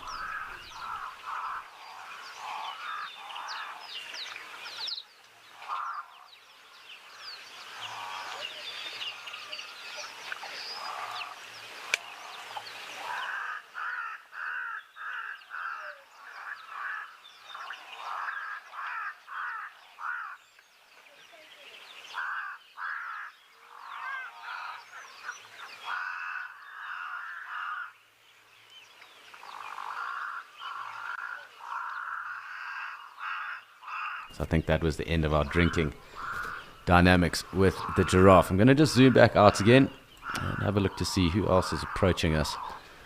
Looks like our springbok are also kind of losing and lacking in numbers at the moment. Little drips and drabs really at the moment, but not too much else. There's wildebeest in the distance. have also satisfied their urge to consume water. And we're just going to look a little bit north of us as well. Just check we haven't missed out on any action that might be starting to gather and then come through. And as I said, it looks like a sizable herd of wildebeest that is going to perhaps make its way down to the water. So we'll just wait and see. We'll watch off the end of our giraffe and see if they come to join us.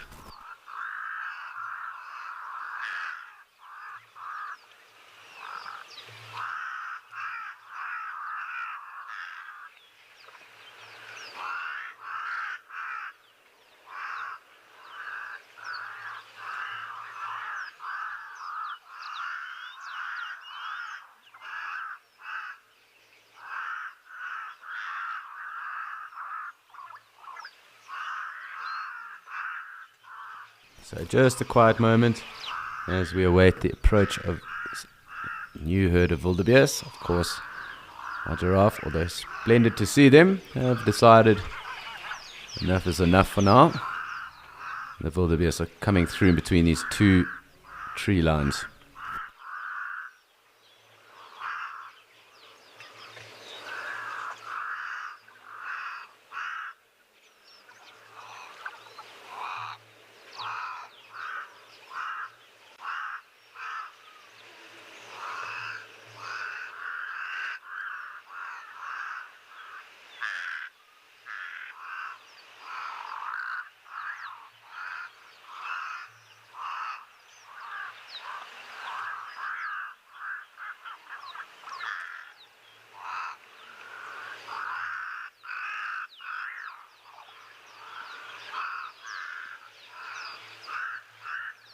So bear with me a little bit, it might take some time, but you'll kind of see it resembles from this distance almost ant-like shapes. I hope that will then be venturing down to the water with us, but they might stop for a graze. I can make a bit of movement out through the tree line, so I don't think that is the case, but let's wait and see.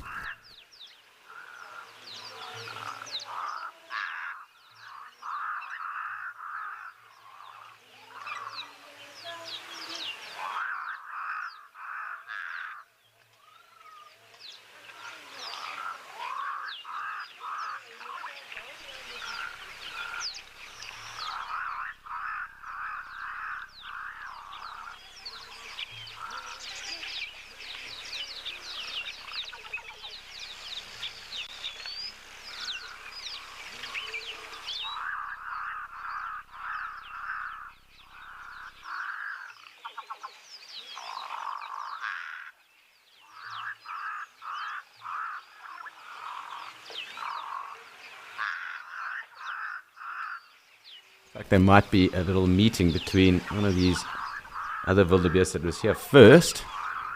And of course, we are waiting for the herd to come through.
These wildebeest are definitely taking their time. Let's just cruise back out here and have a check to see what might be going on in front. But the cloud cover is definitely building up, slowly getting heavier. But I think we are going to be waiting for those wildebeest for a little bit longer. Perhaps they'll stop and ruminate, even pick up some vegetation in between all the concrete. So it looks like we'll spend some time with our springbuck for now and await their approach.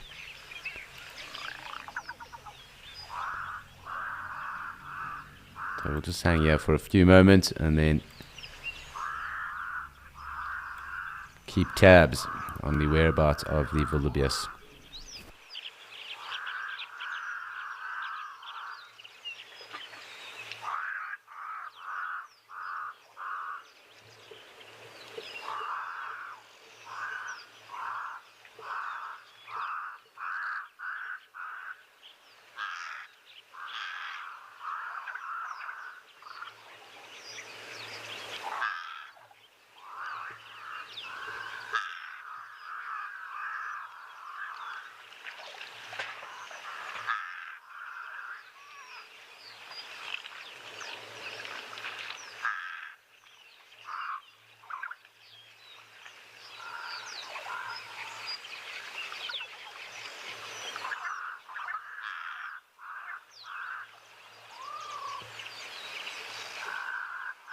Really lots going on. It's almost like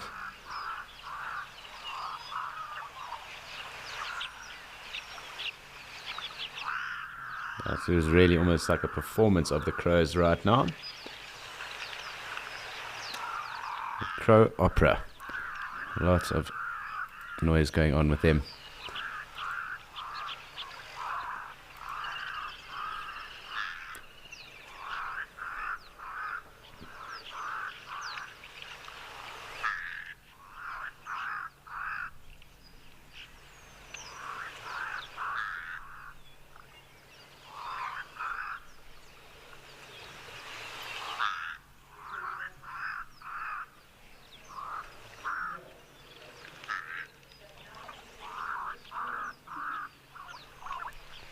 So still waiting on those wildebeest. I'm going to just have another look here, because we did see exactly where they went to, but it does sometimes take some time.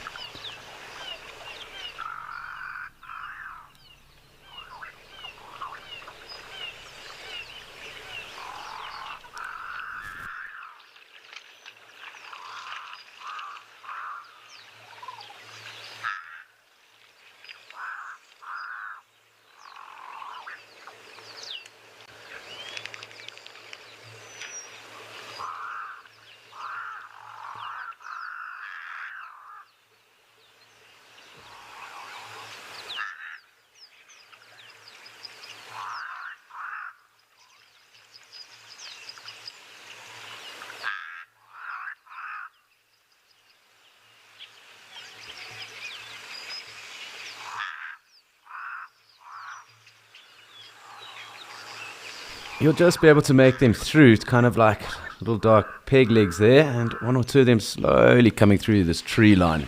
But definitely taking their sweet time, and I'm sure it'll take a number of minutes before we do get good visuals of them after this.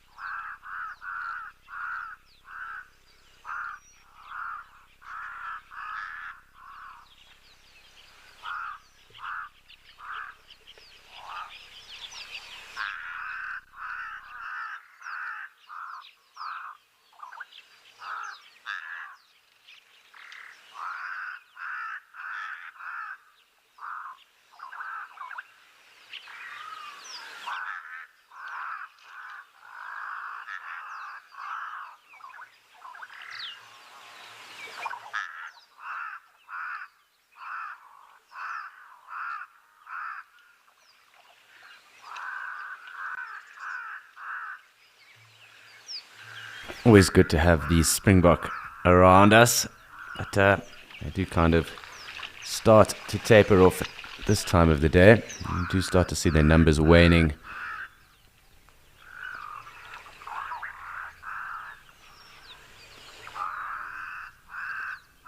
Hi Errol, and did you just ask about the fence on the left? I'm just trying to just confirm there. So the fence on the left is in fact the Okakuyo camp fence. So Okakuyo, the camp, is the main camp in Etosha, and the fence is there to keep the wildlife out of the main camp. So of course there are a number of wildlife that will get through, and I'm sure present within the camp, much like in any other wild camp. But we can look here, and this will be to keep the elephant and lion and that, perhaps even black rhino, out of the camp. So that is why it is like that. And of course the trees inside will be substantially bigger than those outside of it, because there won't be any elephants that frequent it, although this camel thorn is pretty spectacular itself as well. But on both sides, left and right, is the camp fence for Okakuyo. And let's see if our wildebeest have decided to come out of the thicket yet. You can also just hear some of those European bee-eaters. And here is our approach of the wildebeest. Took some time, but we definitely have wildebeest approaching.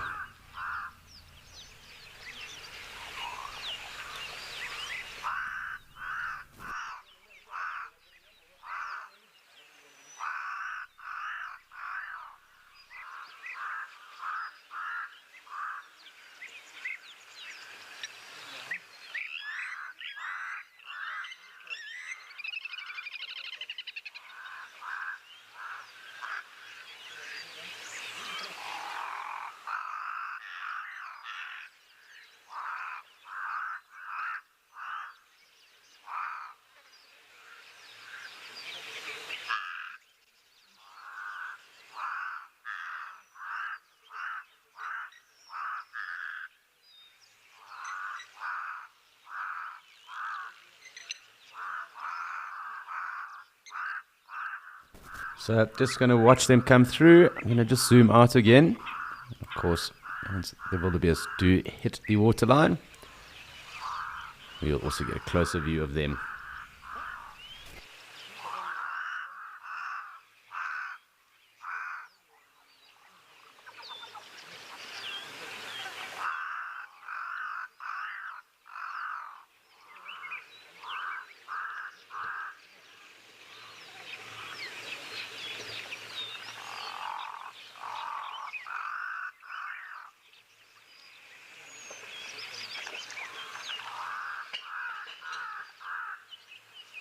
Slowly getting through here, and as I said, quite a sizable herd.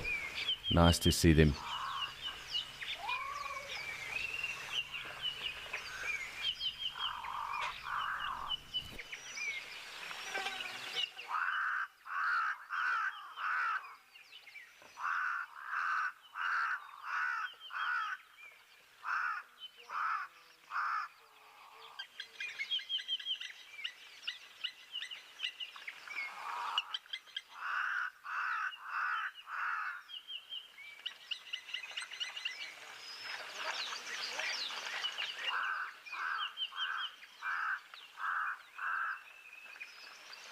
So always cool, and it's always awesome having different species come down and join us.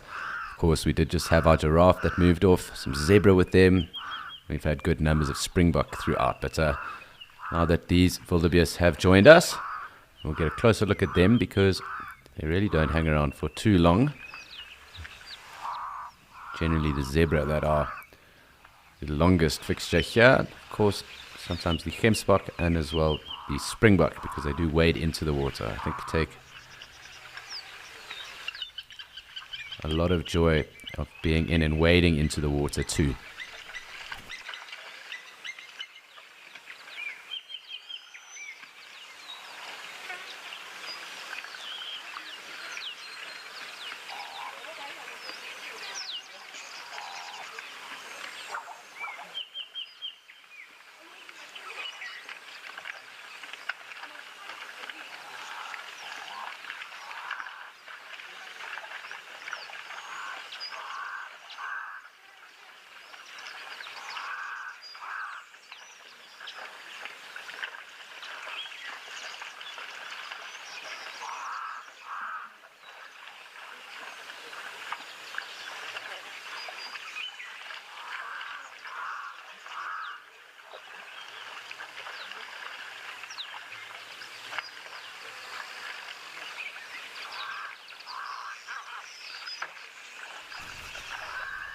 So really cool. Lovely to see them when they do get down to us like this. I'm going to get in a little bit closer. I'm sure one or two of them are going to start milling off and perhaps then just go through the concrete, ruminate, graze.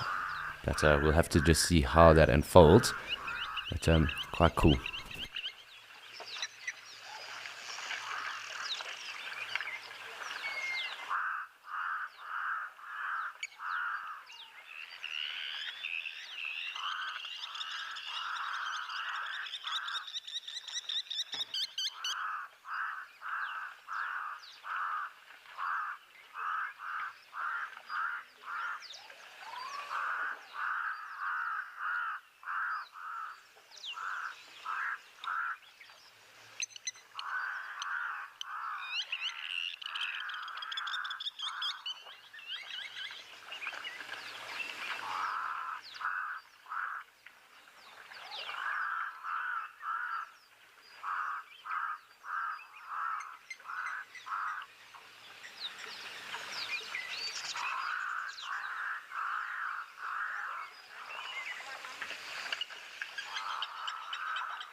Our wildebeest are slowly starting to move off again.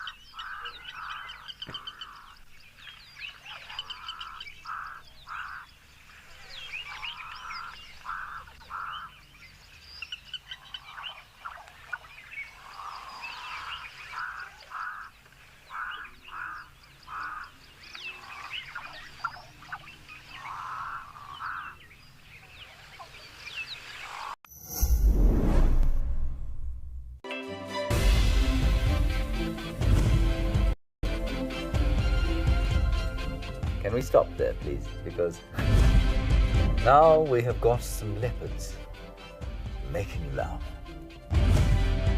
Now, this is not like when a baby human bites your finger. Let's push play on this episode of The Wild Show.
And cheerio to the wildebeest train as it leaves the station and is off into the nearby thickets. So we'll just have to wait and see.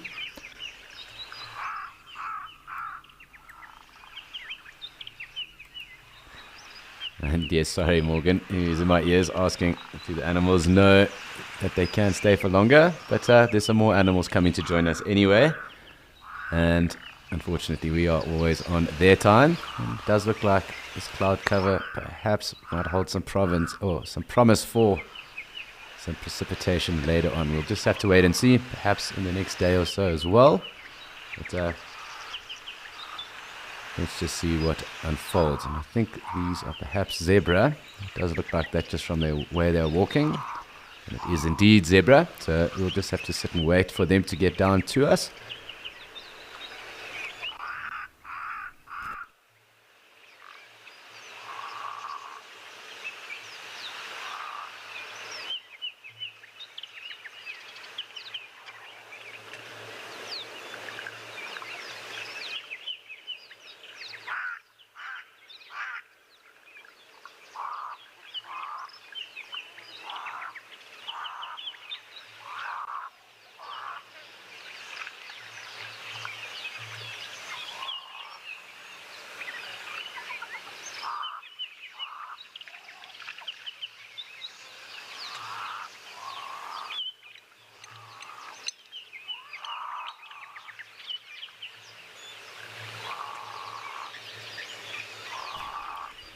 And it does seem that they are coming in at quite some pace. So, I think fortunately for us, the action continues. And instead of a wildebeest train, and zebra to replace it.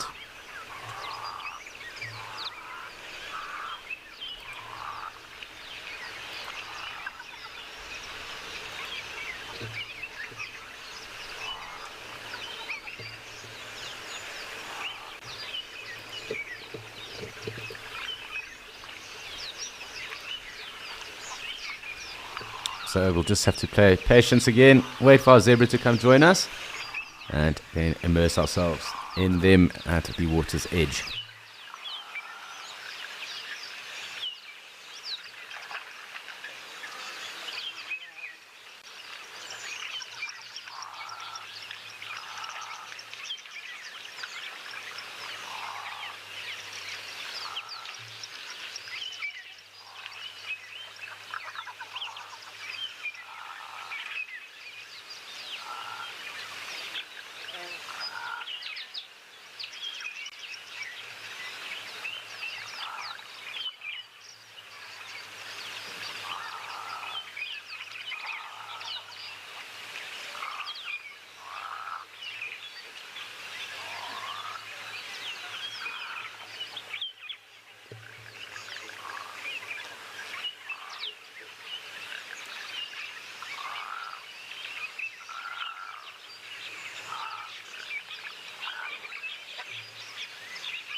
I'm not too sure why they've decided to hold back. Let's just come back out again.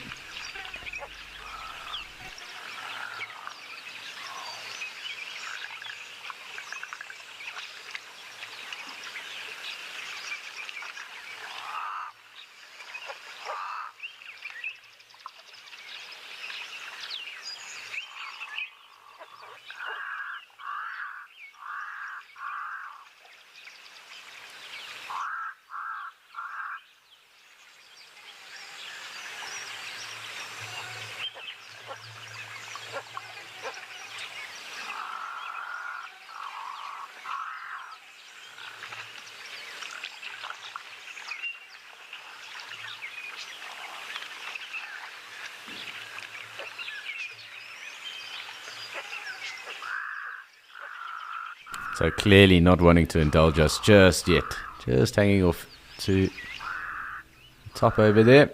Springbok are still over here, so we'll just keep an eye on what the Springbok are up to and then move across to the zebra once we start to see some movement.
I'm not too sure why they are just hanging around. It looks like we're getting a little bit of movement, but not too much. So sadly, we'll just have to keep our patience pants on and await the zebra's arrival.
So they are slowly starting to make a move, and we are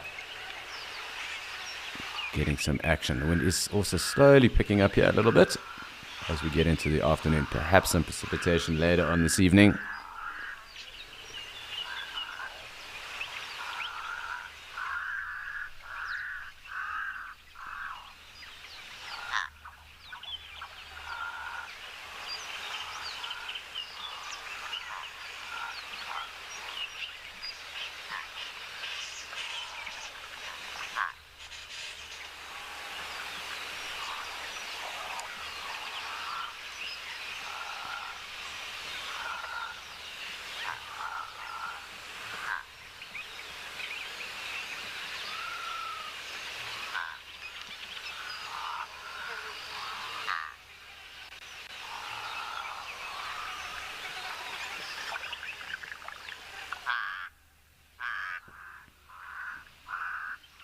And here we go. Just staging themselves slowly towards the water's edge.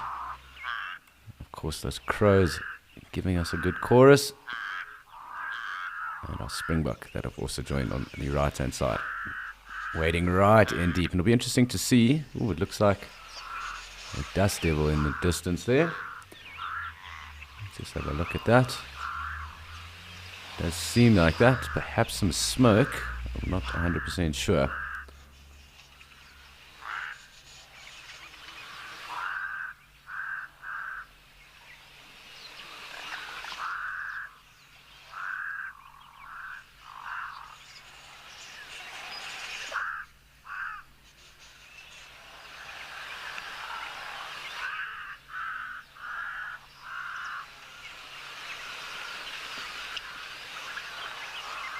And the first is down here at the water. I'll just keep a tab on what that line is, but perhaps it is smoke.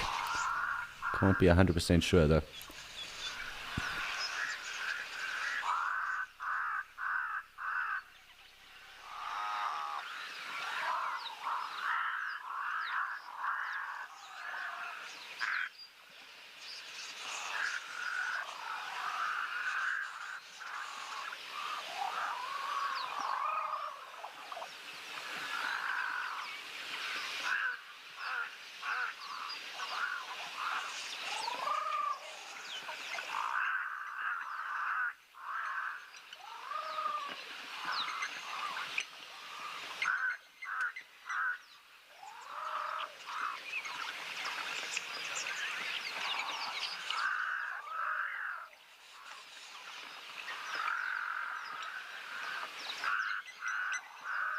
So quite a cool scene actually unfolding now. It did take some time for the zebra to get down to us.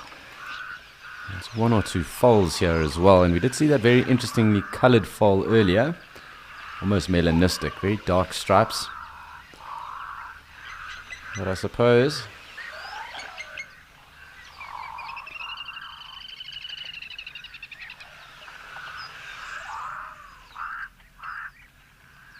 so if you have an idea, obviously, with how many zebra are here in screen currently, let us know as well. It's always good to have a little zebra count off.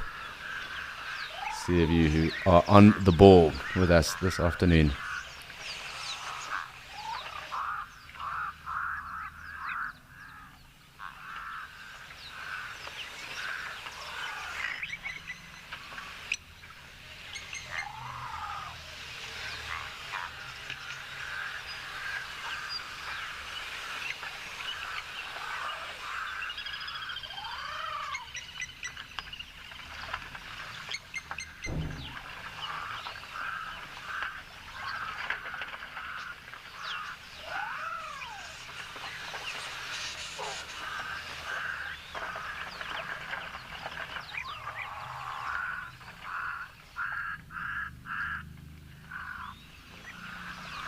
So quite a bit of argy-bargy going on as well, which is quite often the case with zebra.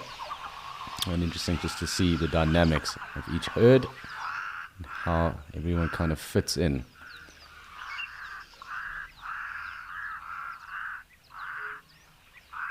Quite skittish as well, it seems, making the job of counting a little tougher for those of you that are.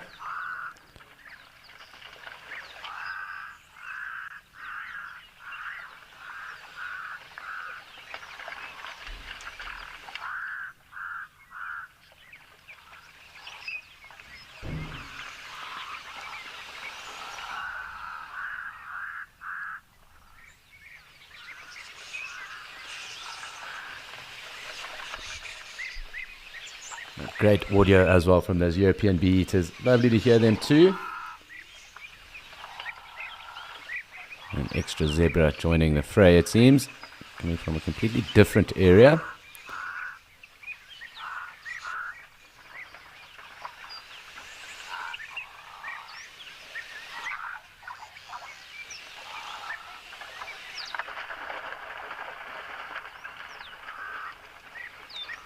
I don't know what's making them so skittish at the moment, but peaceful scenes otherwise, apart from them bouncing back and forth from the water's edge.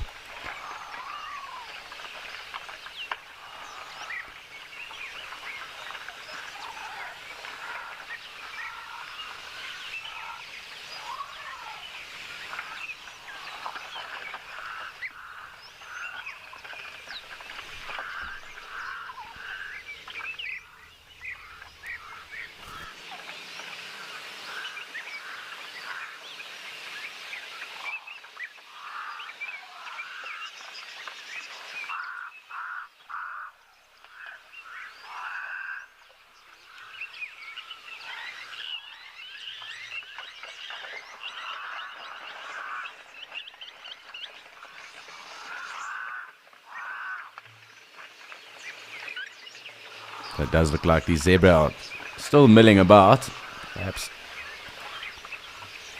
a little bit skittish, but for those of you who wanted to have a dig and do have an answer as to how many zebra are here, let us know. I'll call out the correct answer that does come through. But nice to have them here. As I said, it did take some time for them to join us. It does seem they're a little bit skittish. I think it's perhaps that goose that keeps on popping up right in front of their noses.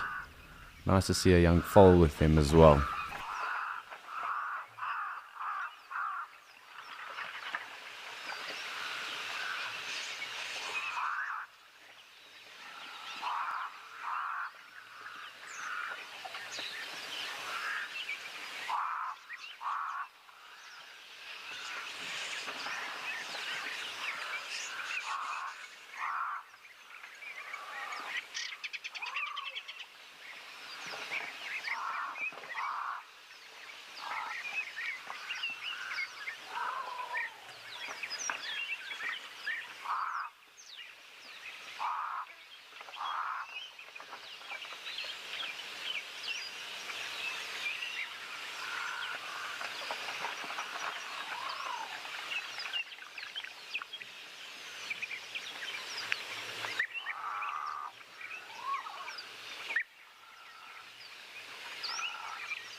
So lots going on. I definitely think it's that Egyptian goose that is giving these zebra the spook. Because every time it moves and kind of drops down in the water, there's a definite chain reaction with the zebra. And of course, if one spooks, the rest also don't enjoy that.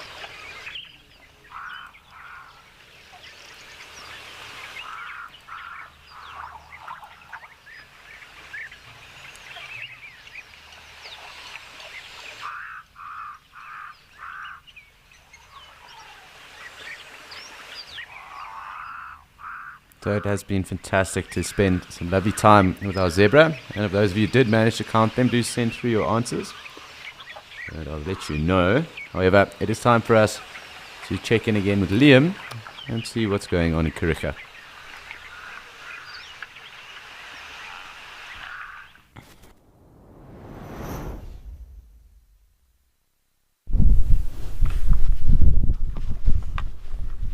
Well, hello everybody. Welcome back to Scotia Waterhole, where everybody's enjoying the summer holidays on the edge of the waterhole here.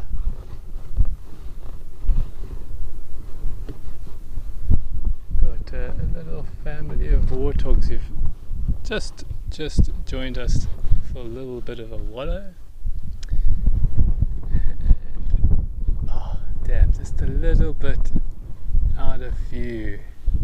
You can see this female with her little piglets has just come down for a bit of a nice wallow. That's so nice. Egyptian geese have joined the waterhole as well. Always great to have them around.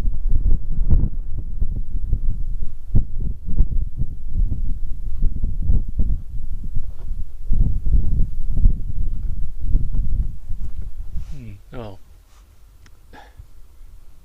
I don't know if you can actually see those little piglets, the tiny little ones, having a nice mud wallow there. There's a little section that's it's really nice and accessible to them.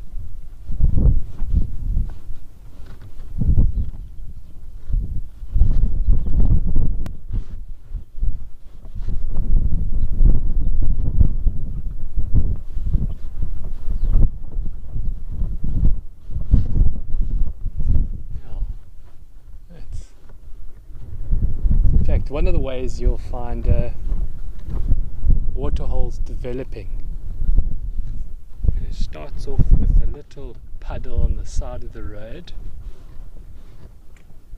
and fills up with rain, and along comes a couple of warthogs and has a good old mud wallow, and they have a little mud wallow or two, and they keep coming back to that lovely little wallow throughout the summer.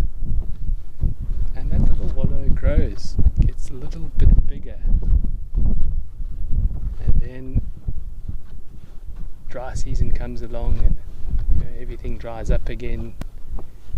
You wait for the next summer season, and then a couple of more warthogs will come through. And remember that the previous summer there was a lovely little wallow in a secret little spot, and she would bring through her little piglets. The wallow will continue to grow. Eventually, the wallow gets big enough for a buffalo to come down and start wallowing in it. And then the buffalo starts to wallow in it. It starts to take away quite a lot of mud. More mud, and eventually you find yourself with a great big hole in the ground that fills up with vast amounts of water and allows for even better plunges like these buffalo are doing now. Oh my goodness, it's just giving me shivers down my spine just watching them.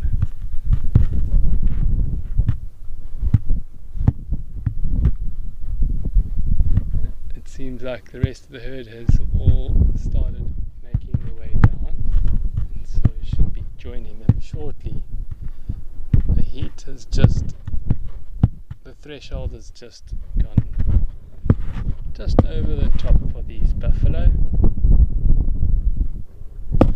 They said no, it's time to go and take a bit of a plunge.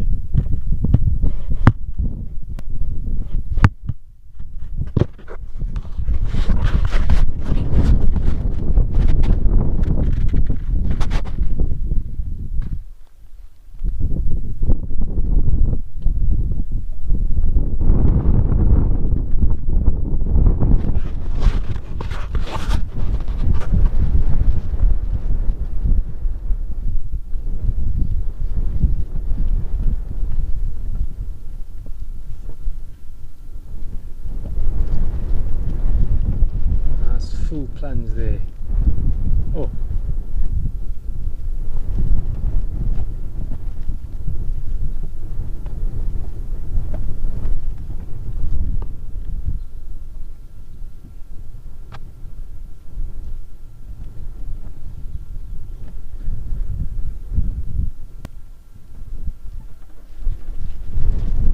Slowly but surely the herd all coming down towards the water. Certainly is a place to be today.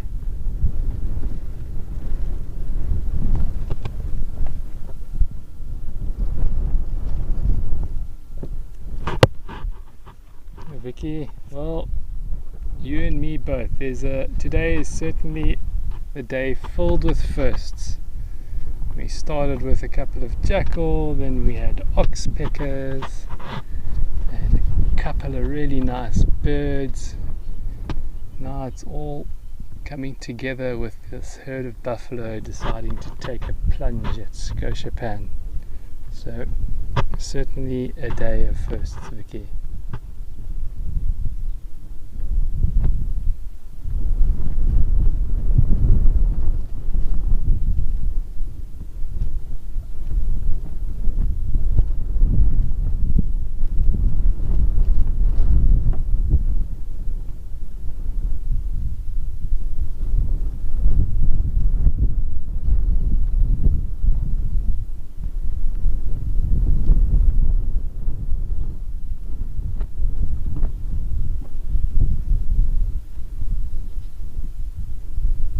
Oh boy, that does look like bliss. Got a little bit of plant or algae or such wrapped on the horn there, probably tickling its ear. Such a nice reprieve, I suppose, from all the blowflies and so on that will be quite busy today because it's so hot. Oh, such a lovely scene here. The buffalo just keep on coming.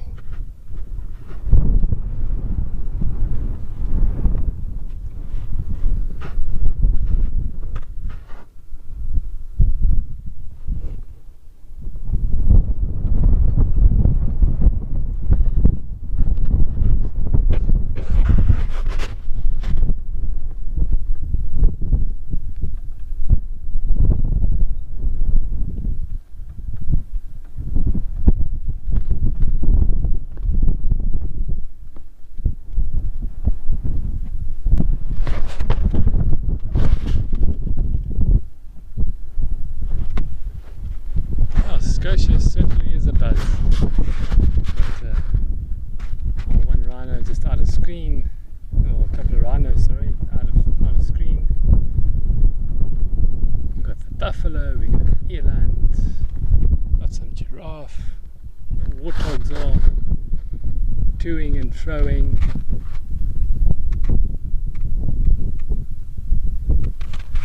Let's just see if I can try and frame everybody here. Oh.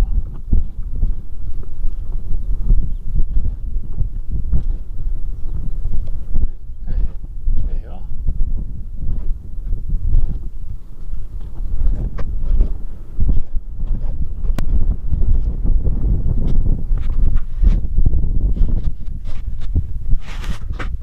certainly feels like summer, doesn't it? Far, far away from a white Christmas, that's for sure.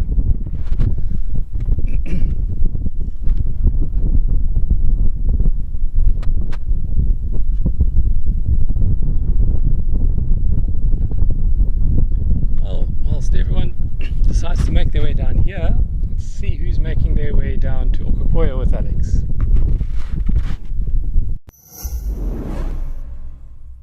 The updated Wild Earth app is here, as well as 12 hours of fresh live content a day for free. You can watch repeats and highlights of shows you have missed, and if you have subscribed to be an explorer, exclusive access to the behind the scenes channel, access to rehearsals for new locations, a chance to give us feedback, and explorers also watch totally ad-free. Download the app today.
So more zebras than were here the last time with us, and definitely a different herd.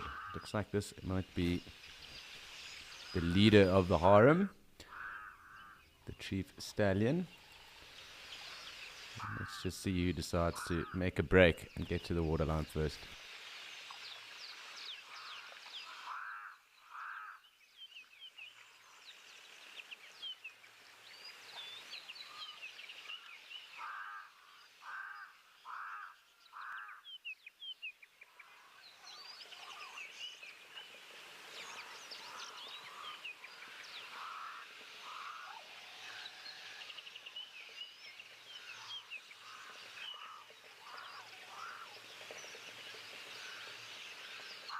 And we are engaged in a zebra standoff at the moment. Slowly getting coaxed down, but definitely a zebra standoff right now.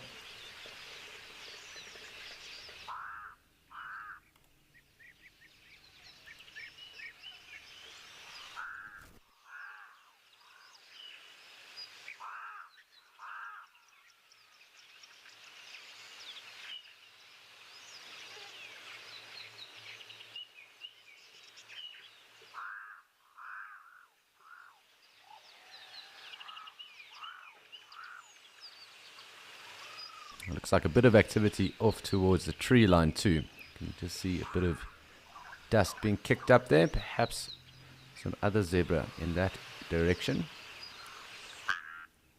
But, and perhaps maybe coming down to the waterhole as well. So we'll just have to wait and see. But these zebra definitely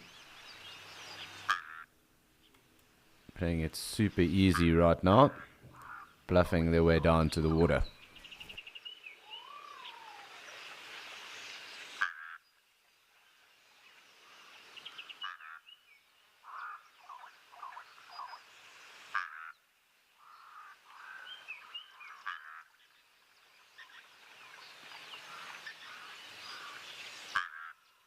It seems we've got some movement, so we'll just have to wait.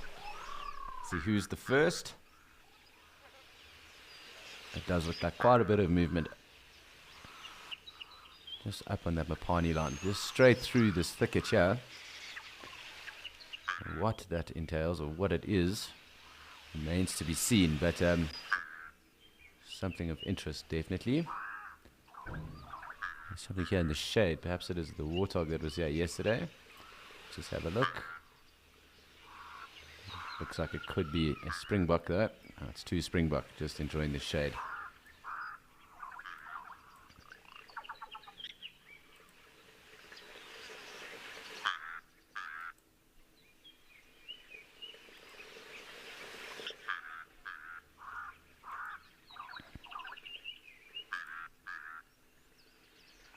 And the crows also seem to have decided that it is possibly an interval break.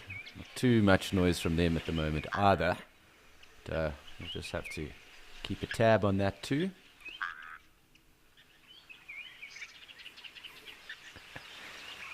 And one lone wildebeest walking through. Oh, no, more than one. A couple. So let's just see. Maybe we will be joined by everyone. An ensemble of animals coming through right now.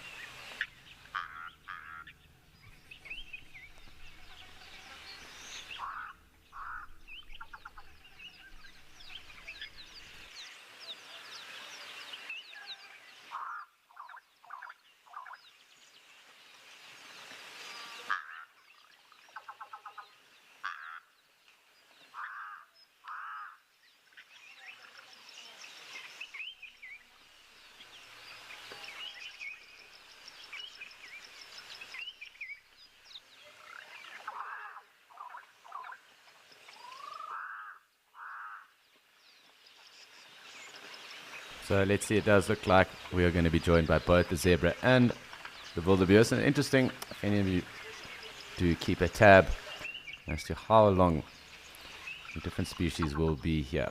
And we do have quite a perfect example, I think, coming up. The zebra needing far more water than the wildebeest in a day, and being far more dependent on water regardless. So interesting to see how long each stays away or stays here at the water itself. This also give you an idea as to how much water does get consumed by both species.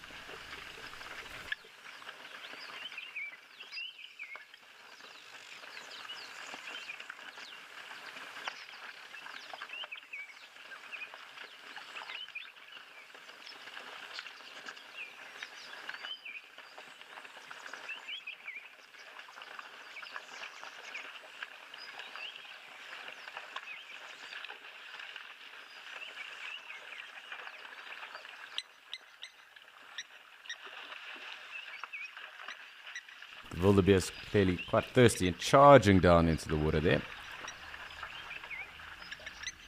And quite a cool scene. Nice to see them both together. Element of symbiosis that does occur in the bushveld too.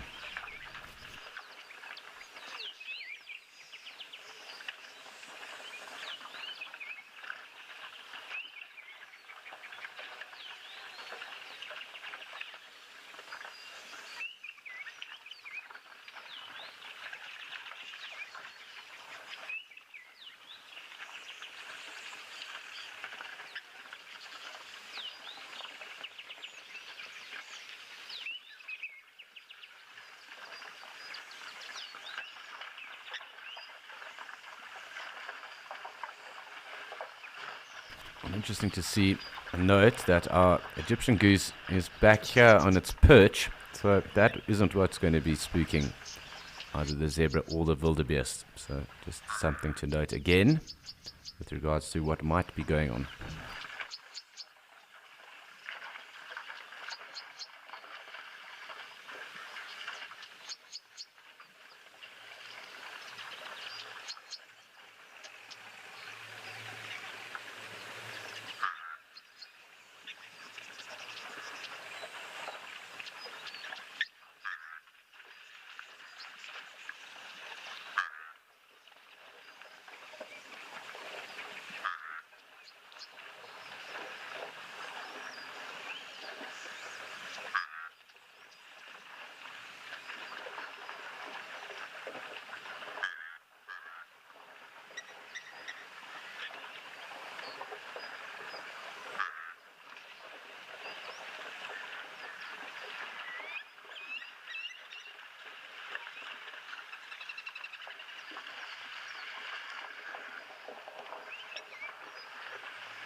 So, as you'll notice, the wildebeest leaving first, and really just inundated with zebra at the moment.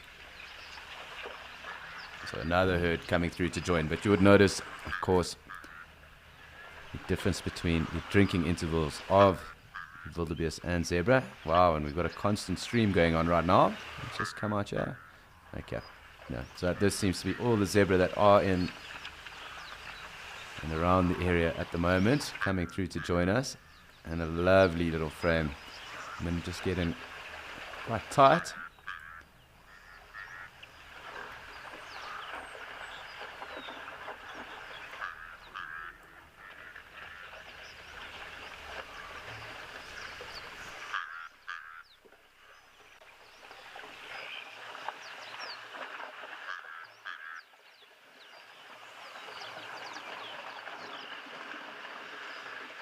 So always cool watching the zebra mill about like this. But for those of you that might have missed any key moments or feel the need to catch up with anything that has been going on, you remember you can download the Wild Earth app, and on that app, of course, you'll be able to access the best bits. So anything that you would have missed, any of the highlights that you may wish to see or watch or even re-watch, so please do get yourself the Wild Earth app and make sure that you stay up to date with the best bits. Of course, it covers Escape to Nature as well, but any of the items that you feel that you might have missed out on, do get the app and make sure you stay up to date.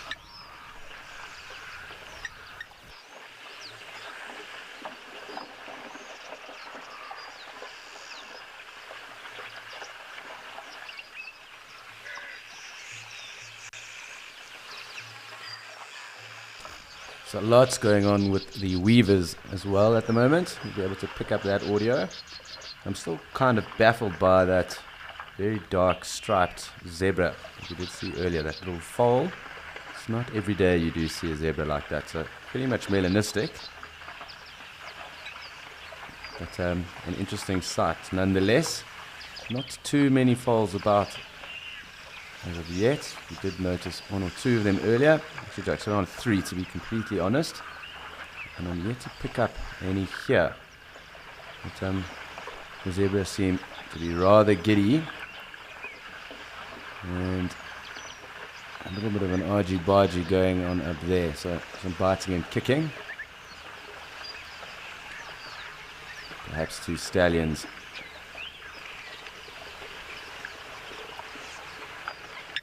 Just getting a gauge on each other's strength. Let's just have a look here.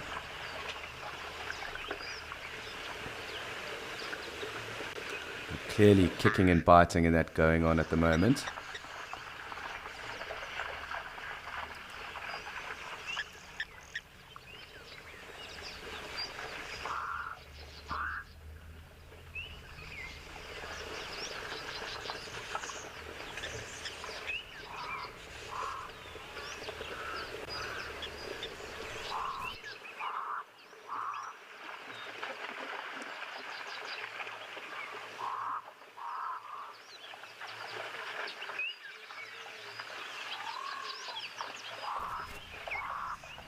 So quite a scene. I'm going to just zoom back out. I do think we're going to lose our friends now. I think everyone is going to kind of head back towards the shady areas.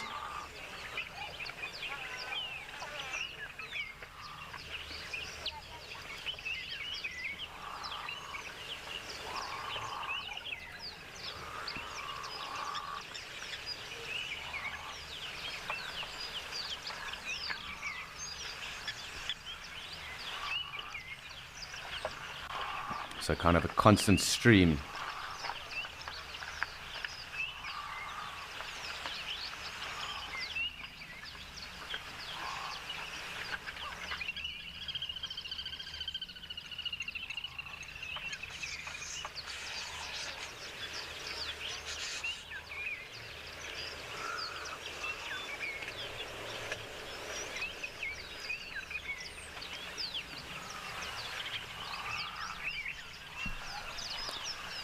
There we go. Let's get back in and just watch as they stream back out. But sadly, wildebeest and zebra are slowly on the way out. I think the wildebeest might hang around for a bit longer. We'll just have to wait and see. But clearly a couple of different harems that came through to join us there.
It seems like everyone's kind of milling about for a moment longer, so I'll take the opportunity to join them and see what kind of interaction does happen. I'm quite sure wildebeest are probably taking the opportunity to rest. There's a couple of pied crows just beneath us. Possibly some rumination going on with the wildebeest too.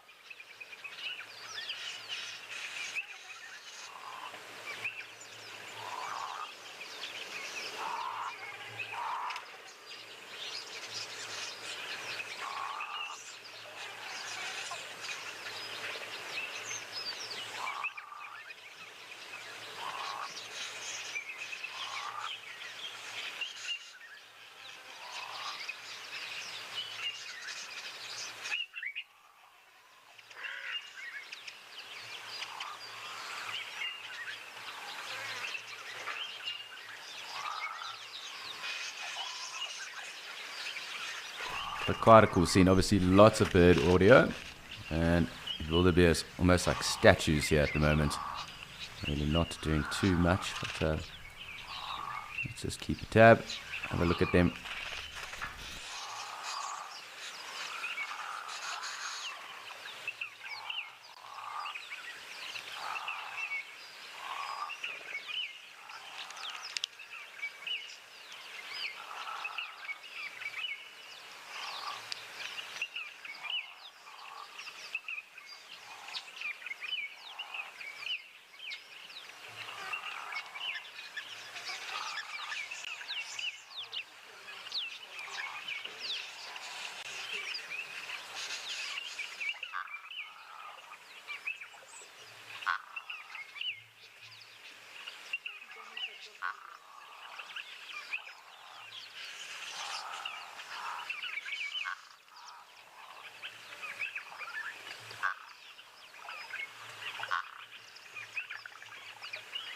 It looks like we've got some zebra coming back, so I'm going to just zoom out again.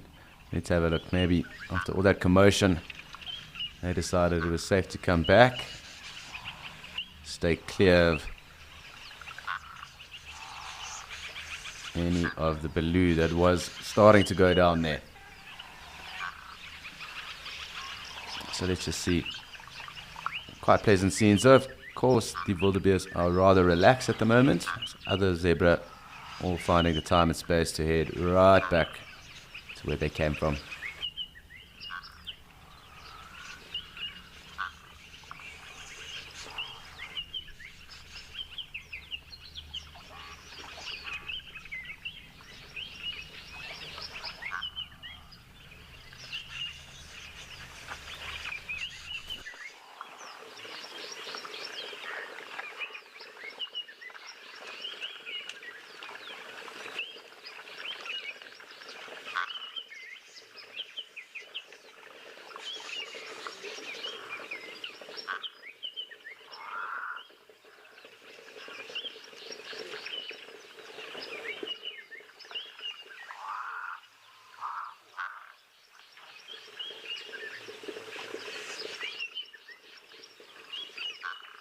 They're still a bit antsy, and they kind of are bunching together as well as a harem, so clearly showing that there is a bit of social structure, and at times they do like each other.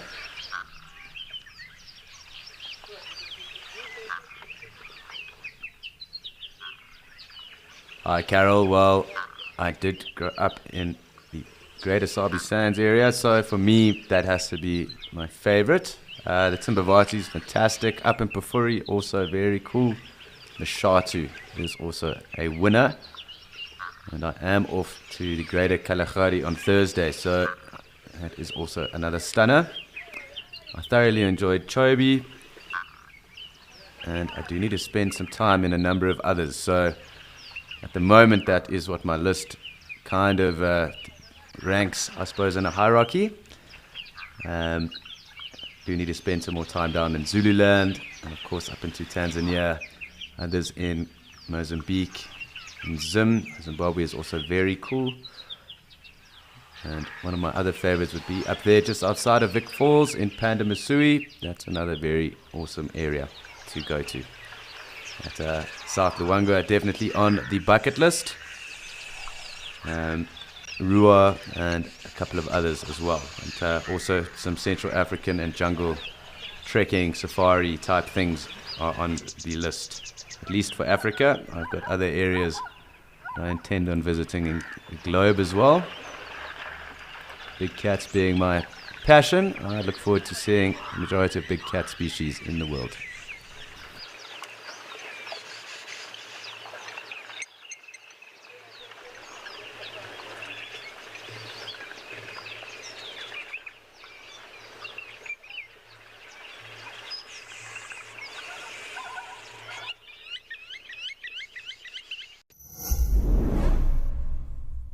On the 12 days of Christmas, Wild Earth has planned to see 12 hippos hiding, 11 weavers weaving, 10 leopards leaping, 9 ostrich dancing, 8 liner lying, 7 ellie swimming, 6 cheetah chasing, 5 buffalo, 4 calling cubs, 3 giraffes, 2 crocodiles, and a naughty vervet monkey.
So waiting the next little harem of zebra to join us here at the water. 3 left. And of course, getting a little bit of those brays coming through the audio of the zebra. Not as much argy-bargy going on anymore. There was a bit of biting and kicking earlier. It does seem like everyone has calmed the farm and decided that they can be happy campers together. So we'll have to just wait and see. It might change. Different harems intermingling with each other. But nice to keep tabs on, and of course nice to also have our wildebeest with us too.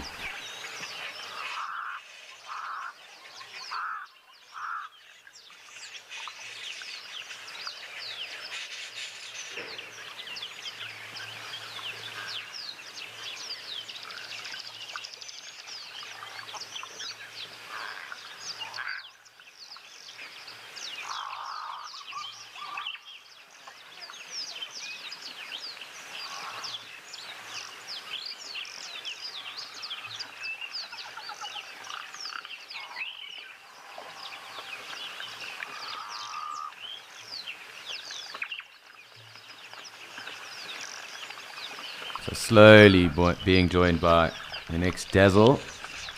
I'm come across because the wildebeest are not really doing too much, and I haven't seen that heron hunting again. So I suppose we'll just have to wait and enjoy a pleasant scene of zebra drinking. The others kind of hanging back, so who knows, maybe they are all mates. That one having a bit of a speed wobble there.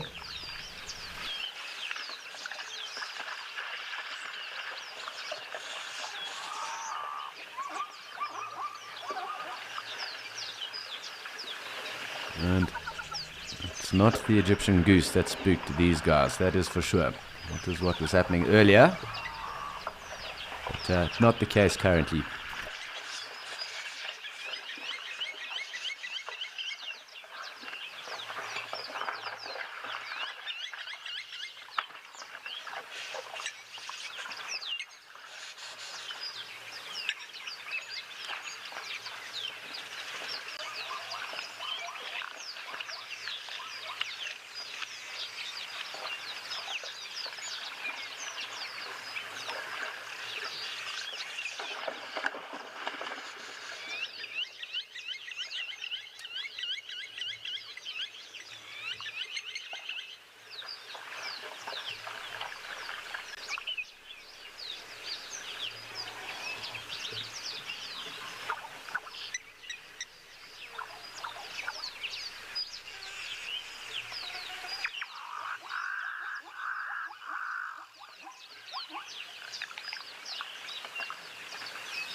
So, looks like the zebra also slowly parting ways with us.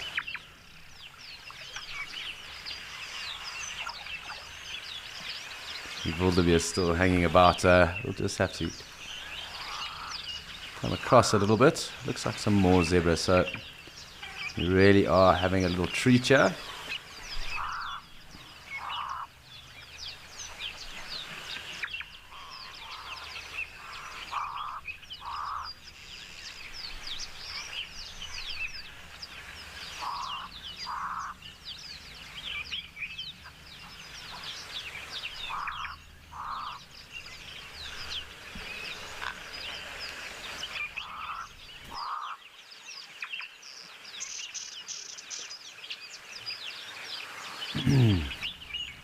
So really awesome that the zebra did come through, and we really can't complain about being busy towards the end because they have really played their part, and no complaints about that. I'd love you to enjoy some zebra time as well as our wildebeest time.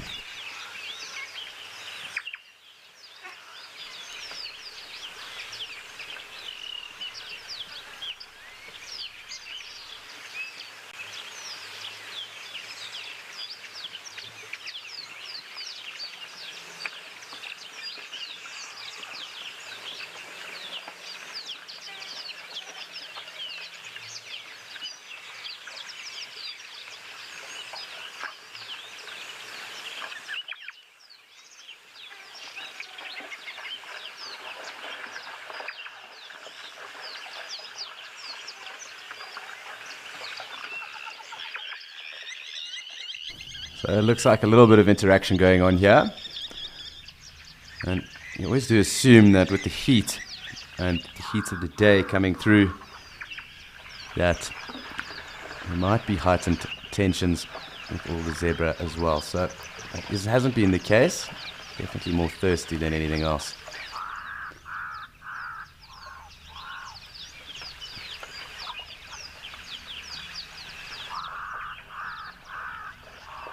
My pleasure, Kelly. It was fantastic to have you along for the ride. And we did have a rather interesting and cool day. Some interesting scenes across the different locations. That ostrich in the water was rather fantastic. I'm sure something Liam will remember for the rest of his life. But very cool. We also had a jackal here. Very good numbers of zebra. The oryx rescued me right at the beginning. And they came through strong, winning the day. But good wildebeest numbers as well. Lovely giraffe. Of course, strong numbers of springbok and the black-faced impala with kudu too. So really, really fun.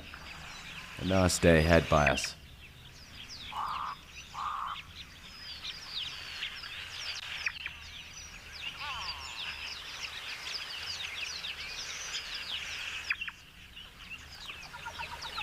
So sadly, it is that time of the day where we do have to bid you adieu, say cheerio, and of course, stay tuned again for tomorrow, as we look forward to bringing you another Escape to Nature.